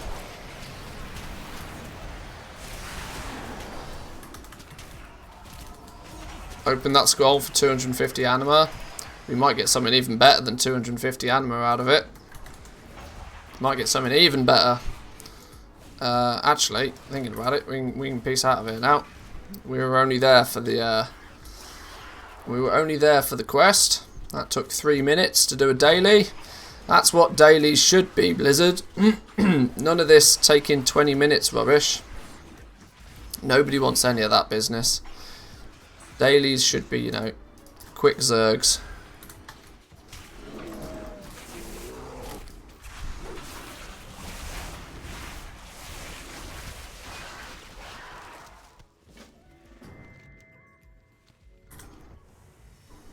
Right, let's go down this way to try and find some treasury stuff.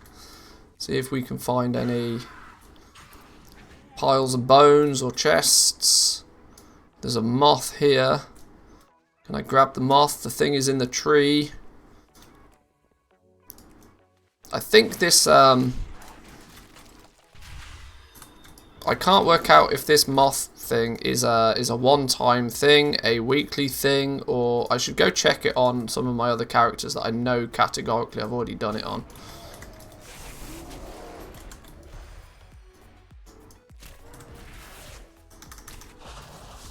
What do you do with the moth? When you pick up the moth, you can then use it to ride on the back of one of the shard hide things. When you ride on the back of the shard hide thing, you run into this tree. This one here that's holding this precarious silk nest. When you run into the tree, it knocks it out the tree, and then you can loot it. I really need to just not be in combat right now.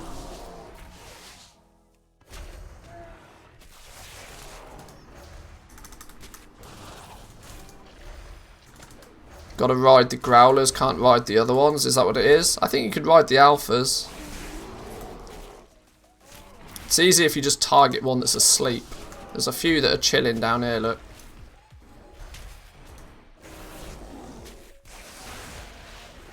So right, let's target this dude. Pop a moth on him. Now we hop on its back, run into the tree. Bosh! Dislodged nest falls out the tree. And we're good. Freebies. Lovely stuff. Always keeping our eyes open for the treasures. Why am I on a mount? What am I doing? I'm a druid. Teleporter's not up. We'll go around that way first. Now we'll loop back on ourselves a little bit. Just to cover most ground. I appreciate the hydrate. We'll get to it in a minute. I do need a drink, actually. Do you have VODs, by the way? I reckon I should have watched yesterday's for missed things. My VODs go up on my second YouTube channel. I actually forgot to upload yesterday's one. But VODs go out on the second channel. They stay on Twitch for a while, but I fully understand watching a VOD on Twitch is more than frustrating. Yeah, so VODs go up on YouTube. If you go to the main YouTube channel and you check the channel page, there's a link to the second channel there. Manthius TV is the second channel.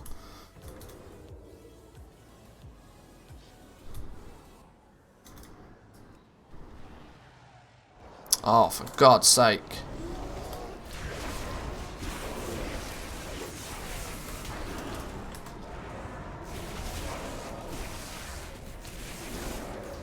If I lose this chest now, because I aggroed these things, I'm going to be pissed.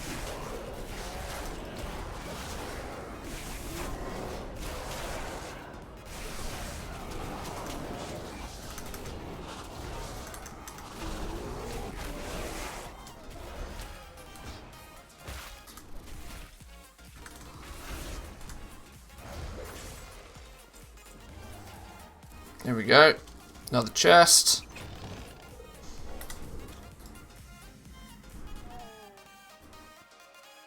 There's an event that can happen here if a Necrolord starts it.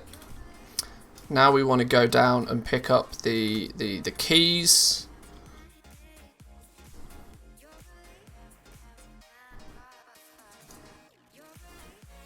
It'd be much easier if the keys would show up properly on the map. Can't see a key. Oh, there's a key down here for me on this character. The key locations seem to be random. But there's one at the top, one to the side, and one down below.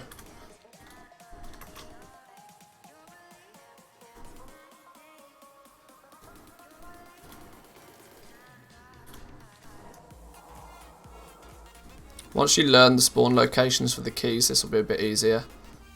There we go, there's the second one. There's going to be one down at the bottom. All the time keeping our eyes open for anything with a purple outline.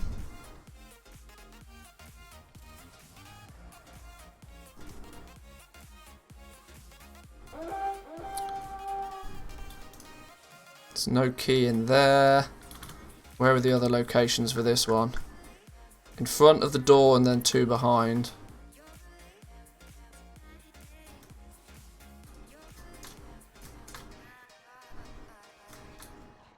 Oh dear, I didn't mean to run into that fella.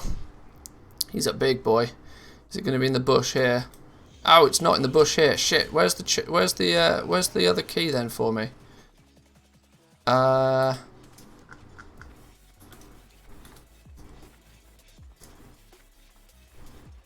Hey.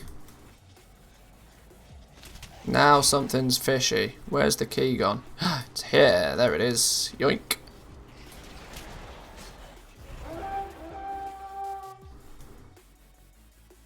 Don't die, don't die, don't die. Want to kill the dude that's purple because he's 3 relics. I don't want to pull everybody though. Ah, that'll do.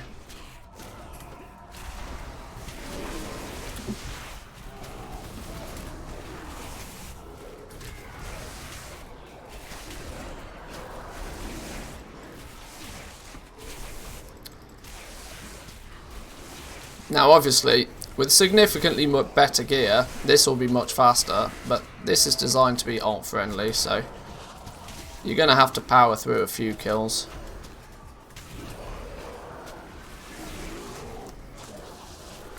Purple glows from the rep item. Yeah, once you hit tier, I think you only need to be like tier 1, maybe tier 2 with the Archivist Codex the first time you buy the item.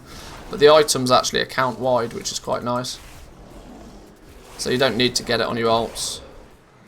Oh, this is the screw this dude. We're out of here. I forgot that dude has like 10 times the health.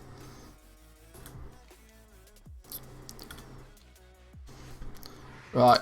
10 minutes in. It's taken us a little bit longer this time because we did one of the world quests.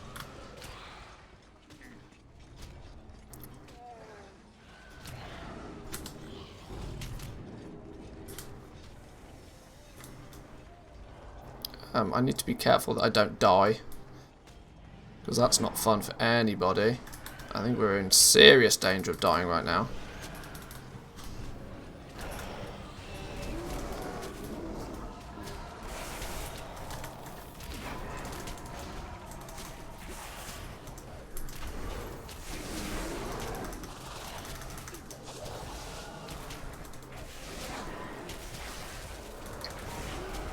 This is not fun single targeting as a Guardian Druid.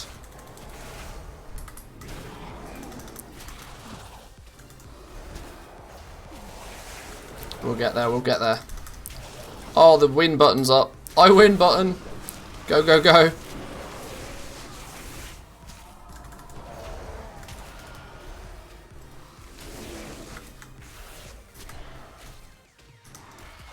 Beautiful. Beautiful. Spectral bound chest. Oh yeah, we've done that one. Relax, game. Relax. Keep up. Hey, a treasure chest. Love me a treasure chest. Love me a treasure chest when I'm not in combat. Goddamn son of a...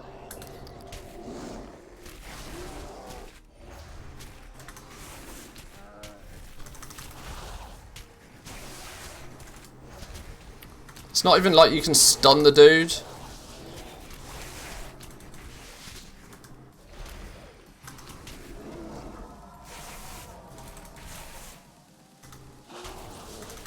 Don't you be a dick. At least kill the dude. Maybe he doesn't even see the chest. Oh no, that was absolutely not what I wanted to do. For the love of all that's holy.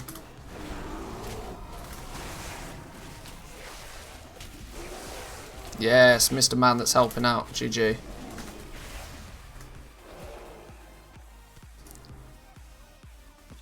Boom. Thank you, my man. It's nice to see somebody not being a dick. That's what you get for going tank. Yeah, I know. Entirely my fault. Infected vestige. Now you see, this is the where is it? And the unusual nest is up here.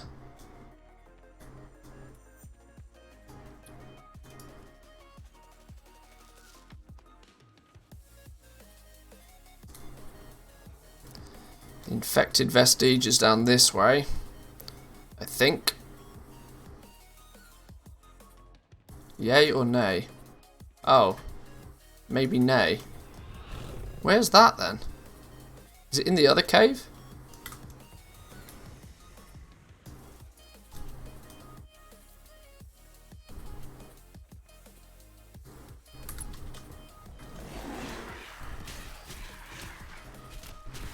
Oh, Blood Death Knight. I'm not even going to press a button. I'm not even pressing a button.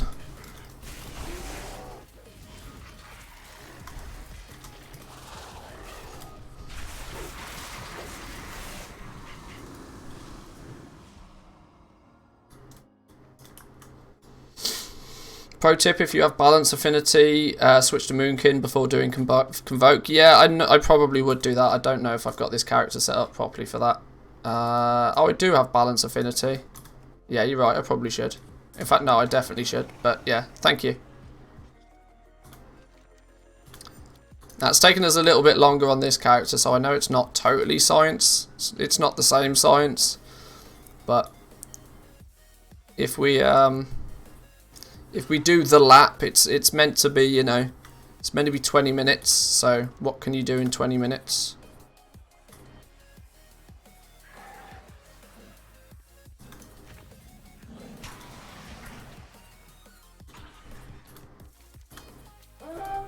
Animal laden egg is up. It's up here. I wonder if this is a weekly. I have a sneaky some of these are one-time weekly ones. Oh, and there's this here. Really need to get out of combat quick time.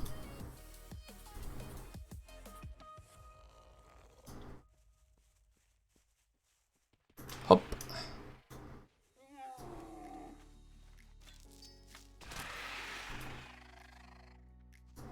Ah, somebody's yoinked it.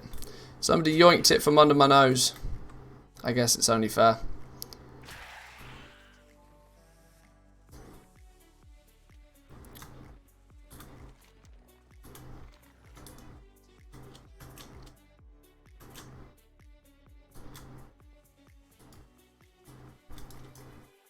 Nothing much going on here. It's not expected that you'll get your 5 piles of bones. If you do get your 5 piles of bones, I think you've been very lucky.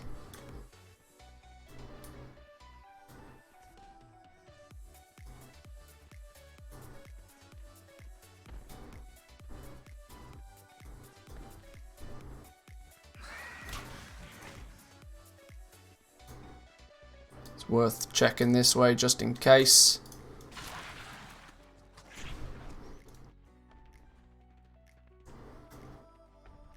It's still science. Scientists don't discard results because they don't like them.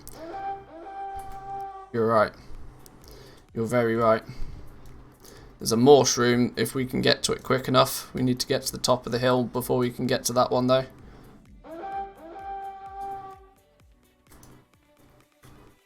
Plus there's the glistening nest of materials.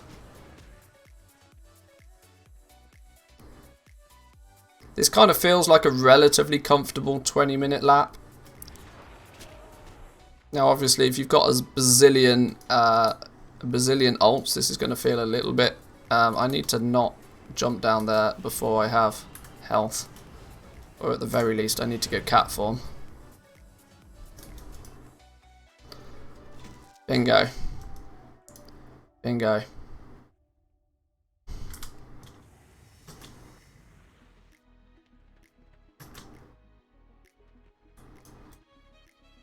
Can we... Where's the nest? I think it's gone. Somebody's already had it. Somebody's already had it. We missed that one.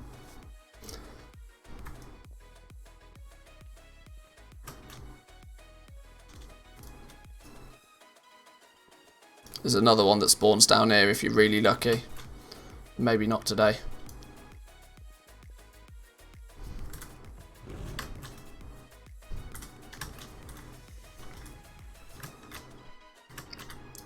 Now I'm stuck in a tree.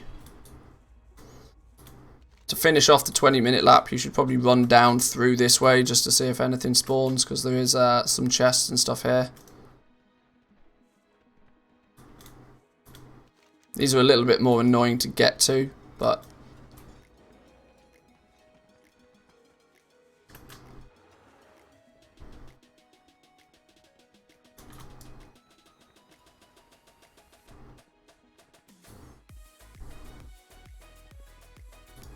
One minute to go. Maybe at this point we'd just chill, just in case anything pops up around here. There's a couple of shrooms that spawn on the top here. There's a couple that spawn in this mess. I know if I jump down, one will spawn instantly. But that's about it, I think. That's about as sciencey as we do. There's another 20-minute lap on another character, just for comparison. We'll chill here for now and test, see what we got. So, we got Lost Memento. We can open this. This gives us, what did we get? A Tattered Scroll and 250 anima. We were lucky, we got a Razor Wing egg. You get 6 of those, you get a mount.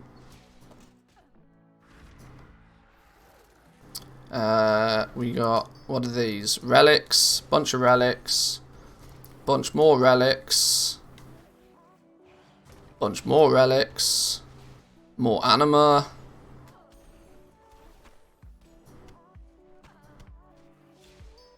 Abandoned broker satchel. Hey, a Korthite crystal. More anima. A Korthian armament. Yet more anima. It's a pretty good haul, I'd say, for 20 minutes of effort on an ult. I'd say it's a pretty good haul of stuff. Pretty good, right? I mean, what's that? That's not a lot of catalogued. It was more. We got a lot more anima this time than we got catalogued research, but we got a Korthite crystal. You know, it's all good. It's all good. Maybe 800 gold of greys as well. Yeah, maybe. Let's just vendor the greys and see what they come out to be. 62 gold. 62 gold of greys. Nothing special. But there we go. It's not bad. It's not bad. Now, of course, the more you... it's not going to be the same every day, but... it's worth the effort. 20 minutes of work. I mean, 5, 6... nearly 700 anima for 20 minutes work, a Korthite crystal, a Korthian armament, and it's repeatable daily. Repeatable daily. Now, there are a couple of things in this that I have a sneaky suspicion they were treasures that are weekly resets, but hey, at least it's plenty worth. 20 minutes is often less than less time than it would take you to fly to the world boss, kill the world boss, and get back to wherever you started. Often less time than just doing a single 250 anima quest. And we doubled our anima plus a bunch of other stuff. So 20-minute ult lap looks pretty good. Looks pretty good. Multiply that by however many ults you got, and you're laughing. Can you open your character sheet and compare your movement speed while in travel form versus mounted? My travel form is 20% slower than my mounted. Not easily.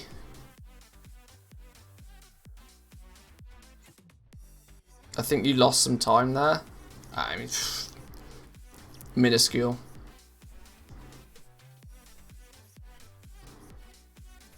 I mean, if you're in combat, you are slowed. That's true.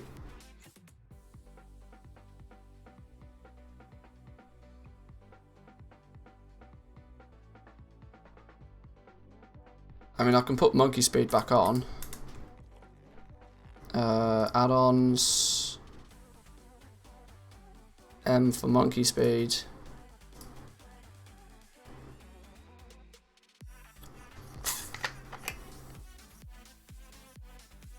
Out of combat, I have 220 speed mounted and only 200 in travel form.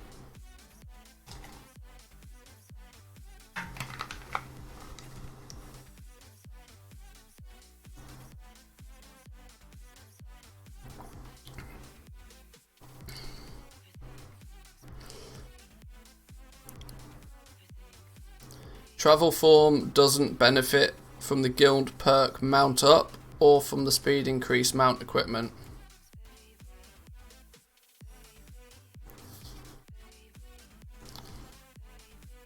Monkey speed here then. So mounted 210. 210 in mounted. Travel form 200. So yeah, technically mounted is faster. 170 on chauffeur.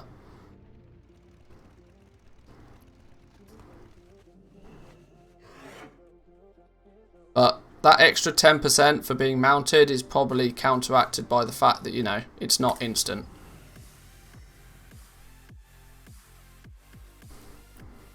Swift patrol conduit, possibly. Either way, I don't think it's going to make a huge difference. If you were doing farming laps, then maybe, sure. But for this sort of stuff, it's not going to make a huge difference.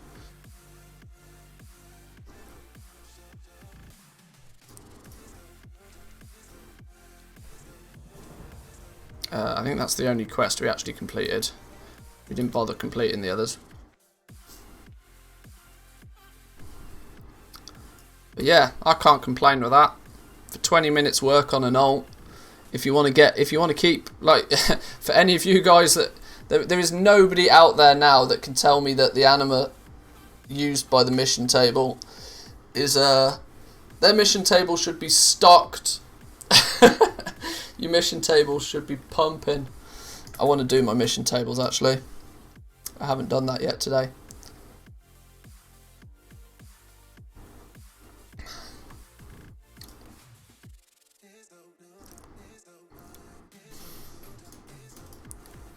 Is that all of my characters in Korthia now? I think that's all 7 of my 60s in Korthia. Ready to rock and roll. To be fair though, boys and girls, I might actually leave it there for now. I want to put this little video together. I want to get that lap put together. I'm probably going to need to actually record some actual B-roll footage for it to make it a little bit more appealing.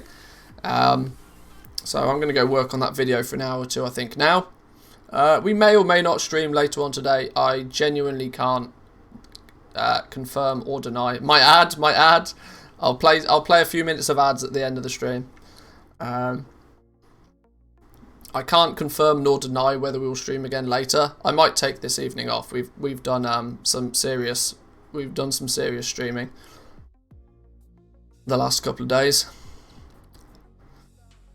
But yeah, thank you for this week, boys and girls. So far, your support and your viewership, and it's been pretty impressive. Pretty impressive. Not only have we had a whole bunch more Patreons, we've had a whole bunch more Twitch subscribers, we've had a whole bunch of YouTube subscribers. The channel's doing well right now, so thank you to you guys as well. Thank you. Yeah. Enjoy. It's Saturday tomorrow. I'm taking Saturday off. I've got IRL commitments tomorrow, so I will go and we'll be back on Sunday. If you don't see me later today, I might do a short stream later. We'll see. I'm absolutely going to be playing the game, so I might as well throw the stream up. We'll see. If I don't see you later though, we'll be back on Sunday. We'll do a stream on Sunday night, Sunday evening, so not my regular schedule. It might clash with Samadan. We'll have to see. We'll stream on Sunday, but I'll get some videos out for you boys and girls as well. There's a couple of like just talky kind of topics that I want to touch on that are worth putting into YouTube form. So you may see those pop up over the next day or two as well. So enjoy your weekends. Happy Korthia farming. Happy goal making. And I will see you when I see you. Peace.